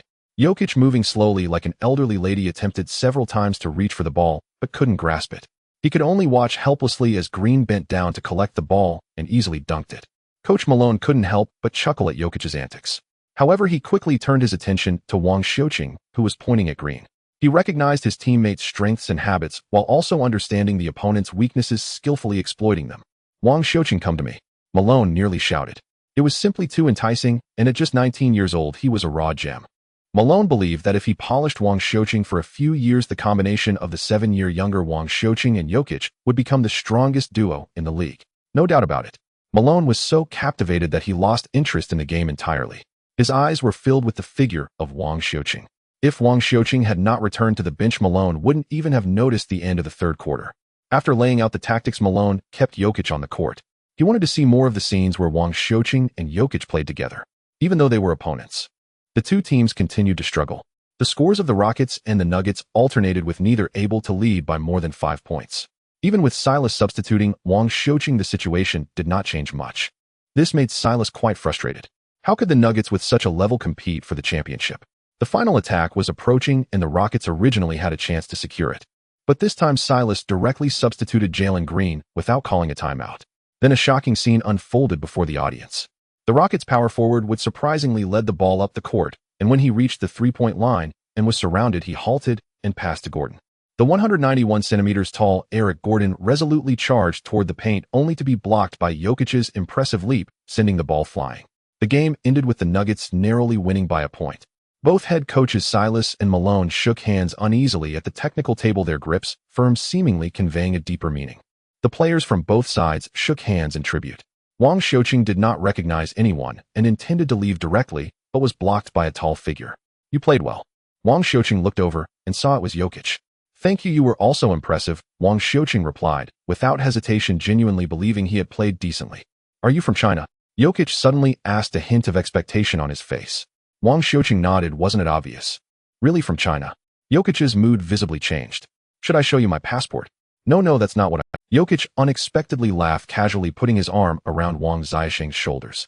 "I invite you to my home for Serbian kebabs." Wang Xiuqing felt a bit uncomfortable being embraced like this, and Jokic's massive weight would crush him. However, the mention of Serbian by Jokic made Wang Xiuqing realize why the other party's attitude was like this. Wang Xiuqing awkwardly said, "It's not that I don't want to go, it's just that the team is flying to San Francisco soon, and we have a back-to-back game against the Warriors tomorrow, so I really can't make it today." Jokic clearly did not expect this situation. He couldn't possibly concern himself with the schedules of other teams. Jokic seemed a bit disappointed, but started to mumble. "I once met another Chinese player named Zhou who also played for the Rockets. His personality is different from yours. He was a bit reserved. I invited him to my home, but he directly refused and walked away." Wang Xiuqing knew that Jokic was probably talking about Zhou Qi. The education that Chinese people receive from a young age often instills a sense of modesty and restraint. However, such a personality is difficult to thrive in the flamboyant NBA. Aside from Yao Ming, no other Chinese player has garnered the league's favor, which is certainly related to their abilities, but personality cannot be overlooked either. Wang Xiuqing walked down the corridor with Jokic, chatting away, completely ignoring the others. "I'm not the same as Zhou Qi. If there's food, of course I want to go. It's just that I really can't today. Why don't you ask?" Wang Xiuqing pointed at Silas, who was still posing for the cameras in the distance. Jokic paused, turned to look, and the next moment, he actually took large strides toward Silas. Wang Xiuqing was startled and quickly grabbed Jokic. This guy wouldn't really go, would he? Jokic burst into laughter, seemingly delighted to have tricked Wang Xiuqing. Wang Xiuqing couldn't help but laugh as well. This guy had a weight of 250 pounds, but a childlike heart of 240 pounds. The scene of Wang Xiuqing and Jokic chatting and laughing reached the land of China. In the Penguin live broadcast room, Yang Yi commented, "Am I mistaken? Wang Xiuqing and Jokic don't seem like they are meeting for the first time. First it was James, now Jokic. Wang Xiuqing has already gained recognition from many superstars in the league." Wang Xipeng, who had been silent, suddenly spoke up. "I don't think the Rockets can keep Wang Xiuqing." Wang Ming and Yang Yi both looked at Wang Xipeng, and even Shao Qi put down his tablet, waiting for Wang Xipeng to continue. "James and Jokic are both undisputed leaders of their respective teams. Logically, they shouldn't have any prior acquaintance with Wang Xiuqing, who just entered the league this year. Yet they seem to treat Wang Xiuqing like an old friend. I have reason to believe they might want to trade for him to their teams. Yang Yi and Wang Ming exchanged glances, both seeing a hint of excitement in each other's eyes. If Wang Xipeng's speculation is true, then this matter is significant for both Wang Xiuqing and Chinese. The Lakers and Nuggets are both championship contending teams, seemingly lacking the space and time to develop young rookies. However, given Wang Xiuqing's current capabilities, he could easily fit into a rotation. Both the Lakers and Nuggets need players like him. On the contrary, the Rockets have little time to give Wang Xiuqing. Firstly, there are too many high-profile rookies, and secondly, Wang Xiuqing's performance makes Silas hesitant to use him too much, as they could easily win games otherwise. Analyzing it this way, the Rockets are indeed not where Wang Xiuqing should stay, even if this is the team that Yao Ming once played for. At this moment, Shao Qi's eyes lit up. Well, I think Wang Xiuqing would fit well with the Warriors too. The game has concluded, and the Houston Rockets' private jet has taken off, heading towards San Francisco. However, the impact of the game is still brewing. The remarks made at the Rockets' post-game press conference have left the local fans in Houston and the Rockets fans in China extremely dissatisfied. When asked why Jalen Green was substituted during the final possession, Silas replied Jalen Green was not on the court because Gordon played better and he executed well in the last possession, but it just didn't go in. This answer caused the reporters from the Nuggets present to stifle their laughter. When asked how it felt to match up against Jokic, Wood responded, "It wasn't very difficult." The reporter was clearly unsatisfied with this answer and pressed on, "I saw the stats. You had 12 points and 17 rebounds while Jokic had 28 points and 14 rebounds. Do you think you did well? You can't just look at the stats. You have to consider whether the team operated smoothly while I was on the court," Wood replied. Wang Xiuqing had 6.7 assists and 3 steals. Do you think the team operated smoothly when he was on the court? This reporter seemed to have found a scoop and continued questioning. Wang Xiuqing is a rookie. He still needs to grow. The team didn't perform better when he was on the court, did it? Wood shrugged and retorted. The reporter stopped asking questions and quickly jotted down notes with both hands flying over the notebook. Other reporters were also momentarily shocked before swiftly recording Wood's remarks. Silas frowned slightly, sensing something was amiss, but there was nothing he could do to remedy the situation. After the post-game press conference, the official fan forum in Houston had already initiated a movement to demand Silas' dismissal and to trade Wood, gathering tens of thousands of signatures in just a few hours. In China, fans were even more direct, and the various insults directed at Wood and Silas were beyond us. Several major fan gathering spots, such as the live streaming platform Hupu and Baidu Rockets, experienced multiple crashes and were inaccessible. On Douyin, self-media and streamers related to the Rockets went viral with videos criticizing Wood, while videos asserting Silas must be fired also exploded in views. Commentators like Yang Isu-kun and Ma Jian expressed their opinions on Weibo, essentially saying that while the Rockets could choose not to win, they should not hinder Wang Xiuqing, as Chinese fans have been waiting too long for him. The basketball commentator Yu Jia from CCTV Sports unexpectedly posted a picture of Yao Ming's number 11 jersey on Weibo. However, Yu Jia added a graffiti-like one after the 11, and there were no other words. This was interpreted by fans as a potential sign of CCTV Sports loosening restrictions on NBA broadcasts. In no time, the comments from several commentators even made it to Weibo's trending topics. In San Francisco, at the Chase Center, as the city with the largest Chinese population in the U.S., the Golden State Warriors' home games always attract numerous Chinese fans. Today, the opponent, the Houston Rockets, recently featured a rising Chinese rookie, so tickets for this game sold out early, with a significant portion purchased by local Chinese fans or Chinese international students. When Deng Ziqi and her agent entered the arena, they were spotted by several Chinese fans attending the game who began to applaud. Deng Ziqi quickly waved and smiled in acknowledgement. She was set to hold a concert at this venue tomorrow, and today's tickets were a promotional gift from the organizers, allowing more Chinese to learn about her concert. After all, most of the people attending her concert would also be Chinese. Gem. Before she even sat down, Deng Ziqi heard someone calling her in Chinese. Seeing someone in the front row which ordinary fans couldn't access, she turned to look. "Daniel, what are you doing here?" Deng Ziqi exclaimed in surprise. The person was none other than Wu Yanju. "I'm a San Francisco local and a Warriors fan. It's quite normal for me to be here. What about you? Are you here on vacation?" Wu Yanju extended his hand and lightly shook hands with Deng Ziqi. "I'm on a national tour. Well, I have a performance here tomorrow." Deng Ziqi smiled and quickly took out a ticket from her bag. "If you have time, come to my concert tomorrow." I would. Wu Yanju accepted the ticket and then asked, "Do you know there is a Chinese player on the Rockets?" "Rockets?" Deng Ziqi shook her head, searching her limited knowledge of the NBA for a long time, but couldn't recall who the Chinese player was. "He is here." Wu Yanju suddenly became excited, disregarding his image, and shouted Wang Xiuqing. Wang Xiuqing, chewing gum, was spinning a basketball with his fingers as he entered the court for final warm-ups. Hearing his name called in standard Chinese, Wang Xiuqing turned to look. In the U.S., the only people who are very familiar with him would call him by his full name. Fans or players from other teams would only call him Wang. He was slightly surprised to see Wu Yanzhu and Deng Ziqi. Could they have come specifically to see him? Knowing it was impossible, Wang Xiuqing still couldn't help but think along those lines. He stood at the sideline and threw the ball, missing completely. Then he walked over to the two. "As you stop it." Before he got close, Wang Xiuqing spoke. Wu Yanzhu was taken aback for a moment, then shook his head. What a bad joke. He bumped his chest as a greeting in American style. Then Wang Xiuqing shook hands with Deng Ziqi. Deng Ziqi slowly looked up, her gaze landing on the tall boy before her. He resembled a towering mountain, evoking a sense of reliance, while Wang Xiuqing at this moment was also gazing down at her, his eyes displaying an indescribable tenderness. The distance between them was so close that Deng Ziqi could distinctly smell the faint scent emanating from. This unfamiliar scent carried a comforting feeling, causing her to become somewhat enchanted to the extent that her cheeks flushed without her noticing. "I am Deng Ziqi." Deng Ziqi introduced herself using her Chinese name instead of English. "It's all just bubbles." Wang Xiuqing sang half a line, then awkwardly scratched his head. "Not very good, right? Sorry, my sister is your fan and has your signed photo, which costs several thousand. I don't even know if it's real."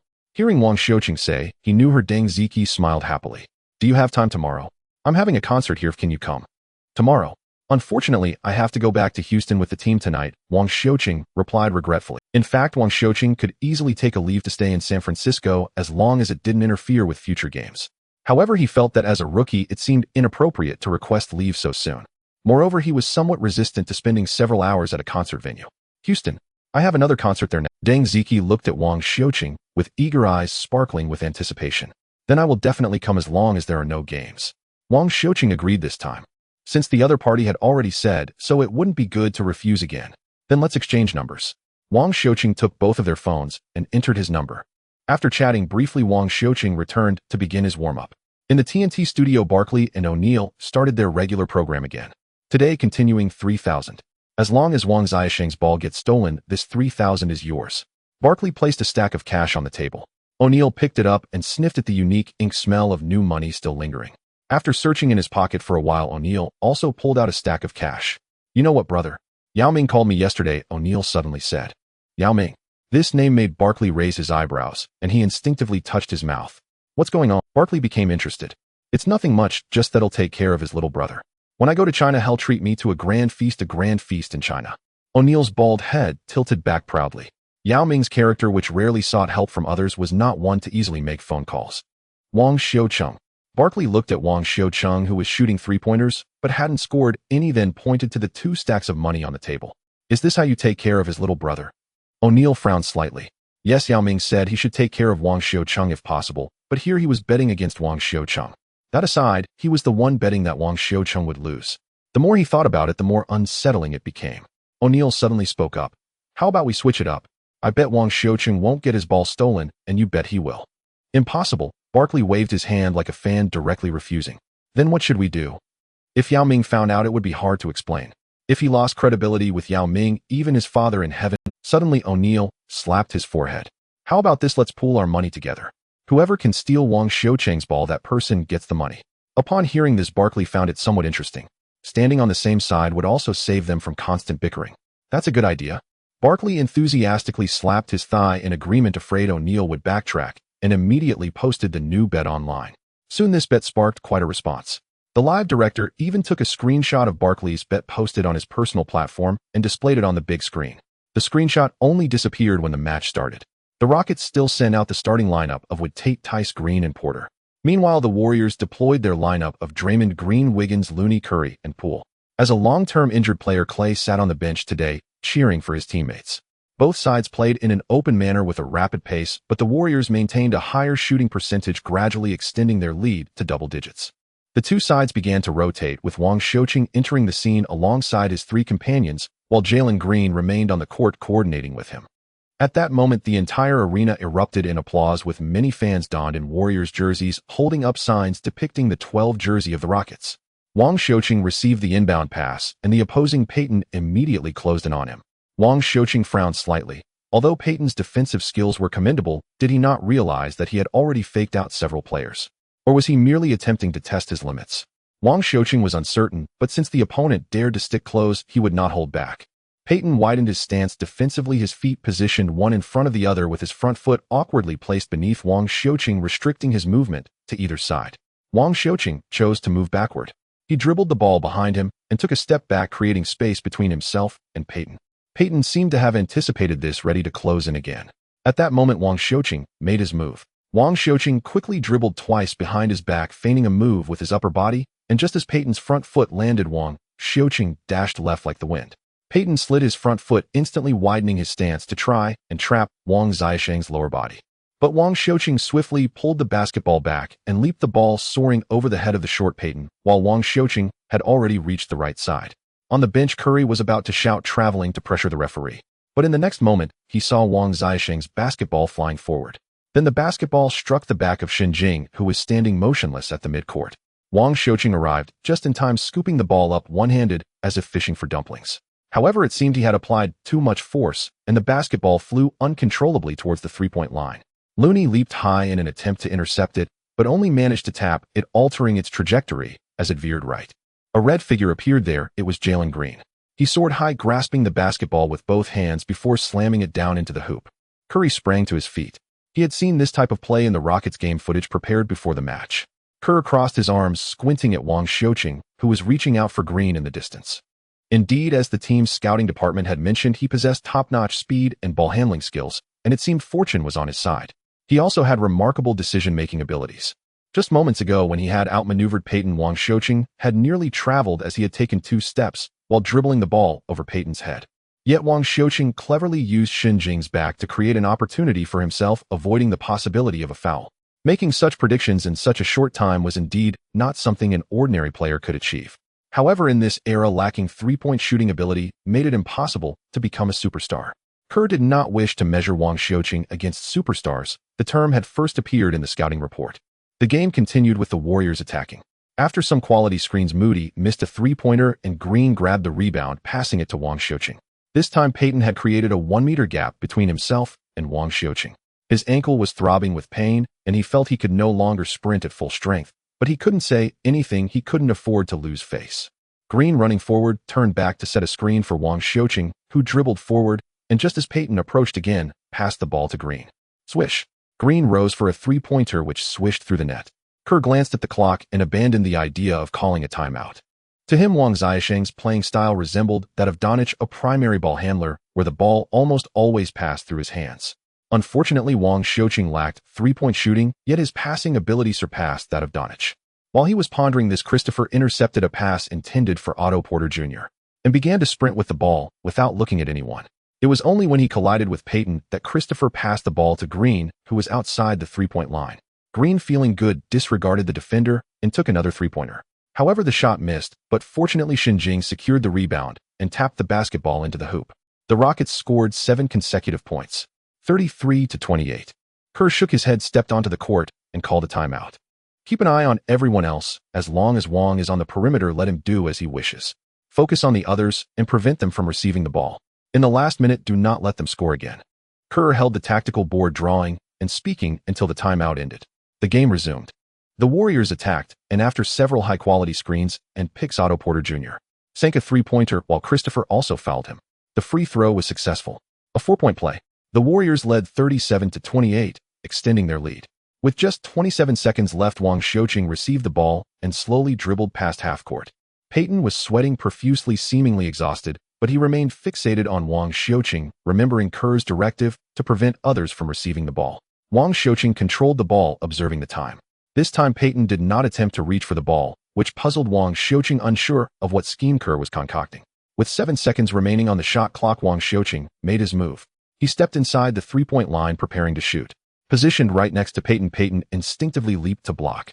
Although Kerr had instructed that Wang Xiuqing could shoot at times, it is difficult to resist one's instincts, especially under conditions of high tension and focus.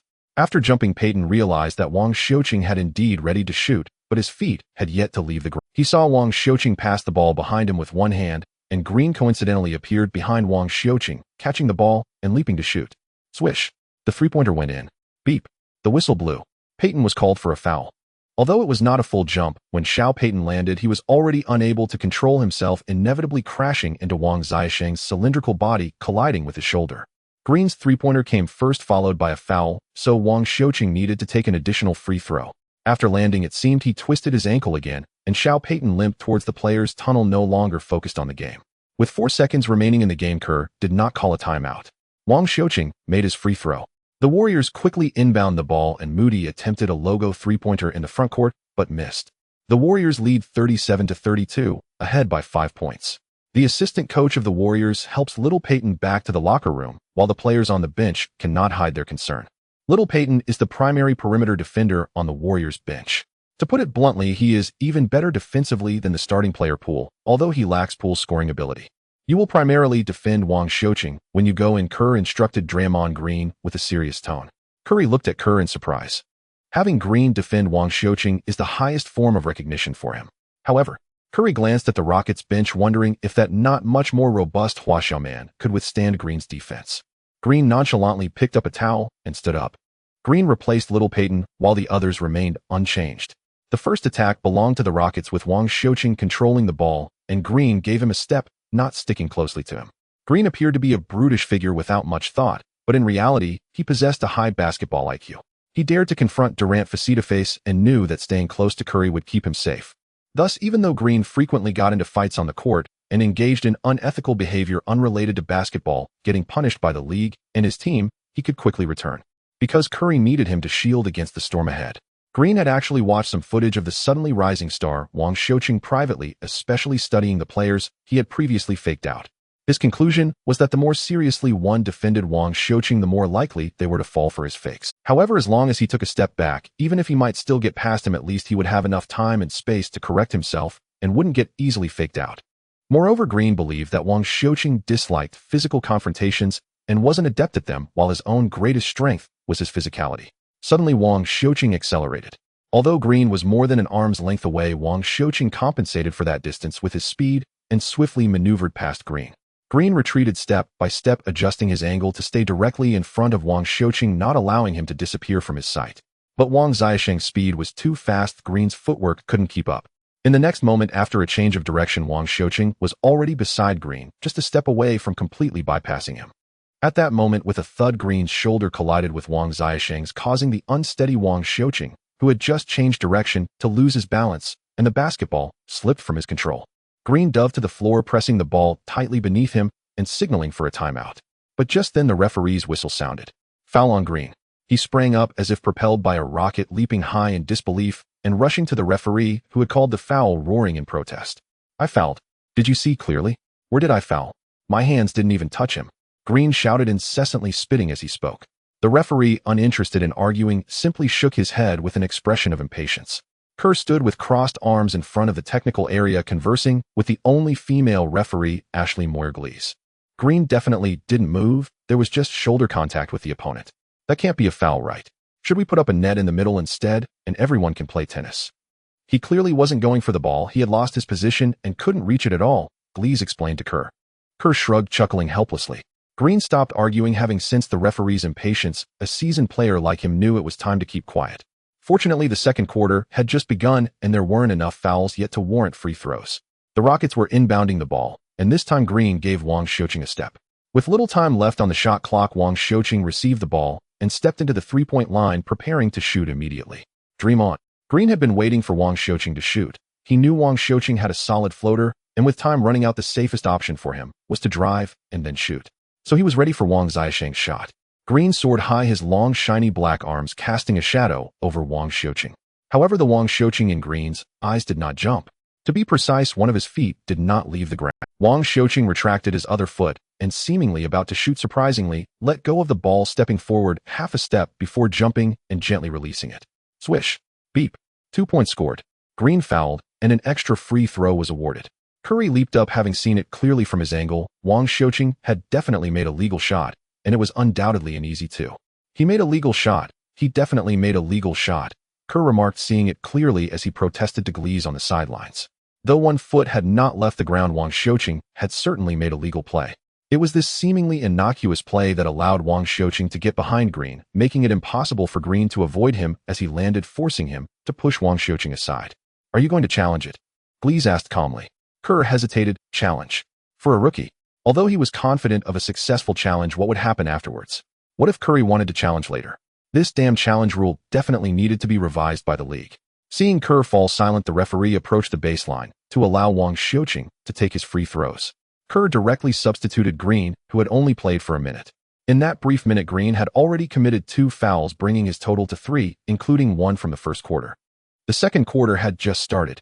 Kerr glanced at the cause of all this trouble. Few players could make Green suffer. Of course, it was also his fault. He had assigned Green to guard Wang Xiuqing, and it was Little Peyton's turn. In just 5 minutes, 2 of his players had failed to handle Wang Xiuqing. Green sat on the bench with the staff handing him a towel. He took the towel and threw it to the ground in frustration, having only played for a minute without breaking a sweat. Did he need a towel to hang himself? Frustrated, deeply frustrated. Green took a deep breath.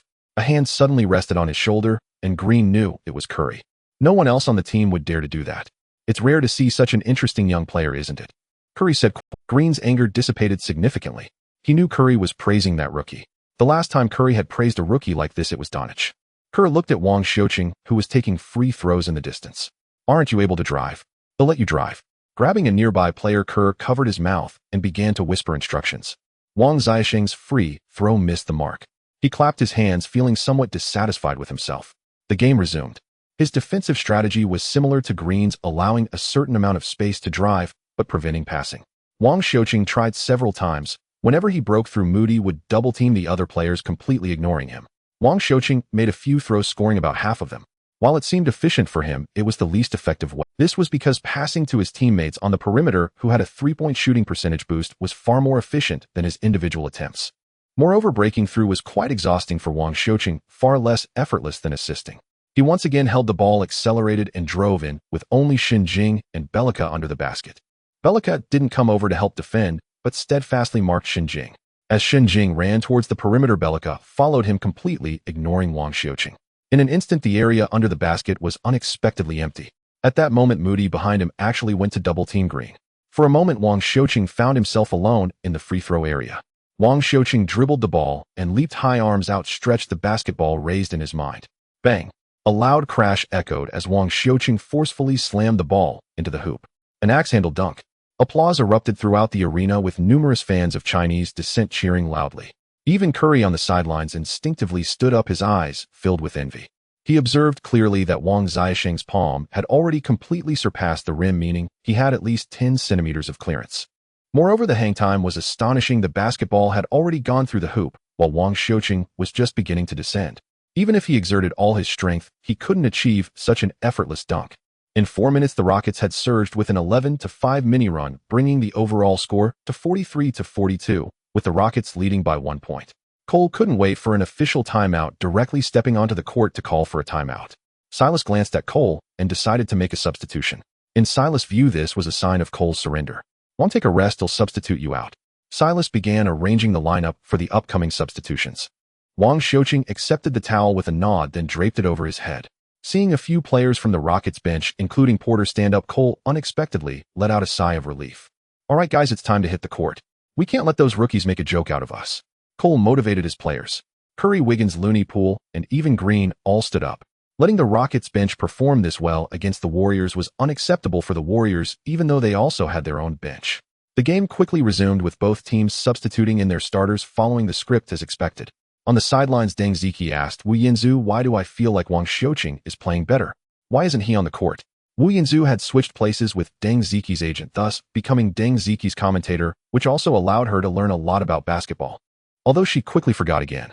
Wu Yanzi's expression was awkward, unsure how to explain to her. Explaining the concept of tanking was too complicated. He could only think for a moment and say the Rockets don't want to win, and the reasons are quite complex. Just know that the better Wang Xiuqing plays, the less playing time he gets. Is that so? Then can't Wang Xiuqing go to another team? Shouldn't teams that want to win want him more? Deng Ziki was clearly surprised. Yes, the vast majority of teams want to win, Wu Yinzu awkwardly replied. But Wang Xiuqing is under contract. Deng Ziki fell silent, understanding the constraints of contracts all too well. With the return of the starters, the Warriors quickly regained their advantage. By the end of the second quarter, the Warriors were leading by 8 points at 69-61. Halftime. In the Penguin Live broadcast room, Yang Yi shook his head repeatedly. If he weren't still broadcasting, he would have genuinely wanted to curse. Yang Yi hesitated, but the bullet comments held nothing back. The screen was filled with greetings directed at Silas. Whether Warriors fans or Rockets fans, everyone wanted to see Wang Xiuqing and Curry compete on the same court, but Silas wouldn't grant. That wish was infuriating. This match was another free event with online viewers already surpassing 10 million. If Penguin hadn't switched servers in advance, the live room would have likely crashed. Wang Xiuqing played for 8 minutes and 50 seconds in the first half, scoring 10 points and 4 assists. Yao Ming reported the data, then emphasized plus-minus of 13. After waiting for a while, and seeing no one respond, Yao Ming continued. Wang Xiuqing attempted 9 shots, making 4 of them all 2-point shots. Do the two coaches have any insights? Hold on a moment, Coach Wang. It seems Meng Chao has an interview ahead. Let's take a look together. Wang Ming suddenly interrupted Wang Xipeng. The scene shifted and Deng Ziqi appeared on screen. The appearance of the two beautiful women eased the tension in the live room significantly. After exchanging greetings, Meng Chao directly asked, "Why are you here?" "There is a concert here tomorrow, and today is an invitation from the organizers, so I came to check out the venue in advance." Deng Ziqi's signature voice and fishmouth expression made her look quite adorable. Even Meng Chao couldn't help but chuckle. "Have you seen Wang Xiuqing? How's he performing?" Meng Chao she had only seen Deng Ziqi and Wu Yinzu watching the game from the sidelines, so she inquired if she could interview them out of curiosity. To her surprise, it was easily approved.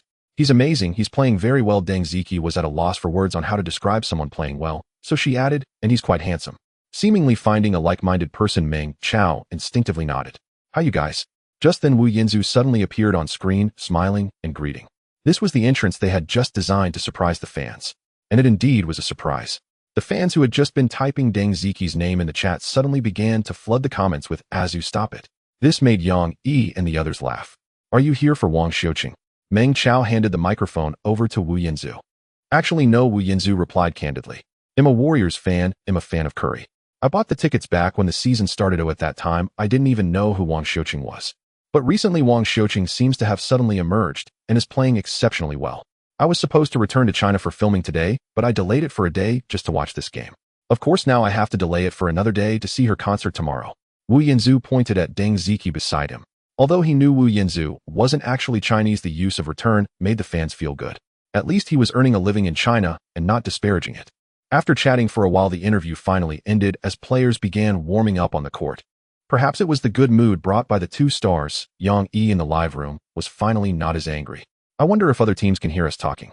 Yang Yi became unusually serious. "Wang Xiuqing is definitely a qualified rotation player.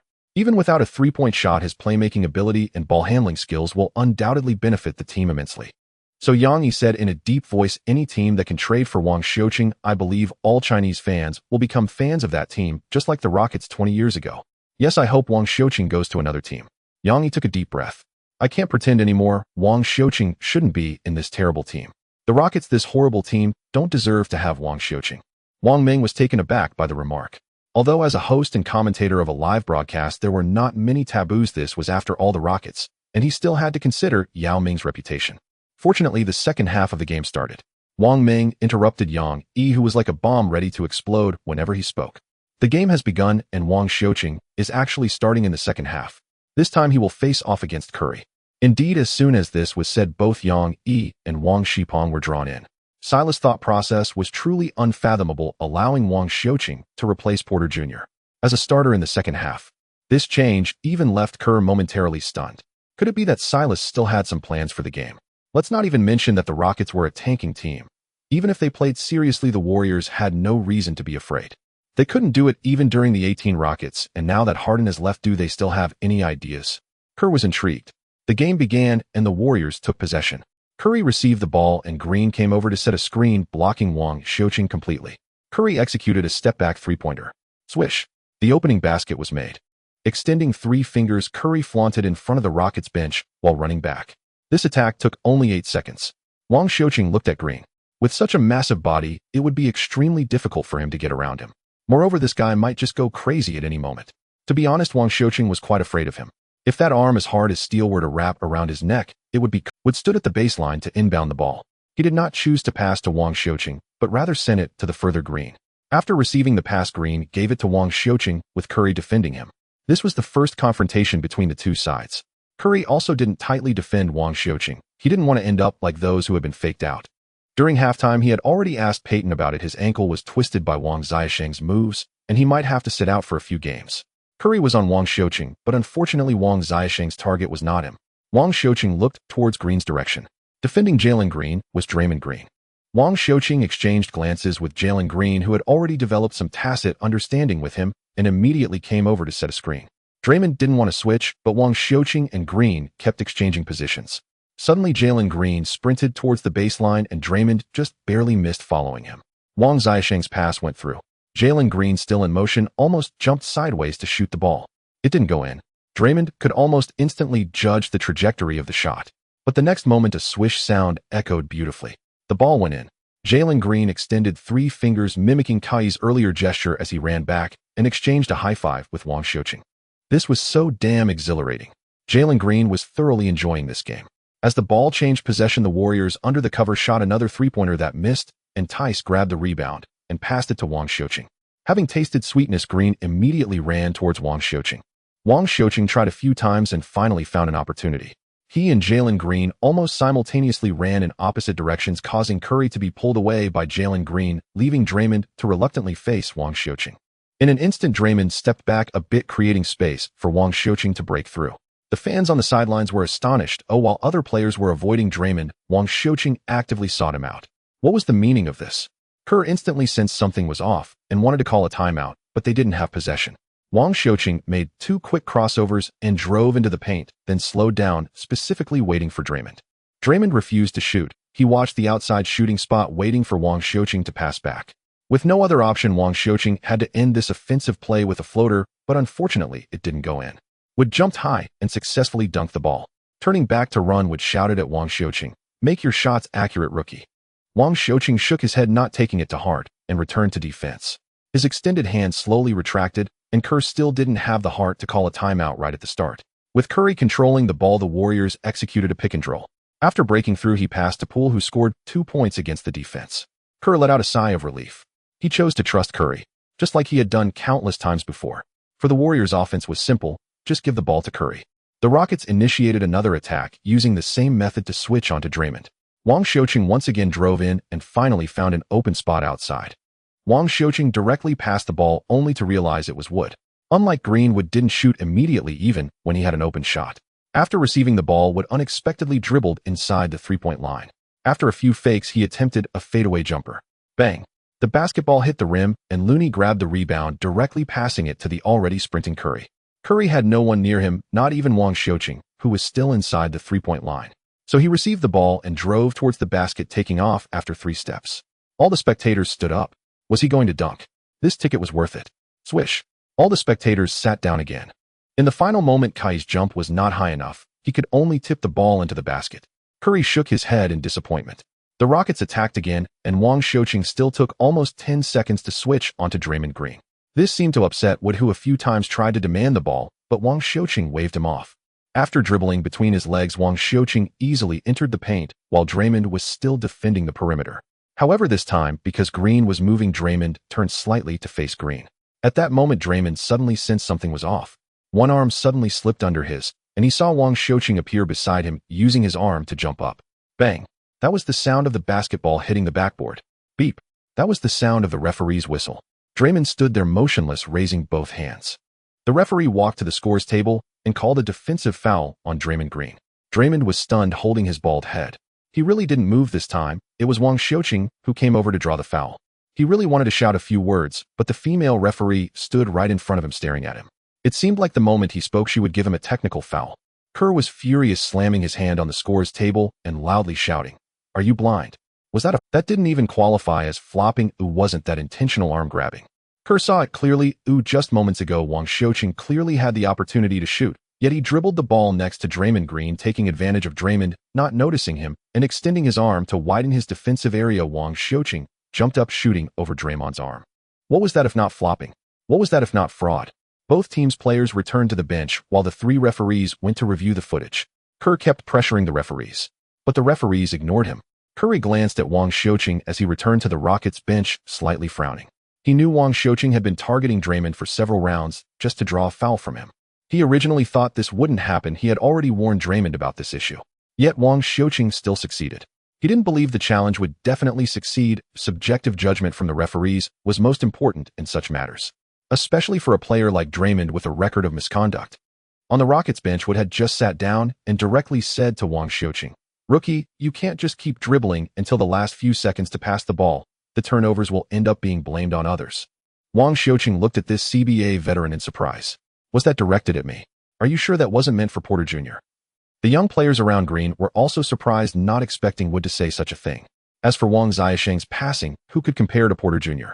In terms of passing accuracy, Green had the most say in this matter. Just as Green was about to speak up for Wang Xiuqing, he noticed Wang Xiuqing smiling. It was a disdainful smile. "Then I won't pass to you," Wang Xiuqing said nonchalantly. He didn't even bother to glance at Wood. "Calm down." Silas' nice guy persona kicked in as he tried to mediate, saying a few words to each side. But no one was listening at all. Wood was still roaring. "What do you mean, rookie? You want to pass? Get a starting spot first before talking." Porter Jr. sat at the back saying nothing and doing nothing as if this had nothing to do with him.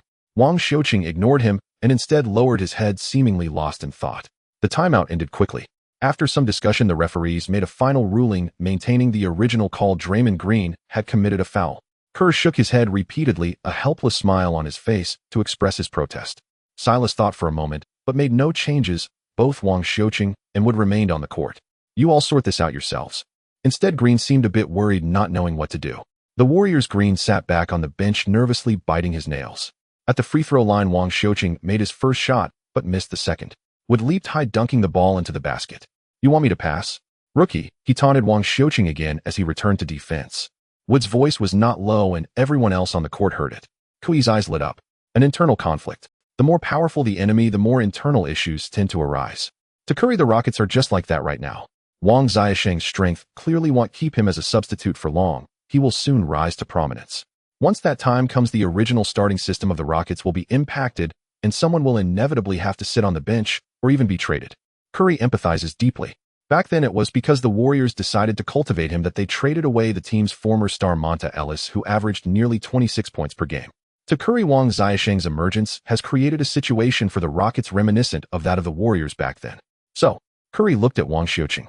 So next, will Wang Xiuqing and the Rockets soar to greatness like the Warriors did back then? Curry didn't have time to think much. Receiving the ball, he stepped back and took a three-pointer right in front of Wang Xiuqing. Swish! Wang Xiuqing turned to look, and the ball went through the hoop cleanly. It is only when facing Curry that one can truly feel his terrifying prowess. His shot is indeed both quick and accurate. "Your defense is as weak as an old lady's," Wood passed by Wang Xiuqing, resuming his output. Wang Xiuqing still chose to ignore it. "Because there's no need. No matter what you say, it is useless without effective actions to counter. Engaging in a battle of words is a sign of low intelligence." When have you ever seen Curry continuously jabbering at his opponents? Such tasks are usually left to Draymond Green. The Rockets simply don't have someone like that now, and Wang Xiuqing lacks the status of Curry. Tate passed the ball to Wang Xiuqing, who slowly dribbled the ball, while Tate attempted to set a screen as he passed by. Wang Xiuqing patted Tate's back, signaling that he didn't need it. Jalen Green was very active in his off-ball movement during this game. As Wang Xiuqing arrived at the front court, Green came over to set a pick. Green kept weaving between himself and Wang Xiuqing to create screens. Curry allowed Green's actions to unfold. Then, as Green moved away, he followed closely behind, intentionally positioning himself between Green and Wang Xiuqing. He could allow Wang Xiuqing to drive, but he must not allow him to pass. Curry believed this strategy was correct. Without passing, Wang Xiuqing's effectiveness would be at least halved. Kui's departure left Wang Xiuqing suddenly unguarded. Just when everyone thought Wang Xiuqing would pass or attempt a floater, he surprisingly launched a shot. This was a shot beyond the three-point line. Kerr instinctively stood up. Curry also turned to look at the basket. Even Silas, far away, took a few quick steps to the midline, fearing he wouldn't see clearly from too far. They all knew that if this shot went in, it would mean Kerr's strategy had failed. Bang! The ball hit the side of the rim and bounced up. Kerr shook his head as he sat down, scared by this kid, thinking he truly had a three-point shot. Well, if he did, he would have shot it long ago. Silas regretfully clapped his hands. Sure enough, this kid didn't have a three-point shot. What a pity. If Wang Xiuqing had a three-pointer, even with a mere 30 accuracy, he would dare to go to Stone and demand a starting position. He intentionally kept both Wang Xiuqing and Wood on the court. He wanted Stone to see who truly contributed. Seeing that the shot didn't go in, Curry instinctively smiled. He became even more convinced of the strategy of letting Wang Xiuqing shoot. Tate fought hard to box out the man behind him, grabbed the rebound with one hand, and immediately passed it to Wang Xiuqing, who was still unguarded. Wang Xiuqing received the ball, took a deep breath, tapped the ball, and stepped forward. Until now, there was still no one in front of him. Curry, who should have been guarding him, was standing beside green, seemingly certain that Wang Xiuqing would pass to. Tate was inside, Wood was clashing with Curry, and Tate was being guarded in another corner. Indeed, Wang Xiuqing could only pass to green. Wang Xiuqing gathered the ball, and then he surprisingly launched another three-pointer. Curry squinted his eyes. Another shot. Curry quickly turned to look. The basketball spun towards the backboard. Yes, to Curry, this shot was too strong and would hit the backboard. The basketball indeed hit the backboard, but after rebounding it surprisingly, went straight into the hoop. Swish. A three-pointer. Curry placed his hands on his hips, gritted his teeth, and felt somewhat helpless. This kid truly had good luck. Curry remained calm. Although Wang Xiuqing made that shot, it was a result of being forced to shoot a three-pointer. This wouldn't disrupt his rhythm and strategy. Moreover, 2 open three-pointers should be easy enough to make. Silas didn't show much excitement at this moment. Just a lucky shot. This time it was on your side, but next time it might be with the opponent. This three-pointer didn't break the rhythm of the game. Curry received the ball and attacked, passing it to Poole, who took a step and immediately shot a three-pointer. Swish. It went in. The Warriors' craze returned. On the Rockets' side, Wang Xiuqing drove to the front court, and Curry once again ignored Wang Xiuqing going to guard, who he believed could shoot. Swish. Just as Curry had let Wang Xiuqing go before he could get to green, he heard the sound of the basketball going through the net. He turned to look at Wang Xiuqing instead of the basket. Wang Xiuqing's shooting hand hadn't even retracted yet. Seeing Curry looking at him, Wang Xiuqing raised 3 fingers and wiggled them, slowly stepping back. Curry felt his brain throb with a buzz. Did it really go in? No way. Curry looked at Kerr again. He should have a clearer view from his position. At this moment, Kerr also looked astonished, shaking his head in disbelief. Once could be luck, but could twice also be luck? He himself didn't believe such reasoning. Who said that Wang Xiuqing couldn't shoot three-pointers? At this moment, the Chinese fans in the audience erupted in applause. In the front row, Wu Yinzu half stood up to applaud, still somewhat restrained. Deng Ziki, however, was jumping and screaming, seeing Wang Xiuqing retreating and reaching out her hand. Wang Xiuqing smiled and high-fived Deng Ziki, making her scream even more excitedly. The game continued without a pause. Curry brought the ball to the front court without needing a screen and just pulled up to shoot. Swish. Another one went in. Curry looked provocatively at Wang Xiuqing in front of him. Just a moment ago, Wang Xiuqing had tried to block Curry, but Curry's release was so quick that the ball was already shot almost as soon as he jumped. Is this what they call a one-motion shot? Wang Xiuqing's eyes sparkled. In transition, Wang Xiuqing dribbled the ball. Curry, no longer daring to underestimate him, focused on Wang Xiuqing, believing that with such provocation, Wang Xiuqing would certainly retaliate. After all, he was young and spirited. He had come up through this way. Wang Xiuqing indeed acted accordingly. He made a feint, and Curry remained unmoved, seemingly unprepared to defend against his drive. Then Wang Xiuqing suddenly jumped up and shot the ball. Curry, having anticipated this, leaped high to try to block Wang Xiuqing's shot. Both of their heights and wingspans were similar. Although Wang Xiuqing's jumping ability was clearly stronger than Curry's, Curry still believed he had a chance to block Wang Xiuqing. Because Wang Xiuqing's shot had a weakness. However, after Curry jumped, he realized he was wrong. Before reaching the peak, Wang Xiuqing had already released the ball. Curry watched in shock as the basketball flew over his head and then made a swish sound behind him. A one-motion shot. Wang Xiuqing had actually used a one-motion shot just now. Previously, Wang Xiuqing had always used the traditional two-motion shot, and Curry had seen it clearly. This was precisely why Curry believed he had a chance to intercept Wang Xiuqing. But Wang Xiuqing had surprisingly used his one-motion shot. Curry was certain that Wang Xiuqing had just learned it, and that he had learned it from him. Because every time he shot in front of Wang Xiuqing had been watching his shooting form intently. Curry knew Wang Xiuqing was trying to learn from him, but he wasn't worried. Over the years, many had tried to learn his shooting skills, and he had never been secretive about it. However, very few could truly master it and apply it effectively in a game. Did Wang Xiuqing learn it successfully after just a few looks? Curry found it hard to believe. Kerr was also surprised at this moment. Wang Xiuqing's shooting motion and release speed were almost identical to Curry's. Kerr had intended to call a timeout to devise a defensive strategy against Wang Xiuqing. But now he changed his mind. There were not many who could exchange blows with Curry. Perhaps many years from now, people will look back on this game and say, look, Wang Xiuqing learned shooting skills from Curry. The game continued, and in the next few minutes, the Warriors, bolstered by the frenzy, scored continuously, with Curry hitting several three-pointers in a row.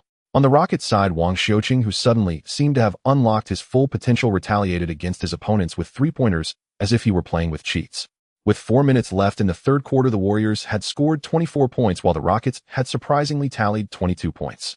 The Warriors' frenzy continued, but the Rockets had not been left behind. Silas called a timeout, waiting on the sidelines. When Wang Xiuqing came off the court, he specifically patted his shoulder and softly said, "Not bad." However, Wood sat on the bench with a sullen expression. After the last time out, he hadn't received a single pass, whether from Wang Xiuqing Green or anyone else. He had only grabbed 2 rebounds. Meanwhile, Wang Xiuqing had 4 assists, not to mention attempting 9 three-pointers, making 5 of them. Curry had only made 4 three-pointers in the third quarter. How could this not make him angry? Wang Xiuqing sat on the bench, sipping water, a towel draped over his head to retain heat, appearing somewhat fatigued. Yet in reality, he was accessing the system to check.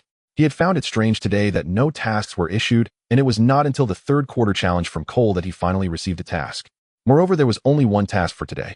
Task 1, for every three-pointer made, earn 100 system points. Thus, Wang Xiuqing equipped the skill card that Jana had given him, which enhanced his three-point shooting accuracy, onto the shooting module. He transformed himself into a dominant player like Christopher. The timeout ended swiftly. Wang Xiuqing was substituted out, and the visibly displeased Porter took the court. Silas also arranged for Wood to remain on the court. The Warriors had Curry and Poole substituted out for a break. Finally, the long-awaited Draymond Green took the court. The match resumed. Without Curry, the Warriors were still the same Warriors. However, without Wang Xiuqing, the Rockets were a different team altogether.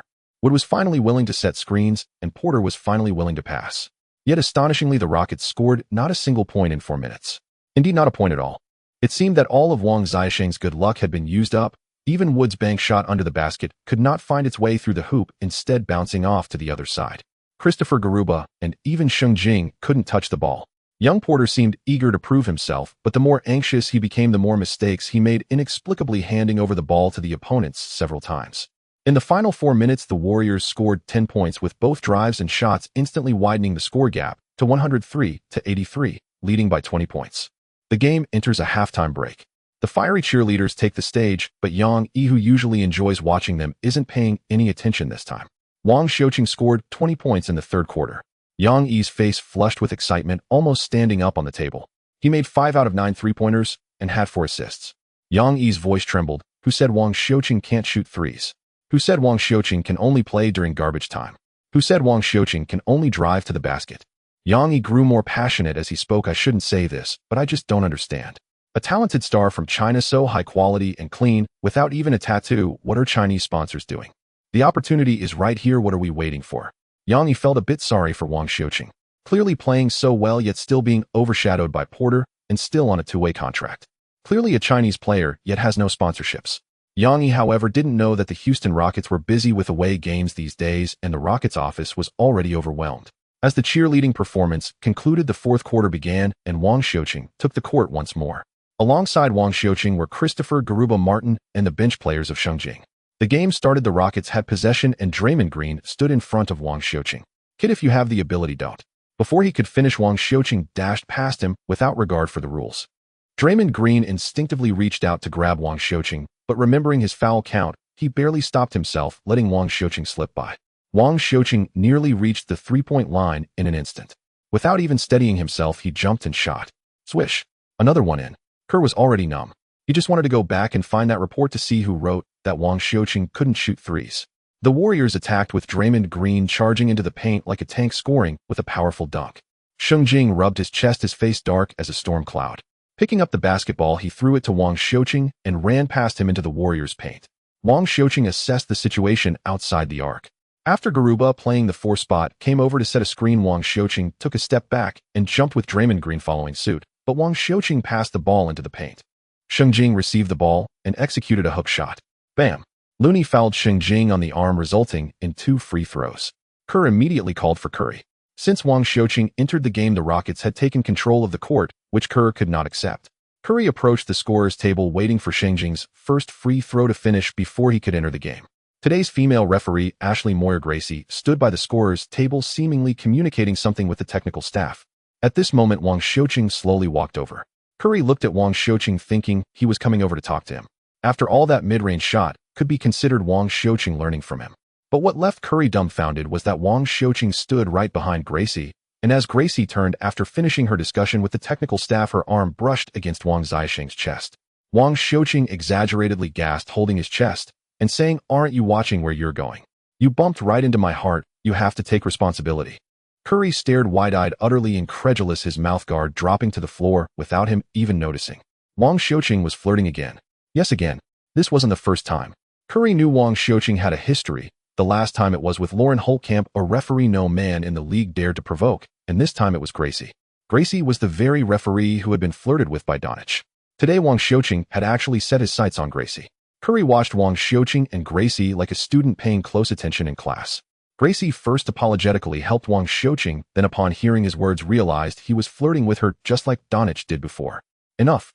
Gracie shook her head. You're on the blacklist of female referees in the league. If you keep doing this nonsense, I will give you a technical foul, believe me. Curry nodded upon hearing this. Finally, that made sense.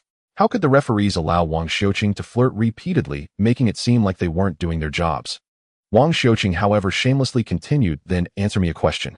Curry picked up his mouthguard, not caring about the dirt, and directly put it in his mouth, looking at Wang Xiuqing with a dumbfounded expression. Bargaining with the referee. You're really brave, braver than the Warriors. What question? Little did Curry expect that Gracie would actually agree. Curry was bewildered. Wasn't she going to give him AT? Why not? Wang Xiuqing leaned a little closer, covering his mouth with his hand, and asked Gracie, who is more handsome, me or Donich? Curry quickly leaned in, and upon hearing Wang Xiuqing's words, he burst out laughing. Gracie moved her head back a bit, almost touching Wang Xiuqing's head. Seeing his expectant expression, she seemed to feel that if she didn't answer, he wouldn't leave, so she impatiently uttered one word, you. After saying this, Gracie no longer lingered and walked toward the court. Curry was already laughing so hard, he couldn't stand up straight, putting his arm around Wang Xiuqing's shoulder to keep from collapsing. The entire audience was bewildered. Even Shaquille O'Neal and Charles Barkley in the broadcast booth had no idea what had just happened.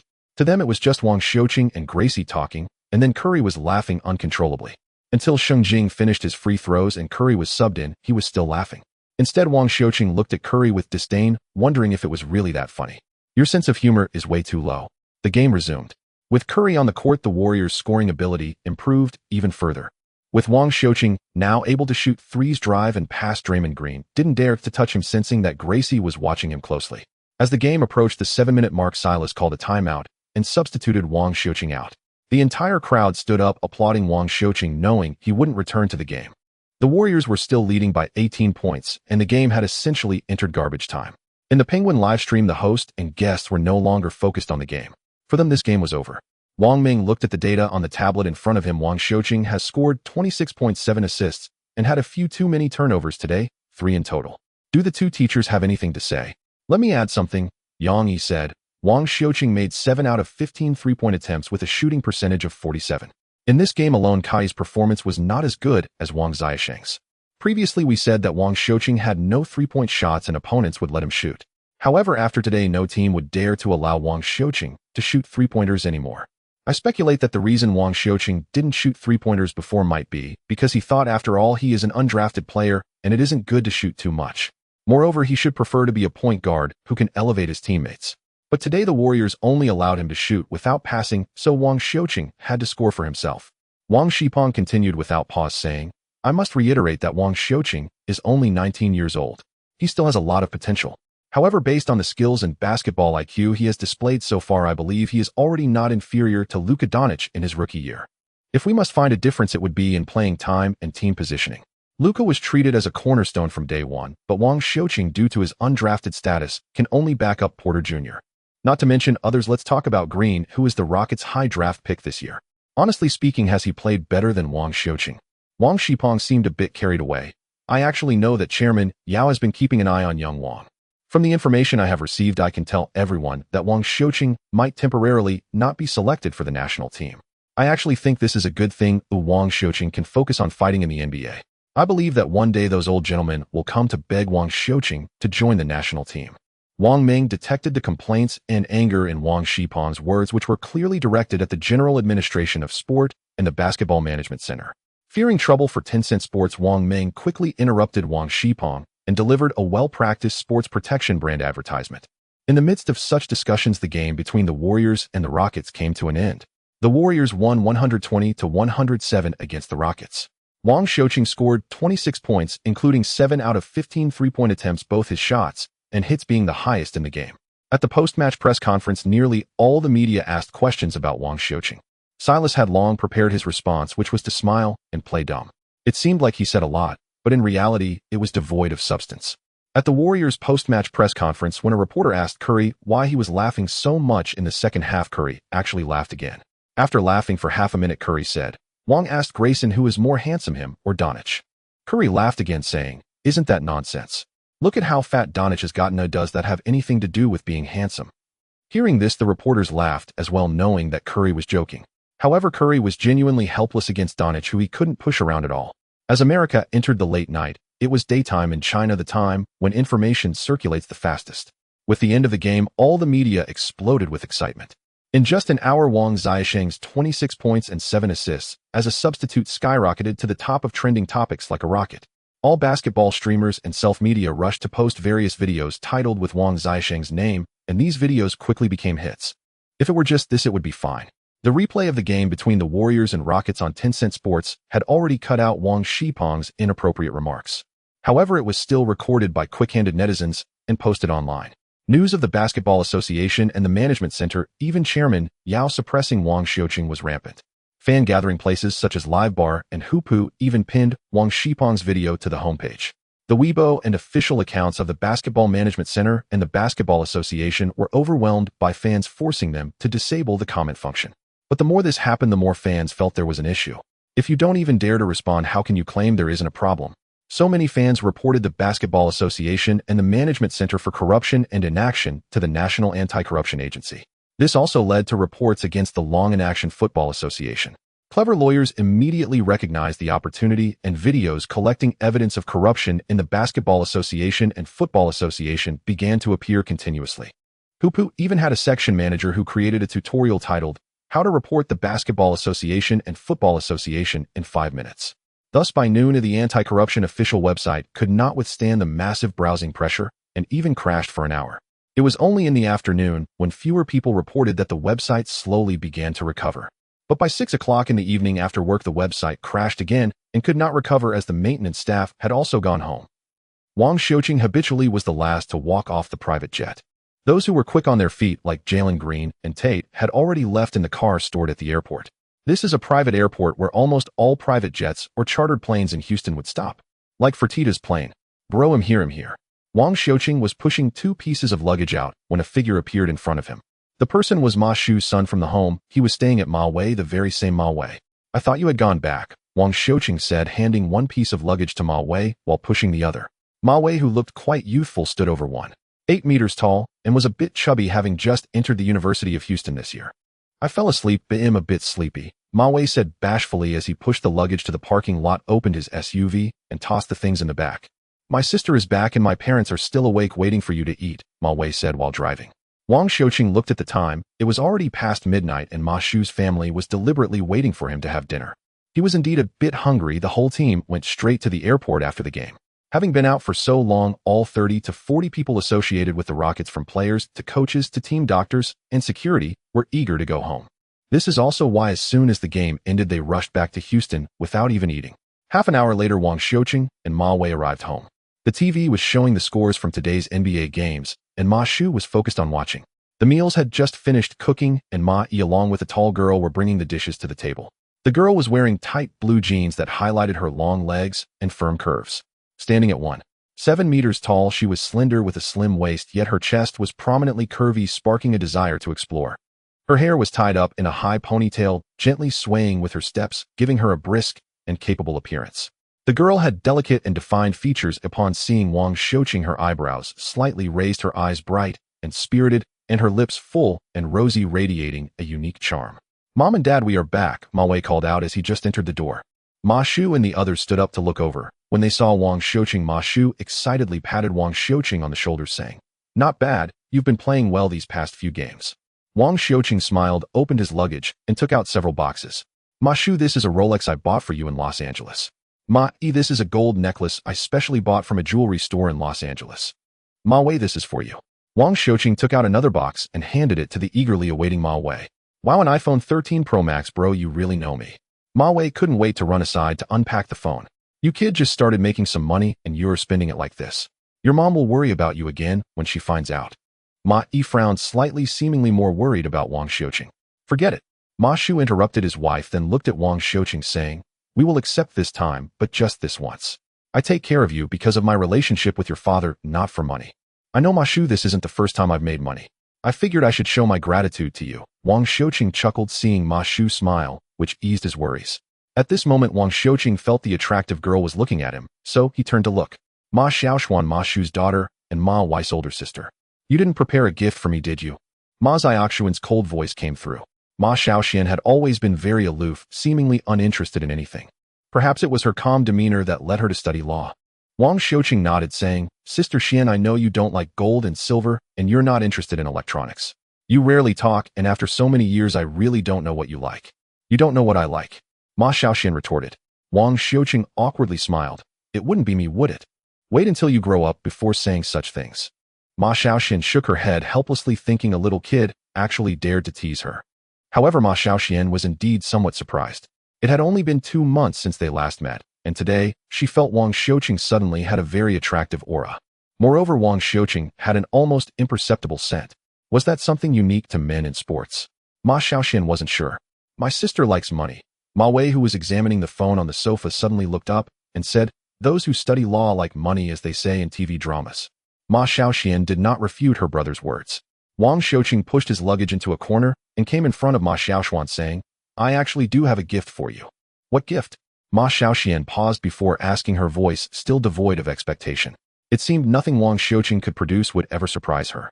Before I give you the gift, I need to ask about your situation first, Wang Xiuqing said, sitting at the table, his tone grave, yet his expression playfully mischievous. The stark contrast drew glances from Uncle Ma, Aunt Ma, and even from Ma Wei. My situation? Ma Xiaoxian merely furrowed her brow slightly. A background check. Something like that, Wang Xiuqing replied. Sister Xian, when do you graduate? Has your lawyer's license been issued yet?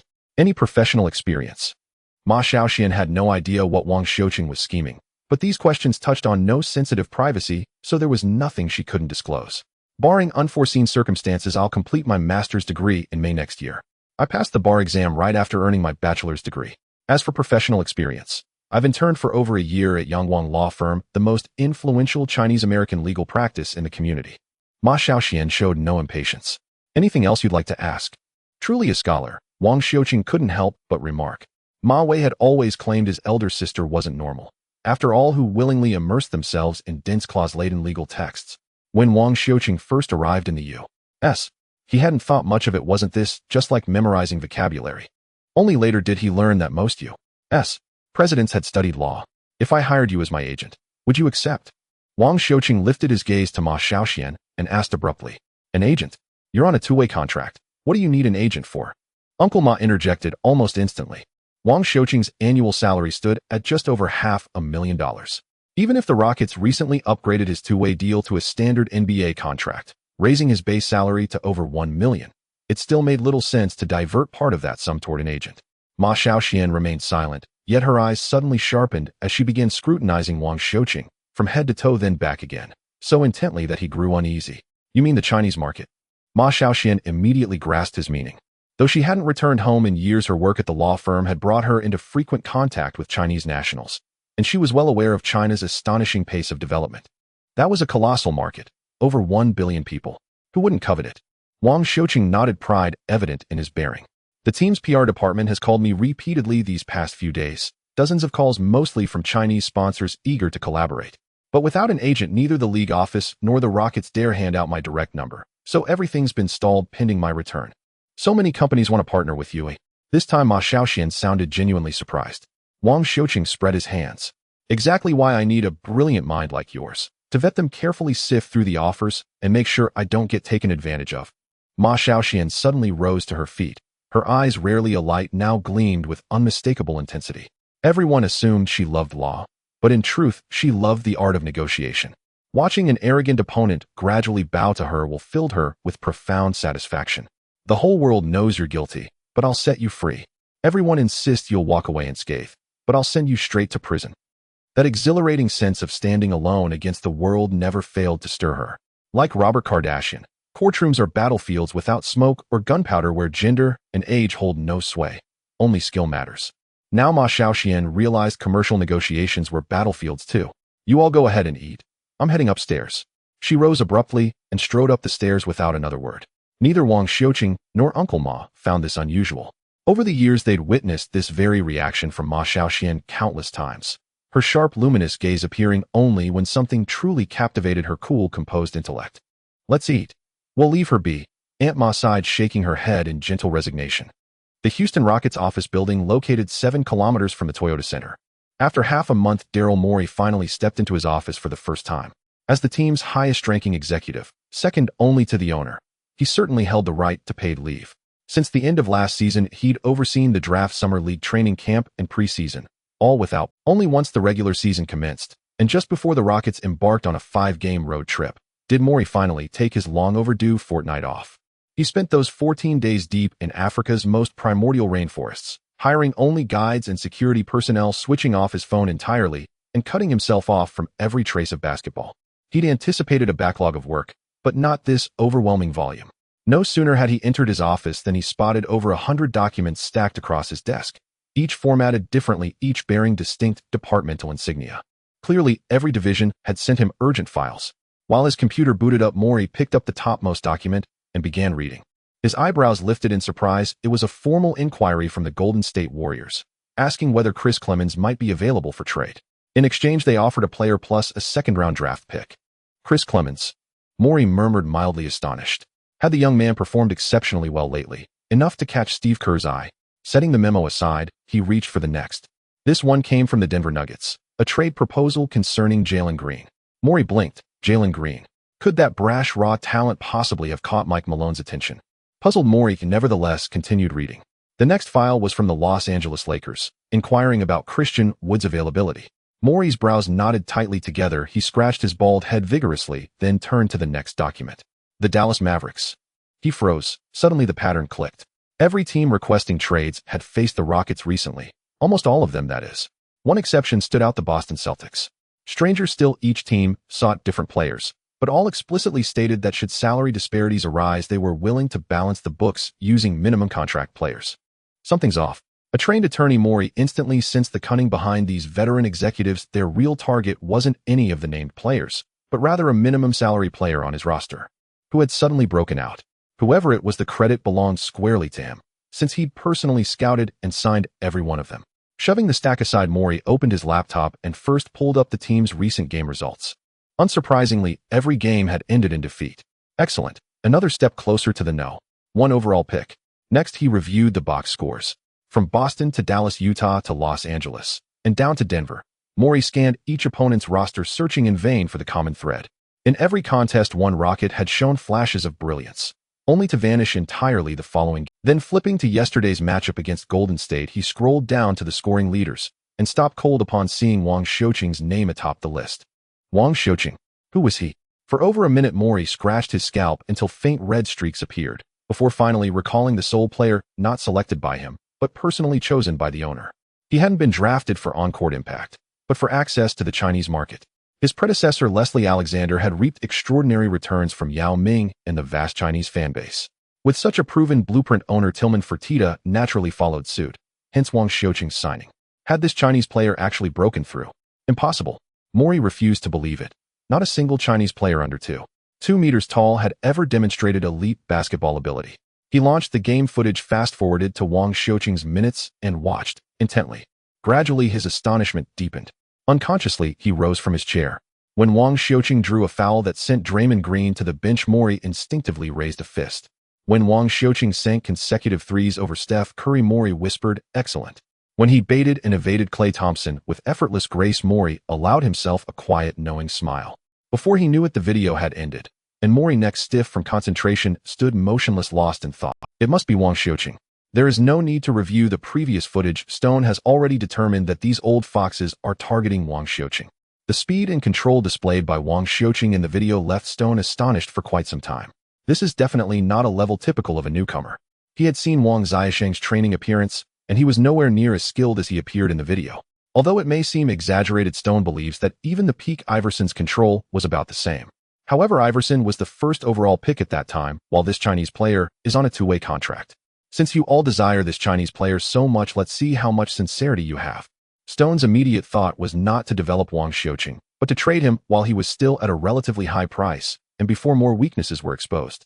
Yes, Stone believes that Wang Xiuqing has fatal weaknesses, and there is more than one. Firstly, there is the hardware issue commonly found among Chinese players. They tend to have shorter wingspans, jump lower, lack strength, and their personalities are not suited for long-term development in the NBA. This almost decides that Wang Xiuqing cannot become an all-star caliber player.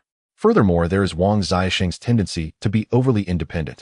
In the game against the Warriors, Wang Xiaosheng took as many as 19 shots, including 15 three-pointers. This was more than Green and even more than Curry on the opposing team. A two-way contract, what qualifications does he have? Doesn't he know his own status? Fortunately, his shooting percentage against the Warriors was decent, scoring 26 points, but one cannot maintain such a high shooting percentage consistently. Even Curry has his off nights. Moreover, Wang Xiaosheng does not like to pass the ball, providing minimal assistance to others. Yes, he doesn't like to pass. From the footage of the game against the Warriors, Stone believes he fully understands Wang Xiaosheng's playing style. Such a player has extremely limited potential. If any team wants Wang Xiaosheng, they only need to present satisfactory offers, and he can be traded immediately. As for Fertitta's so-called Chinese market, just find another Chinese player on a two-way contract. It's not hard to find a one-eternity Chinese player, even if a two Yao Ming is rare. Everyone says I'm a rookie manager lacking connections, experience, and vision, with no team willing to trade with me. Well, I'll trade one to show you. Moreover, it will be a shocking trade across the league. When you see me, you will all give a thumbs up and exclaim what an impressive trade it is. Thinking of this, he picked up the phone, deliberated for a moment, and called Pelinka. The phone rang a few times before connecting. Pelinka seemed to yawn before impatiently asking Stone, I hope you have something important to discuss. Are you interested in Wang Xiaosheng? Stone wasted no time and directly confronted him. Pelinka first laughed for a while, showing no embarrassment, and instead generously admitted, you are indeed quite clever. Given time, the league will surely have a place for you. Let's hear your offer, he said. Wang Xiaosheng is our best young player. I won't hesitate to tell you that the team has decided to establish him as the core. Without an enticing offer, you won't get this Chinese kid. A first-round pick plus a young player from the team, Pelinka stated directly on the other end of the line. Stone, the Lakers' first-round pick is not worth much. Unless you add another one, we won't have any value to continue discussing. Pelinka paused, clearly not expecting Stone to respond like this. Indeed, he did not expect this. Pelinka thought Stone had genuinely discovered Wang Xiaosheng's value, which is why he said one first-round pick was not enough. He did not realize that Stone believed the Lakers' first-round pick was worthless and wanted a higher price. This guy clearly does not understand Wang Xiaosheng's true value. Stone is indeed a fool. You know, we don't have many first-round picks too, are already the limit. Pelinka managed to suppress a laugh. Stone's eyes brightened, but he still pretended to be deep in thought. I still need to discuss with other teams. You know, many teams are interested in Wang Xiaosheng. At that moment, the door creaked open and a young man who looked to be in his 20s walked in.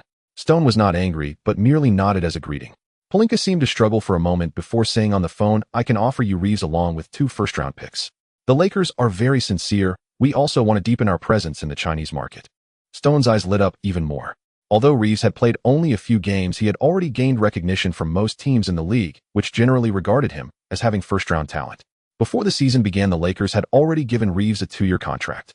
If he didn't have the ability, could the Lakers really give a two-way player a 2-year official contract? 2 first-round picks plus Reeves. That would be a huge win. If it weren't for noticing the young man's not-so-good expression across from him, Stone would have almost made the decision immediately.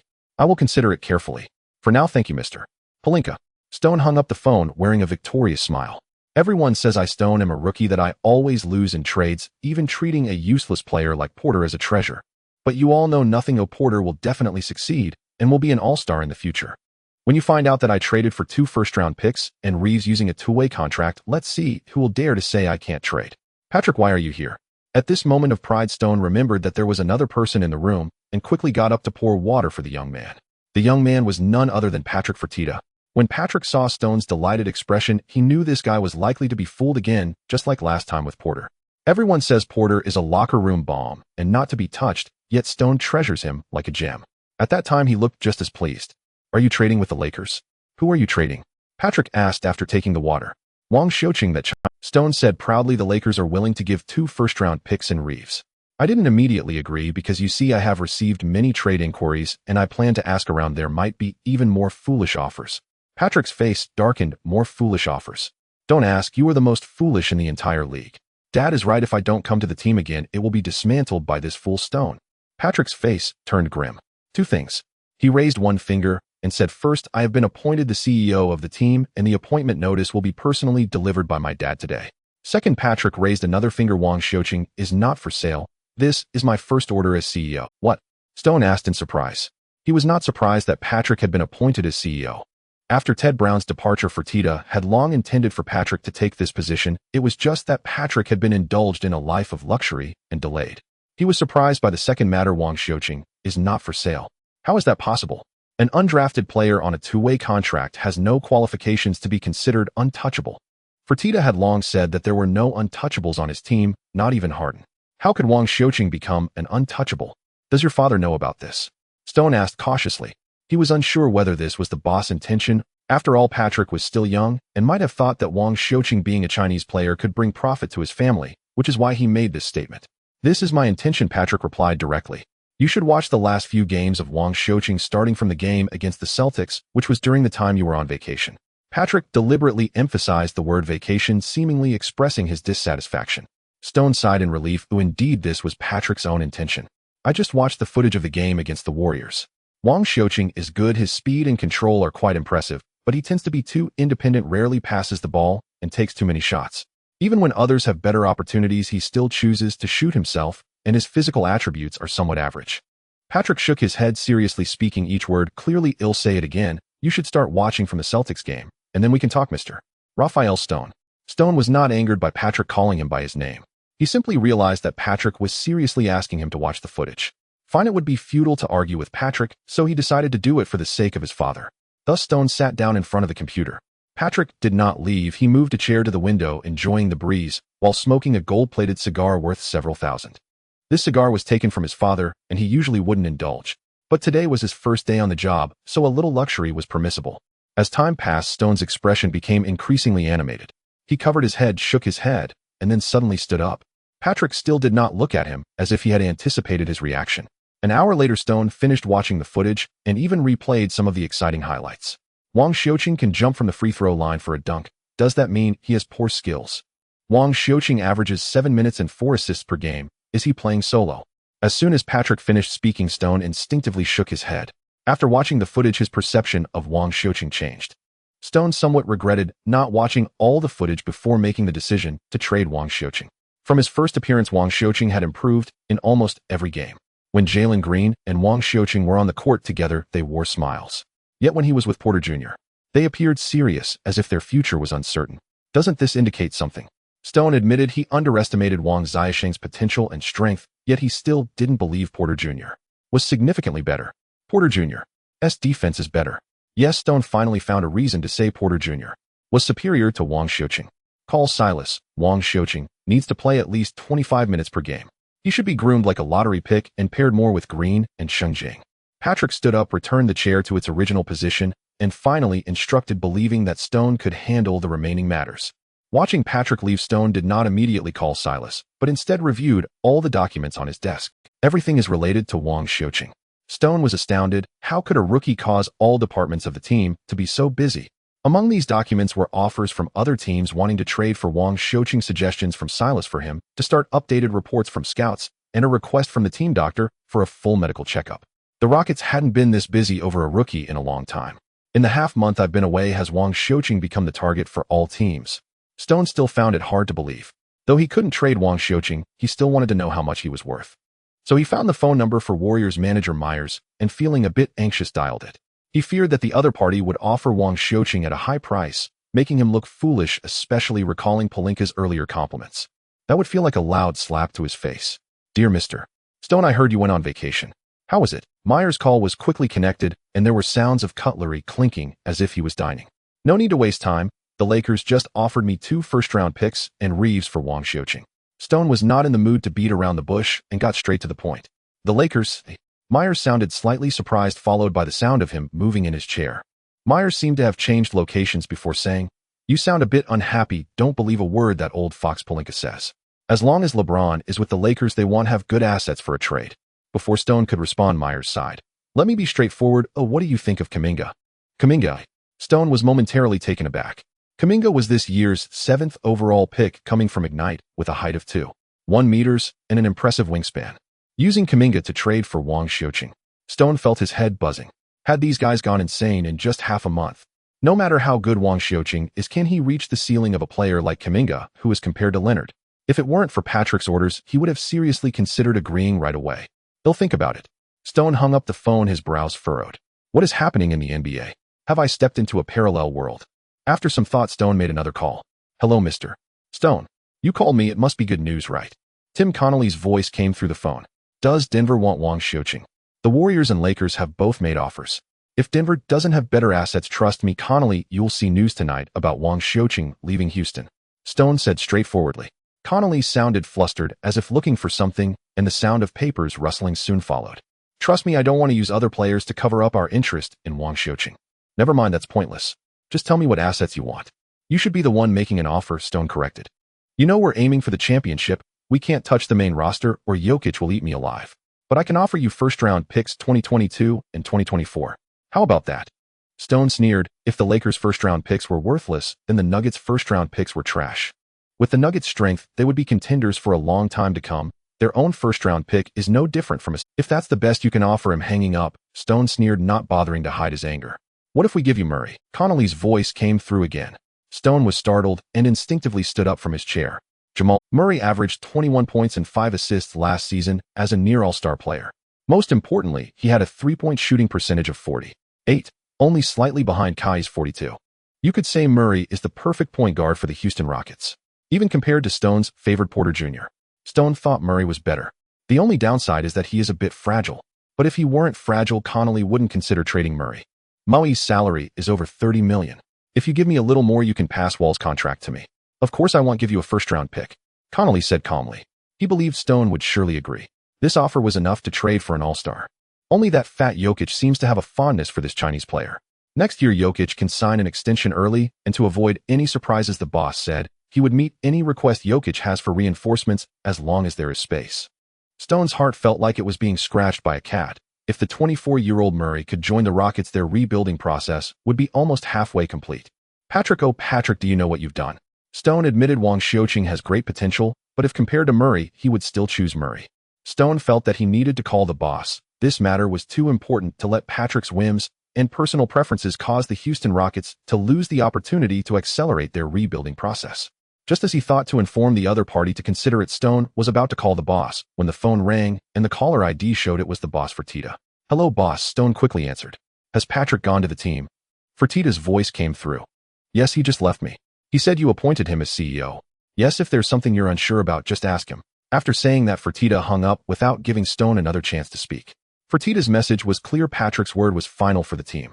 This made Stone completely refrain from reporting. As he thought about the increasingly distant Murray, Stone could only keep scratching his bald head. In China, it was evening when several news stories exploded in the basketball community. WOJ reports the Houston Rockets are seeking to trade Wang Xiuqing with the Lakers, Nuggets, and several other teams expressing interest and making actual offers. Shams, the Lakers believe Wang Xiuqing is worth 2 first-round picks. Jonathan Givney, the Nuggets, see the younger Wang Xiuqing as a long-term partner for Jokic. Marcus Thompson, the Warriors, have joined the pursuit of Wang Xiuqing with Kuminga as the primary asset. The reports from these journalists ignited the previously quiet night in China. All basketball forums saw a sudden surge in traffic, and Wang Xiuqing's popularity skyrocketed on. Fans of the Lakers and Warriors suddenly started opposing each other again, arguing that the other side was not suitable for Wang Xiuqing and only their own team was the best choice. In contrast, Rockets fans simply watched with indifference. Perhaps influenced by the comments of several basketball experts, Rockets fans also believed Wang Xiuqing should go to a better team rather than wasting his years with the Rockets. It wasn't until noon that Wang Xiuqing finally woke up and went downstairs. Today was a rest day with no matches or training, allowing Wang Xiuqing the rare opportunity to enjoy a nap. Unexpectedly, as soon as he went downstairs, he saw Ma Xiaoxian curled up on the sofa in her pajamas, watching yesterday's NBA highlights on the television, which was muted. Uncle Ma and the others must have gone to work, and Ma Wei should have returned to school. Wang Xiuqing approached the sofa and noticed a stack of freshly printed documents on the table. Ma Xiaoxian had already fallen asleep on the sofa, her long eyelashes fluttering as if in a dream. However, Wang Xiuqing's expression was somewhat awkward at that moment. Wearing pajamas, Ma Xiaoxian seemed to have twisted around on the sofa, causing her originally neat attire to become disheveled with the neckline and cuffs distorted. A cute rabbit broke free from her pajamas with a pink little mouth and a round body, shyly gazing at Wang Xiuqing. Just as Wang Xiuqing was about to leave this awkward place, Ma Xiaoxian let out a soft mm and slowly opened her hazy eyes. Good morning, Sister Xian. Wang Xiuqing greeted her awkwardly. Sensing something, Ma Xiaoxian looked down and blushed, uncharacteristically embarrassed, as she adjusted her pajamas and took a sip of water from her cup. I did some research and learned a bit about the profession of sports agents, Ma Xiaoxian said, placing her cup down as if nothing had happened. I know you want to repay our family in this way. Ma Xiaoxian became slightly serious. I can accept that, but since I will be your agent, I have some requests regarding the commission. Go ahead, Wang Xiuqing said as he sat on the sofa looking at Ma Xiaoxuan, who still had a lazy aura about her. Agents in the league usually charge around 4 commission, but I don't like that number. I want 3. After Ma Xiaoxian finished speaking, she glanced at Wang Xiuqing. He nodded. This ratio seemed reasonable. If Ma Xiaoxuan as a rookie agent also asked for 4, Wang Xiuqing would still comply. Ma Xiaoxian continued. For commercial endorsement contracts, major agencies in the league usually charge a maximum of 20 commission, but they have the connections to secure contracts for players. I don't have that capability, but since I will only serve you, I will ask for 10 commission. What do you think? Sounds good. Wang Xiuqing nodded, finding it in line with his initial thoughts. He had received some calls from large agencies during this period, all wanting to sign him, but he had declined. I won't let others take advantage of what's rightly yours. Ma Xiaoxian can do this job, so why look for someone else? Moreover, Ma Xiaoxian will understand herself and Huaxia better, considering Wang Xiaosheng's perspective in endorsements rather than just focusing on money. If there are no issues, take a look at this contract. Once you sign it, I will be your exclusive agent, Ma Xiaoxian said, organizing the documents on the table and handing them to Wang Xiuqing. Wang Xiuqing skimmed through it and then signed his name in both Chinese and English. He'll call the Rockets in the league office to register my identity and phone number. Ma Xiaoxian stood up holding the documents and went upstairs. In less than half an hour, she returned dressed in professional attire, as if she had stepped into her role. On the evening of November 10th, at the Winfield Center. After 5 away games, the Rockets finally returned to Houston. With the recent controversy surrounding Silas and trade rumors involving Wang Xiuqing, the Rockets had become the focal point of the league. Of course, teams like the Lakers, Nuggets, and Warriors have all come out to deny the trade rumors, stating they have no intention of altering their current roster. At the pre-game press conference, Stone assured everyone with conviction that Wang Xiuqing was a part of the team's future. Ironically, the more convincing he was, the more the journalists believed that the Rockets truly intended to trade Wang Xiuqing. Interestingly, Wood made a pointed tweet before the game: I will share both fortune and adversity with the Rockets. Naturally, there were also those who chose to stand by Wang Xiuqing. Jalen Green entered wearing a Yao Ming Dynasty t-shirt before the game. In such an eerie atmosphere, the Rockets faced off against the Pistons. Fans gradually filled the arena, and then they noticed that today's Winfield had incorporated many elements. The LED screen at the sideline tech table displayed some Huaxia text every few minutes, accompanied by a bottle of liquor, clearly an advertisement. The protective padding on the basketball hoop also bore Huaxia trademarks. Both sides of the player tunnel were printed with Huaxia characters. Even behind each chair there were small Huaxia inscriptions. This gave the Rockets' home fans a nostalgic feeling reminiscent of the Yao Ming era. Back then, Winfield Center looked just like this. Stone sat in the familiar yet strange venue, looking down at his phone, occasionally shaking his head, unconsciously unsure of what he had seen. These two guys. Stone's phone displayed a tweet just released by O'Neal. O'Neal had actually partnered with Barkley to offer a reward of 8-0 for the player who could intercept Wang Xiaosheng's ball. What on earth has happened in the past half month? In the Penguin Live broadcast room, the Rockets should be able to win today. Although the Pistons have a slightly better record, they are also a tanking team, so the Rockets have a good chance. Wang Xiuqing was expressing his opinion. The camera panned to Stone. Yang, he suddenly interrupted. He's on his phone. He still has the mood to scroll through his phone. 2 first-round picks. The Lakers have rarely been generous. Stone, just agree. Wang Xiuqing joked for a rare moment.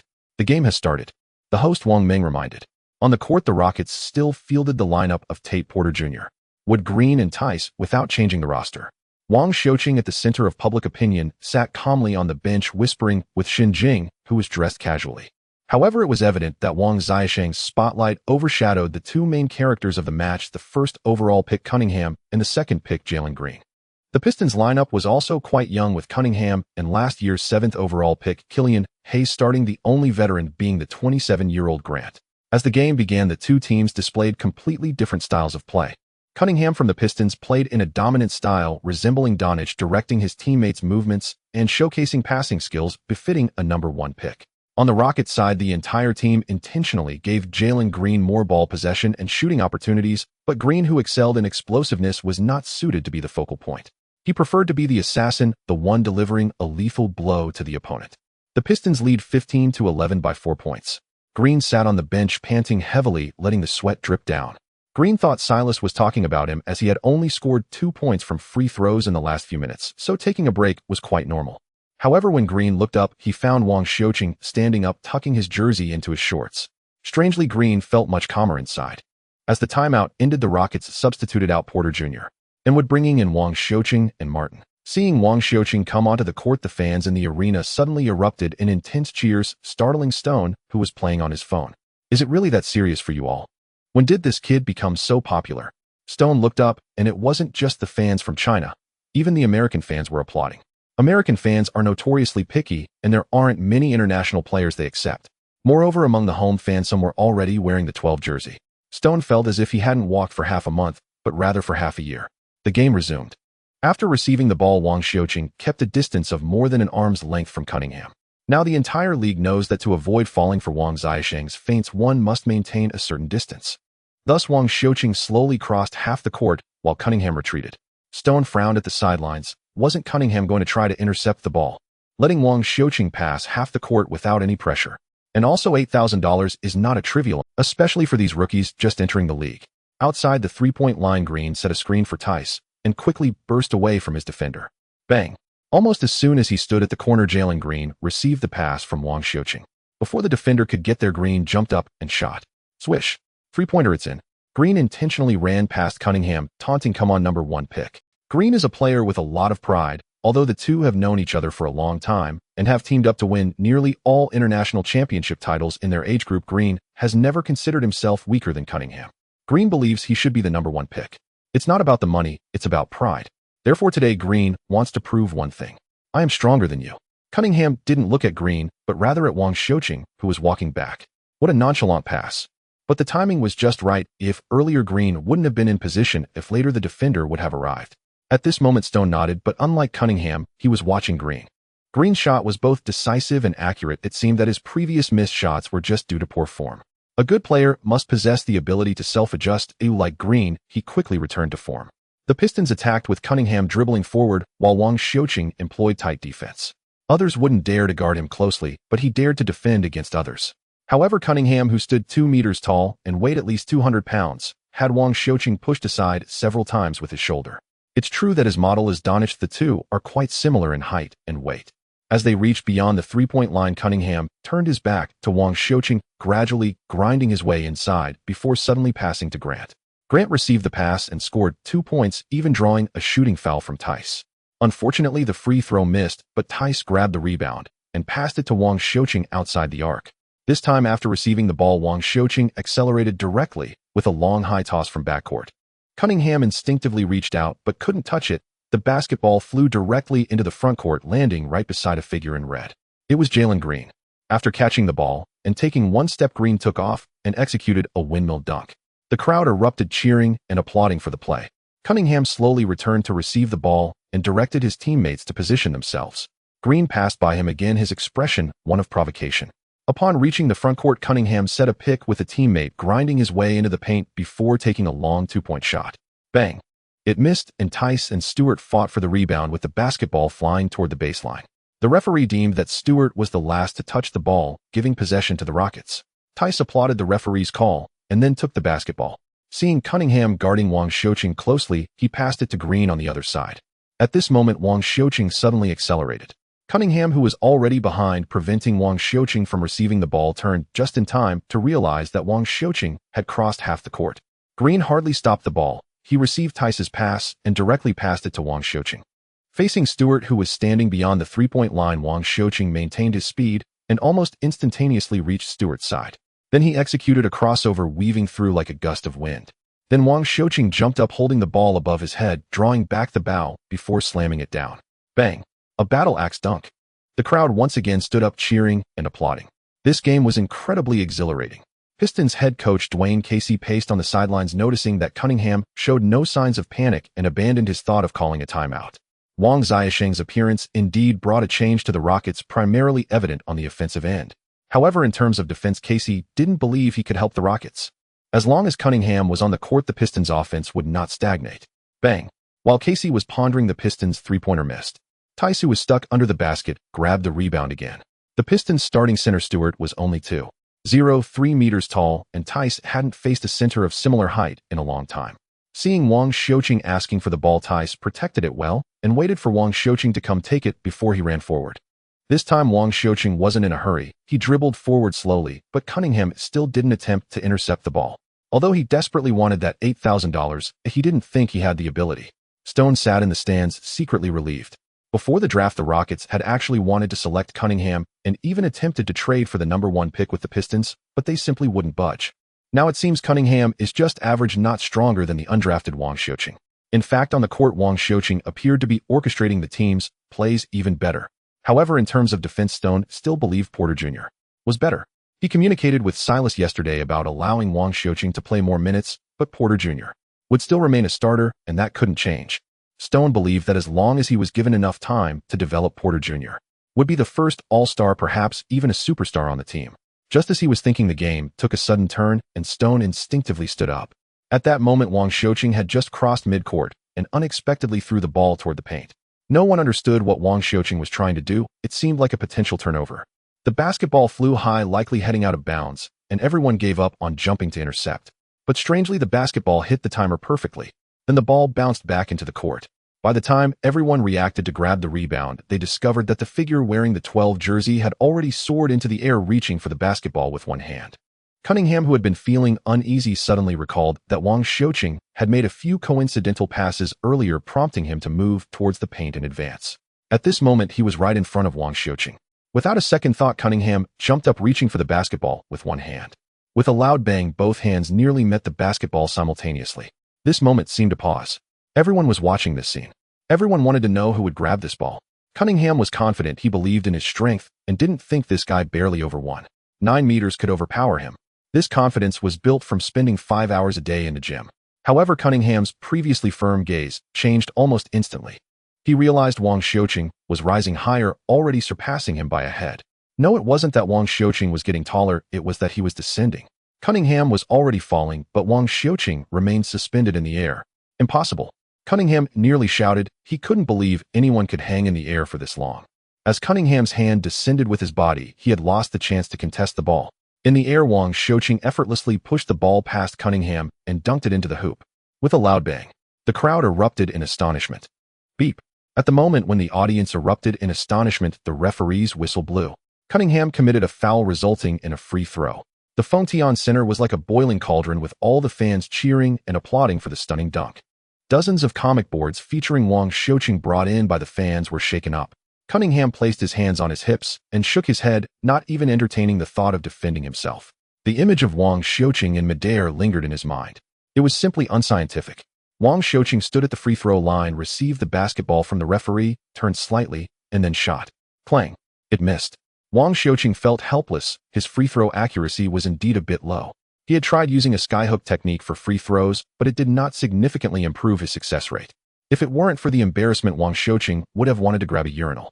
Pistons Stewart secured the rebound, but out of nowhere Martin slipped in and slapped the ball off Stewart's leg, causing it to bounce out of bounds. Wang Xiuqing shouted, "Good shot," as he nodded, high-fiving with little Martin, then pulled Green over and whispered a couple of words in his ear. After a nod from Green, he dashed off. Stone furrowed his brow, staring intently. When did Wang Xiuqing become the leader of these rookies? Yes, a leader. Little Martin was one thing. But Green, the second pick in the draft, was willingly being summoned by Wang Xiuqing. This scene was something he had only seen with Harden before. Even Cade Cunningham from the Pistons didn't have such a status in the team. Of course, the Pistons had veterans.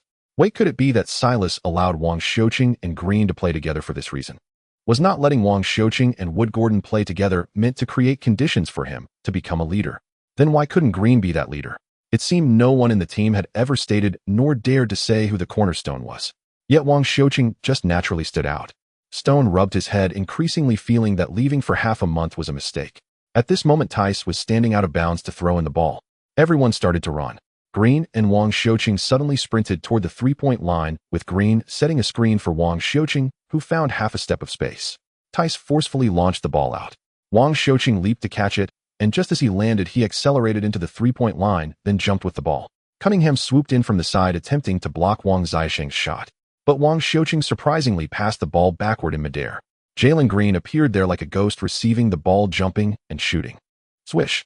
3 points scored.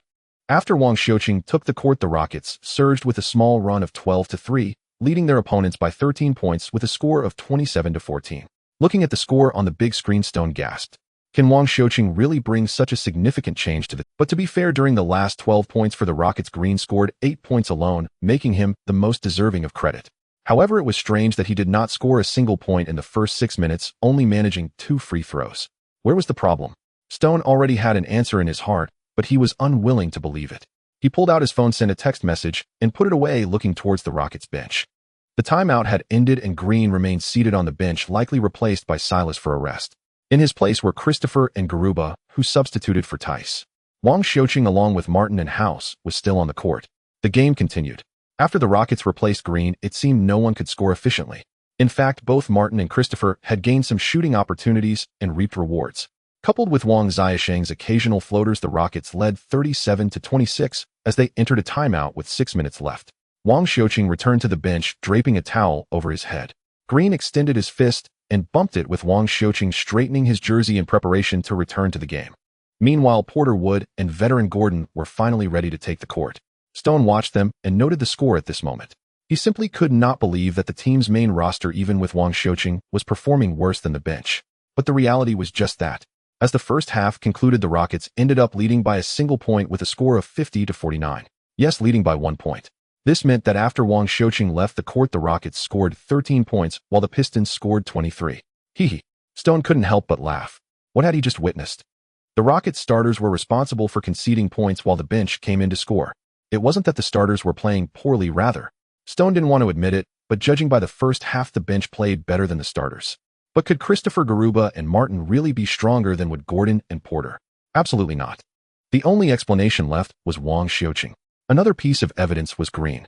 Green scored 12 points in the first half, with 8 of those coming while he was on the court, with Wang Xiuqing all directly assisted by him. When on the court with Porter and the other starters, Green actually had more shot attempts, yet he couldn't score, only managing to get 2 points right before the end. Doesn't that say something? Stone sat in the stands thinking again about the offers from other teams' managers on it. They also eyed Christopher, wanted Wood, and were looking to trade Gordon. Nonsense. Bullshit. You guys think Stone was furious. The impact Wang Xiuqing had on the team couldn't be captured on television, it was only perceptible in person. Perhaps the Rockets had truly found a cornerstone. Stone hesitated to think this, but once the thought appeared, it was hard to shake off. Perhaps Porter could also reach this height in the future. Yes, that's right, Porter could definitely do it. Stone thought of his prized possession and felt a sense of relief. Wang Xiuqing was ultimately not his choice, that was the owner's decision. But Porter was his own protege. The second half was about to start. Silas' lineup was exactly the same as in the first half. Naturally, the result was similar, with the starters trailing by 5 points in 6 minutes, which didn't seem too bad. With the rotation, Wang Xiuqing entered the game, and Green, supporting his knee, no longer seemed out of breath as he bumped fists, with Wang Xiuqing appearing revitalized. Wang Xiuqing did not disappoint Green. As soon as he stepped on the court, he delivered a bounce pass to Green, who caught the ball, used his speed to get past Cunningham, and made a powerful dunk. After landing, Green let out a loud roar at Cunningham, speaking emphatically. The referee immediately gave Green a technical foul, but Green did not argue, celebrating with Wang Xiuqing and Martin with high fives. That was so damn exhilarating. This technical foul felt so damn good. After the free throw, the game continued. Wang Xiuqing and Cunningham were both influencing the team in their own ways. But the difference was that Wang Xiuqing was more like a pure point guard. He didn't like scoring, he preferred to assist. But no one would doubt Wang Xiuqing's three-point ability. The last game had already shown the entire league the wrong way to defend against him. Cunningham, on the other hand, clearly played to score first, and passed only when he had no scoring opportunities. There was no right or wrong, no superiority. When Wang Xiuqing left the court in the fourth quarter, the score was 93-91, with the Rockets leading by 2 points. The entire crowd stood up and applauded Wang Xiuqing. At the same time, they knew that the Real show was about to begin. The Rockets starters were about to take the court, and the real game was starting. In the Penguin live broadcast room, Wang Xiuqing played for 23 minutes, scoring 10 points with 11 assists, 2 rebounds, and 3 steals. Yao Ming had stopped watching the game and was instead reporting Wang Xiuqing's stats. Teachers, anything to say? Yang Yi adjusted his glasses. Wang Xiuqing's feel and control of the game at this moment are on a completely different level compared to these novices. It was effortless. He achieved a double-double without much exertion. I remember Wang Xiuqing's plus-minus was above 10. Oh, it really feels like he has the demeanor of a commander. Look at Jalen Green. When playing with Porter, he was always holding his knee. We don't know if he's genuinely tired or just doesn't want to play with Porter. But once he saw Wang Xiuqing on the court, Green didn't seem to feel any soreness in his waist or legs. He could fly and jump, and his joy was almost written all over his face. Cunningham, Green, Wang Xiuqing, who is really the #1 pick. The match has concluded. The Rockets finished their home game with a score of 104-112. In the last 2 minutes, the Rockets failed to score, forcing the Pistons to accept the game. The Pistons are also a struggling team, but they encountered an even more shameless opponent. Otherwise, they would have easily collected a top draft pick fragment. Cade Cunningham scored 20 points, 4 rebounds, and 3 assists, along with 4 turnovers. The Rockets' second overall pick Jalen Green had 23 points, 5 rebounds, and 2 assists. The performances of the two can be considered evenly matched, neither outshining the other. However, beyond the two, a rookie emerged spectacularly. The Rockets' undrafted rookie Wang Xiuqing scored 10 points, 11 assists, 2 rebounds, and 3 steals in 23 minutes of play, with a plus-minus of 17. This once again reminds people of the news about the Lakers, Nuggets, and other teams showing interest in Wang Xiuqing, as the live broadcaster repeatedly focused the camera on Stone. Aside from the 3 rookies, Rockets' Kevin Porter Jr. actually had decent stats with 18 points, 5 rebounds, and 5 assists, along with 5 turnovers that were always equal to or more than his assists. Wood scored 20 points and grabbed 9 rebounds, remaining the best-performing veteran on the Rockets. Indeed, at 26, Wood is already considered a veteran on the Rockets. At the post-game press conference, Stone was also present. Consequently, reporters directed various questions at Stone. The first question was posed by a reporter from the local media, the Houston Chronicle. It was quite straightforward. Manager Stone, does the Rockets have any intentions to trade Wang Xiuqing? Stone showed no signs of displeasure. He had anticipated this question. The team is in the first phase of rebuilding, and all young players are assets for the Rockets. At this time, Meng Chao from Penguin Sports raised his hand to ask a question. Several reporters, including WOJ and Shams, have reported that teams like the Lakers have already made offers for Wang Xiuqing. Is there any truth to this? Stone shook his head, looking surprised. I don't know where WOJ and the others got their information. Their sources are not always reliable. Clearly, Stone's answer did not satisfy Meng Chao, as she wanted to ask another question, but was interrupted as the staff took the microphone away. The microphone was handed to a reporter from The Athletic nearby, who asked, "It seems that the team operates more smoothly when Wang Xiuqing is on the court. Is there a plan to give him more playing time, or to start him?" Stone smiled, and then shook his head. Wang Xiuqing will not play more minutes for now. He is only 19 years old, and technically, he won't turn 19 until the end of next month. His body is still growing and changing almost every day. The team will prioritize protecting him with a longer-term goal in mind. So, does that mean Kevin Porter Jr. will continue to start? Kevin Porter Jr. He is a special player. He may have made mistakes, but I believe he won't repeat them. There are rumors that Gordon will leave the team. Is that true? Gordon is still part of our team. Young players need his experience, but who knows what the future holds? Within 10 minutes, the press conference ended and Silas and Stone left the venue. However, the reporters did not leave. They diligently noted the contents of the post-game press conference in their notebooks before sending them back to their newspapers or their social media. As soon as the game was over, Wang Xiuqing took a shower and greeted the others before leaving the Toyota Center. Green was eager to invite Wang Xiuqing to go clubbing. He felt that Wang Xiuqing's private life was too dull. Young people should be out partying every day, looking for girls, singing, dancing, and having fun. He had played very well today, especially that dunk after getting past Cunningham. But as expected, Wang Xiuqing declined the invitation. This left Martin and Christopher feeling a bit regretful. Wang Xiuqing is great in every aspect. He just hasn't adapted to the exciting nightlife in the United States. Arriving at the parking lot, Wang Xiuqing drove his old car, and after half an hour following the navigation, reached a motel. It seemed he heard sounds from outside, or perhaps someone had been observing from inside. Just as Wang Xiuqing stood in front of the door, it swung open, and a pair of fair arms pulled him inside. "Why are you here in Houston, Mijia?" "I have a flight in the morning from Houston directly to Yanjing. I specifically came here just to see you before heading back." The next day, in the parking lot, the phone rang. The caller ID showed Ma Xiaoxuan, and Wang Xiuqing quickly answered. "Stone said he wants to discuss your contract with me today. Do you have any thoughts?" Ma Xiaoxuan's voice came through immediately. She didn't ask why Wang Xiuqing hadn't returned home last night. She was merely his agent, not his mother. Wang Xiuqing cracked a window to let fresh air into the car. "I want to hear your opinion first." He tossed the question back to her. He wanted to see how much Ma Xiaoxian understood about him in the league. Although it had only been a few days, Wang Xiuqing still trusted her. Harvard Law School is that a place just anyone can get into. It is the birthplace of U.S. presidents. Ma Xiaoxian paused for a moment, and then said, "Reeves, who was also undrafted, has already been offered a 2-year minimum contract by the Lakers. So will the Rockets offer me a 2-year contract?" Wang Xiuqing asked. "I don't know what contract the Rockets are offering, but I believe you can secure a 4-year $60 million deal." Ma Xiaoxuan's voice showed no emotion. That's just her personality. Wang Xiuqing knew that if outsiders heard this, they might think she was joking. Wang Xiuqing seemed a bit surprised. "$60 million. Yes, many teams want to acquire you. We can take advantage." Ma Xiaoxian continued, "But that's a matter for next season. This season, I advise you not to change your contract, at most a formal minimum salary contract. Let's discuss everything again next summer." "Why?" Wang Xiuqing asked. "Next summer you will be a restricted free agent subject to the arena's provision, but I believe many teams will offer you a top contract of 4 years and $60 million. Ma Xiaoxian explained. Wang Xiuqing nodded internally. Ma Xiaoxian had indeed gathered a lot of information. Then I'll leave it to you to handle. Wang Xiuqing decided to fully entrust this matter to Ma Xiaoxian. Then you better not underperform in your upcoming games, Ma Xiaoxian said. Negotiation is a long-term process and your performance will affect the outcome of the negotiations. Additionally, I've selected a few endorsement opportunities. We'll discuss them when you return home. Okay. Wang Xiuqing chose to have Ma Xiaoxian as his agent partly to repay Uncle Ma's family, and also because Ma Xiaoxian is Chinese. Having the vast Chinese market behind him, hiring an American as an agent might lead to someone who only sees. But Ma Xiaoxian is different. Years of interaction have shown Wang Xiuqing that she and Uncle Ma's family have a deep affection for China. She would consider Wang Xiaoxian's thoughts while also taking into account the perspectives of Chinese fans. Additionally, Ma Xiaoxian studies law, so she would certainly find ways for Wang Xiuqing's endorsement contracts to be taxed in China rather than in the U.S. This was the reason for choosing Ma Xiaoxian as his agent. Starting the vehicle, Wang Xiuqing left the motel with the several sets of clothes Yao Ming had bought for him. As the sun rose, a new day began in the United States, and the NBA officially released the latest rookie rankings.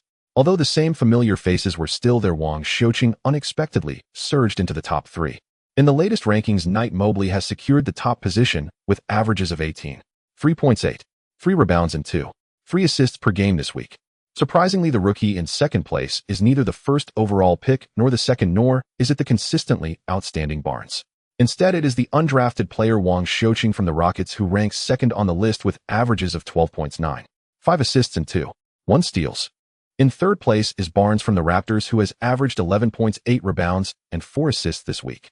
Meanwhile, the first overall pick Cunningham and the second pick Jalen Green occupy the 6th and 7th spots on this list, which seems somewhat unsatisfactory. At the Rockets office building in Stone's managerial office, there lies a report that he had organized with the data. The report focuses on the recent performances of rookies like Jalen Green, Xinjian, and Christopher. According to Stone's request, the report is divided into 2 parts. Although he had a premonition, Stone was still extremely shocked when he saw the data on the report. Without Wang Xiuqing, the performance of these newcomers was simply like night and day. Taking Jalen Green as an example, Green's three-point shooting percentage has reached an impressive 42 so far, which is undoubtedly a percentage befitting an elite shooter. However, if we break down Green's games, it becomes easy to spot the issue. When on the court with Wang Xiuqing, his three-point shooting percentage astonishingly rises to 61, with three-point attempts accounting for 35. Yet, without Wang Xiuqing, Green's three-point shooting percentage drops to below 33, but the attempt ratio skyrockets to over 60. The same situation occurs with Xinjian and Christopher. When playing alongside Wang Xiuqing, their three-point shooting percentages are high, yet they take fewer shots. This indicates that Wang Xiuqing deliberately controls Green's ineffective attempts, making him a more effective. Once Wang Xiuqing leaves the court, Green reverts to his old self, taking wild shots at every opportunity. The more he misses, the more he shoots, while others continue to pass him the ball, encouraging him to shoot more. This is also the reason why Green's shooting percentage plummeted from 61 to 40. Although the sample size is still small, it is already quite telling. A top-tier point guard can unconsciously change the way their teammates play. For example, James Harden and Chris Paul. They always manage to find open teammates and quickly and accurately deliver the ball to their hands. Does Wang Xiuqing already possess such ability? Have those old foxes like Pelinka already spotted this? Stone once again felt like a fool toyed with by these seasoned veterans. A sudden knock on the door interrupted his thoughts. Stone organized the documents on his desk, placed them in the drawer, and personally opened the door. He had scheduled an appointment with Wang Xiuqing's agent, and this should be the time. However, when he saw the young woman before him, who looked to be around 25, Stone was momentarily stunned. "Who are you?" "I am Wang Xiuqing's agent. You can call me Ma Xiaoxuan or just Selena." Stone asked again, "Are you really Wang Xiuqing's agent?" "All the documents are right here along with the league's receipt. If you don't believe me, you can call the league office to verify." Ma Xiaoxian elegantly sat on the other side of the table, casually crossing her legs, displaying a confident and composed demeanor. Her posture was graceful and upright, exuding a captivating charm. This elegance not only highlighted her refined temperament, but also stirred endless imaginings about her.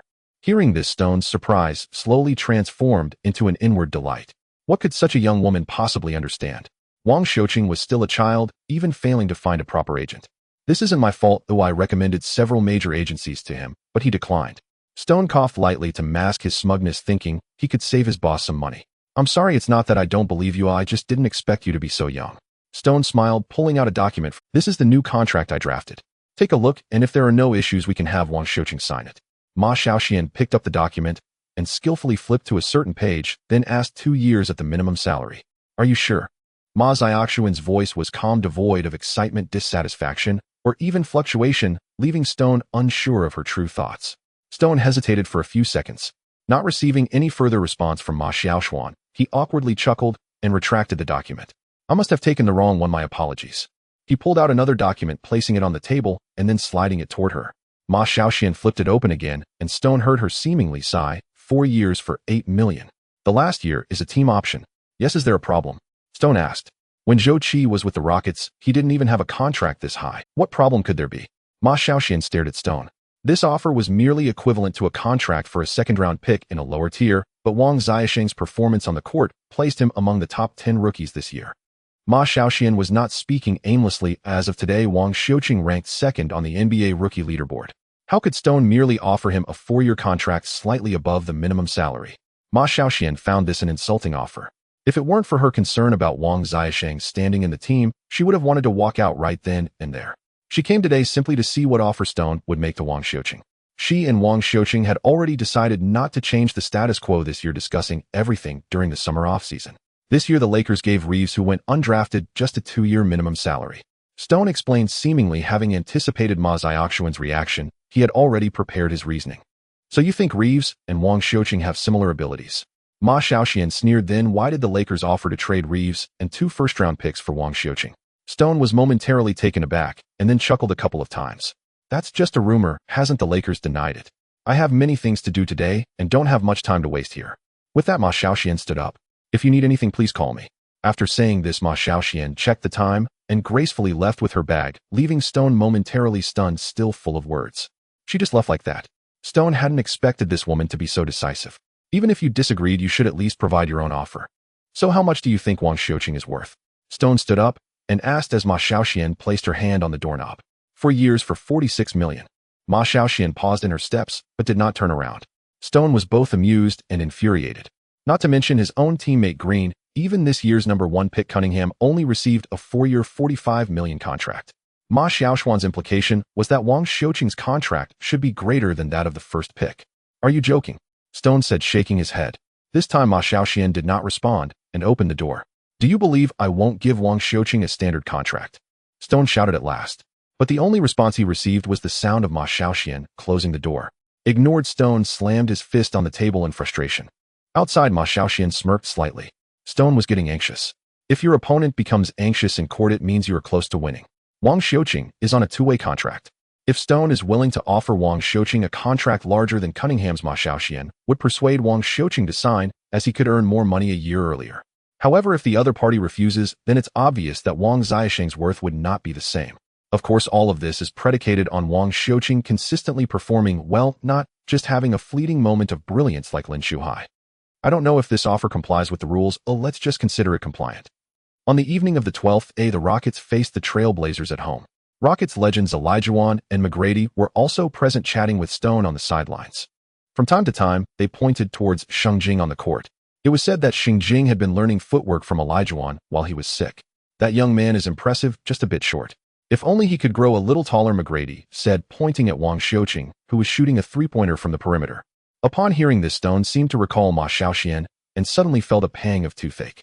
I've watched a few Rockets games, and that kid's passing skills truly reflect the shadow of a young Johnson. Olajuwon also chimed in. If others said Wang Xiaoqing resembled Magic Johnson, it was merely flattery and exaggeration. However, when such words came from Hall of Famer Olajuwon, they carried significant weight. Olajuwon had actually battled against Magic on the court for many years and was considered one of the best centers. Olajuwon had encountered countless point guards in his life, but if he had to choose the best, it would undoubtedly be Magic Johnson with no exceptions. It's just that due to physical constraints, his defense is still far from that of Magic. Olajuwon lamented, gazing at the young boy in the distance. In Olajuwon's view, this gap might never be bridged by Wang Xiaoqing in his lifetime. Magic stood tall at 206 centimeters with a wingspan of 210 centimeters, already capable of guarding positions 1 through 5 in that era. In contrast, Wang Xiaoqing seemed to be under 195 centimeters, only able to guard the 2. When faced with slightly taller small forwards such as Durant or LeBron, who stubbornly played the 3, he simply couldn't defend them. He's not even 19 yet, perhaps he will grow a bit more, McGrady speculated. He had the most authority on this matter, having entered the league just over 18 himself, later growing 3 centimeters. Of course, this wasn't the most absurd case. After entering the league, Giannis transformed from a stick figure into a muscular man, growing from 204 to 211 centimeters, truly enviable. While the three were chatting in the front row not far away, Deng Ziqi was taking pictures of Wang Xiuqing with her phone. As she took pictures, she shouted, "So handsome." Wang Xiuqing could only helplessly shrug. Fortunately, the Americans around didn't understand her, so he ignored her. In a few days, Deng Ziqi would hold a concert at the home stadium of the NFL team Houston Texans. She didn't expect to arrive in Houston so early. Seeing Wang Xiuqing come over to retrieve the ball, Deng Ziqi immediately grabbed the ball and said to him, "Smile." "I smiled," Wang Xiuqing said, reaching for the ball. "You didn't smile." "Oh, look, this is a smile," Deng Ziqi replied, pouting her lips like a goldfish and bursting into laughter. Wang Xiuqing shook his head amused, patted Deng Ziqi on the head, took the basketball from her hands, and reluctantly returned to the court. Deng Ziqi felt as if she had been electrified, an unusual sensation surging through her body. At that moment, it felt like she had flown into the sky. The faint thoughts that had been suppressed in her heart were completely ignited. Once ignited, it seemed impossible to repress again. The way Deng Ziqi looked at Wang Xiuqing now held a hint of something indescribable. The game soon began.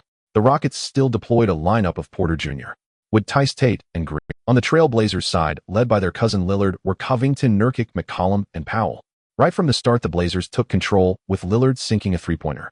Pointing at the non-existent watch on his wrist, Lillard retreated from the Rockets' bench. When he reached Wang Xiuqing's position, he pointed at him, seemingly provoking. The camera immediately captured Wang Xiuqing on the bench. His sculpted profile was perfectly presented on the massive screen. With a prominent nose and lips slightly curled up, he wore a faint smile.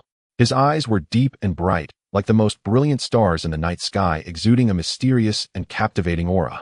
Countless female fans on the scene gazed at the big screen, their greedy eyes betraying their desire to devour. Deng Ziqi's eyes sparkled with hearts as she looked at Wang Xiuqing, who was only a few meters away. She even had the thought that she would rather die than be separated from him. Wang Xiuqing seemed to notice he was being filmed, awkwardly shook his head, and covered his head with a towel. This scene made the fans even more excited, and some female fans even began to scream. The game continued, and when the referee called for an official timeout, the Trailblazers were leading by 7 points at 20-13. All the fans knew Wang Xiuqing was going to play, so at least dozens of large posters were raised. 3 minutes quickly passed, and Wang Xiuqing finally stood up from the bench. As in the previous few games, Green would play the first quarter with Wang Xiuqing. Besides the two of them, there were also the recovered Xinjing Martin Jr. Oh, and Christopher. The Rockets bench was full of young players for being this year's rookies. On the Blazers side, Lillard was the first to enter the game, looking a bit anxious. He had waited a long time for Wang Xiuqing. Among the entire Rockets team, he only cared about Wang Xiuqing. Wang Xiuqing's performance of 20 points in a single quarter against the Warriors was truly explosive in the context of the whole league. Lillard had once scored 26 points in a single quarter, so he understood what the view from the summit was like. Only by reaching the top could one realize how dull it was at the bottom. However, during the subsequent games, Lillard noticed that Wang Xiuqing had changed. He had become less fond of shooting. Strictly speaking, he had stopped shooting threes. Instead, he focused more on passing to help the team. Lillard felt that Wang Xiuqing had fallen into a misunderstanding. Passing should serve the offense. Basketball should be about offense and more offense. The final victory of the game depends on who scores more. Isn't it better for a shooter like Curry or himself? If he could score, why pass the ball to uncertain teammates? As someone who had been there, he felt it necessary to remind Wang Xiuqing. At that moment, the Rockets began their offense. Wang Xiuqing brought the ball past half court with Lillard defending right in front of him. "Kid, do you dare to shoot by yourself?" Lillard said. Wang Xiuqing answered him with action. Green ran past the defender to the corner, while Wang Xiuqing kept his eyes on Lillard but passed the ball instead. The basketball landed right in Green's hands as he had just positioned himself. The feeling was just right. Green shot immediately following his momentum and ran back as soon as he landed. Swish! As the ball went in Green's palm, collided with Wang Xiuqing's. Green felt that the game became very easy when Wang Xiuqing was on the court. Lillard didn't turn around, still staring at Wang Xiuqing. "Why not shoot yourself?" "I trust my teammates," Wang Xiuqing. Lillard felt that Wang Xiuqing was being overly presumptuous. Teammates were unpredictable, but he himself was not. Lillard brought the ball past half court and called for a pick, directly shooting a three. Swish! The ball went in. Lillard didn't return to defense. He stood in front of Wang Xiuqing and said, "I also trust my teammates, but I trust myself more." Wang Xiuqing shrugged. Indeed, players of Lillard's caliber undoubtedly trusted themselves more. Wang Xiuqing caught the ball, slowly moved forward, and after setting a screen with Xinjing, he directly passed the ball to Xinjing. Xinjing faked the defender with his footwork and hit the board. Xinjing flexed his muscles and high-fived Wang Xiuqing, who was beyond the three-point line, then purposely ran past Olajuwon. Elijah smiled, clapping and nodding, seemingly satisfied with Shangjing's footwork. Wang Xiuqing stood there looking at Lillard. I trust my teammates because I have to trust them. Lillard squinted, not understanding Wang Xiuqing's words. He even briefly thought Wang Xiuqing might have mispronounced an English word given that he was Chinese. So in the next round, after Lillard passed the ball to a teammate to score, he asked, "What do you mean?" Wang Xiuqing received Shangjing's pass, dribbled twice under his legs, and immediately threw the ball ahead to Green, who had suddenly accelerated past the defender. In my country, there are no Lillards, no Kaois, no Lubrons, and not even another Yao Ming, Wang Xiuqing said with a helpless smile, but they have me, so I must trust them. At the sound of those words, Lillard's mind erupted with a thunderous bang. He was in fact playing for his country. Moreover, he was experimenting with his teammates from the Rockets. To put it more bluntly, he was leveling up with these teammates, including his adversary himself and the Trailblazers, all regarded as experienced by Wang Xiuqing. If he could bring out all these uneven teammates, it would prove his capability to elevate his national team players as well. The Trailblazers were on the attack, yet Lillard stood at mid-court, as if he had been pressed with a pause button. Perspective. Wang Xiuqing's perspective was astonishingly vast. Were the people of Huaxia truly living for others? Wang Xiuqing slowly passed by Lillard, his voice resonating clearly in Lillard's ears. If a person scores 50 points or 60 points, will that guarantee victory in the game? You should still remember that playoff game against the Nuggets back in June, right? In that game, you scored 55 points, shining as the brightest star on the court with the entire crowd applauding for you. Even Jokic was impressed, yet the Trailblazers lost. Lost. Lillard felt as though he had been struck by lightning, his whole body shuddering slightly. He remembered, how could he possibly forget? In that series, the Trailblazers lost to the Nuggets 2-4. Especially in the fifth game, where he scored 55 points, they lost in double overtime, taking away not only the game, but also his spirit. Wang Xiuqing's words made Lillard feel as though the faith he had held for so long was beginning to crumble. But if I can get all my teammates to score at least 10 points, I believe no one can defeat us. Lillard felt his scalp tingle. He had been taught a lesson by a rookie under 20, and it sounded surprisingly quite. Lillard had no idea how the first quarter had ended. As he sat on the bench, Wang Xiuqing's words echoed. After a brief rest, the second quarter of the game commenced.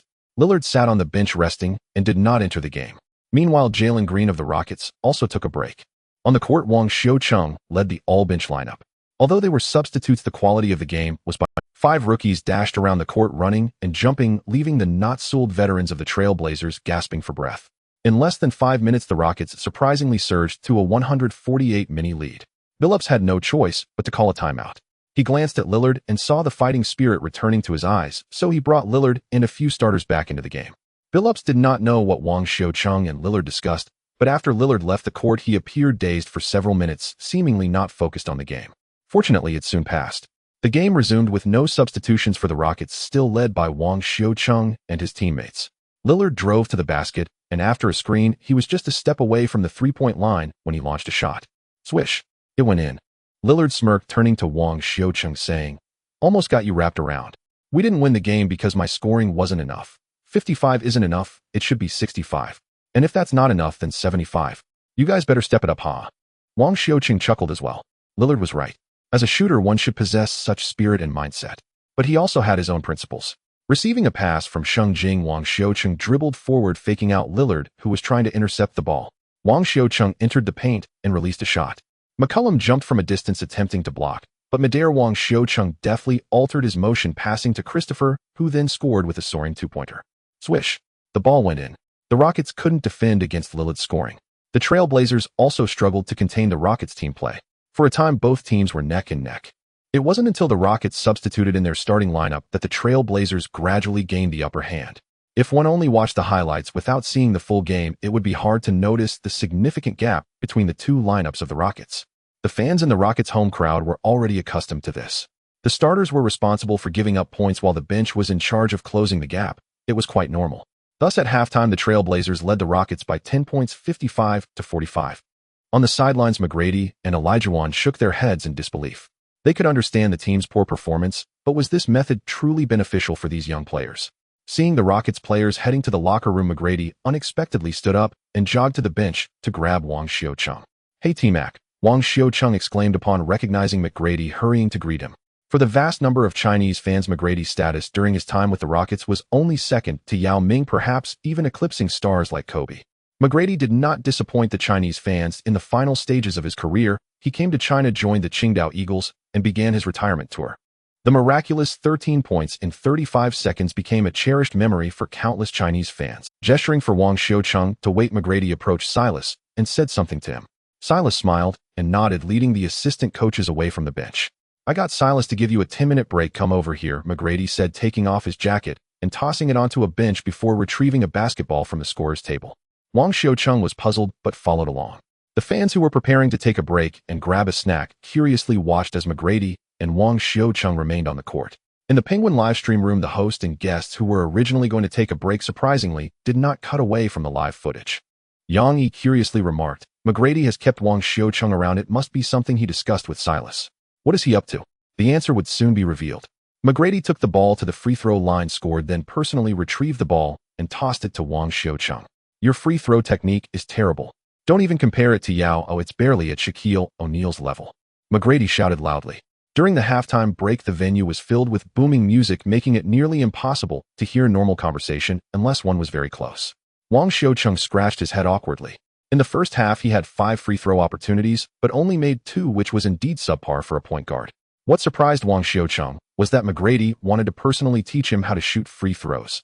Although a few minutes might not change much, he would remember this favor, no matter if McGrady did this for himself or for Yao Ming's sake. Your hand positioning is obviously problematic. If your shooting percentage were decent, there would be no need for a change. But since your percentage is too low right now, adjusting might bring about improvement. Let me see you take a free throw.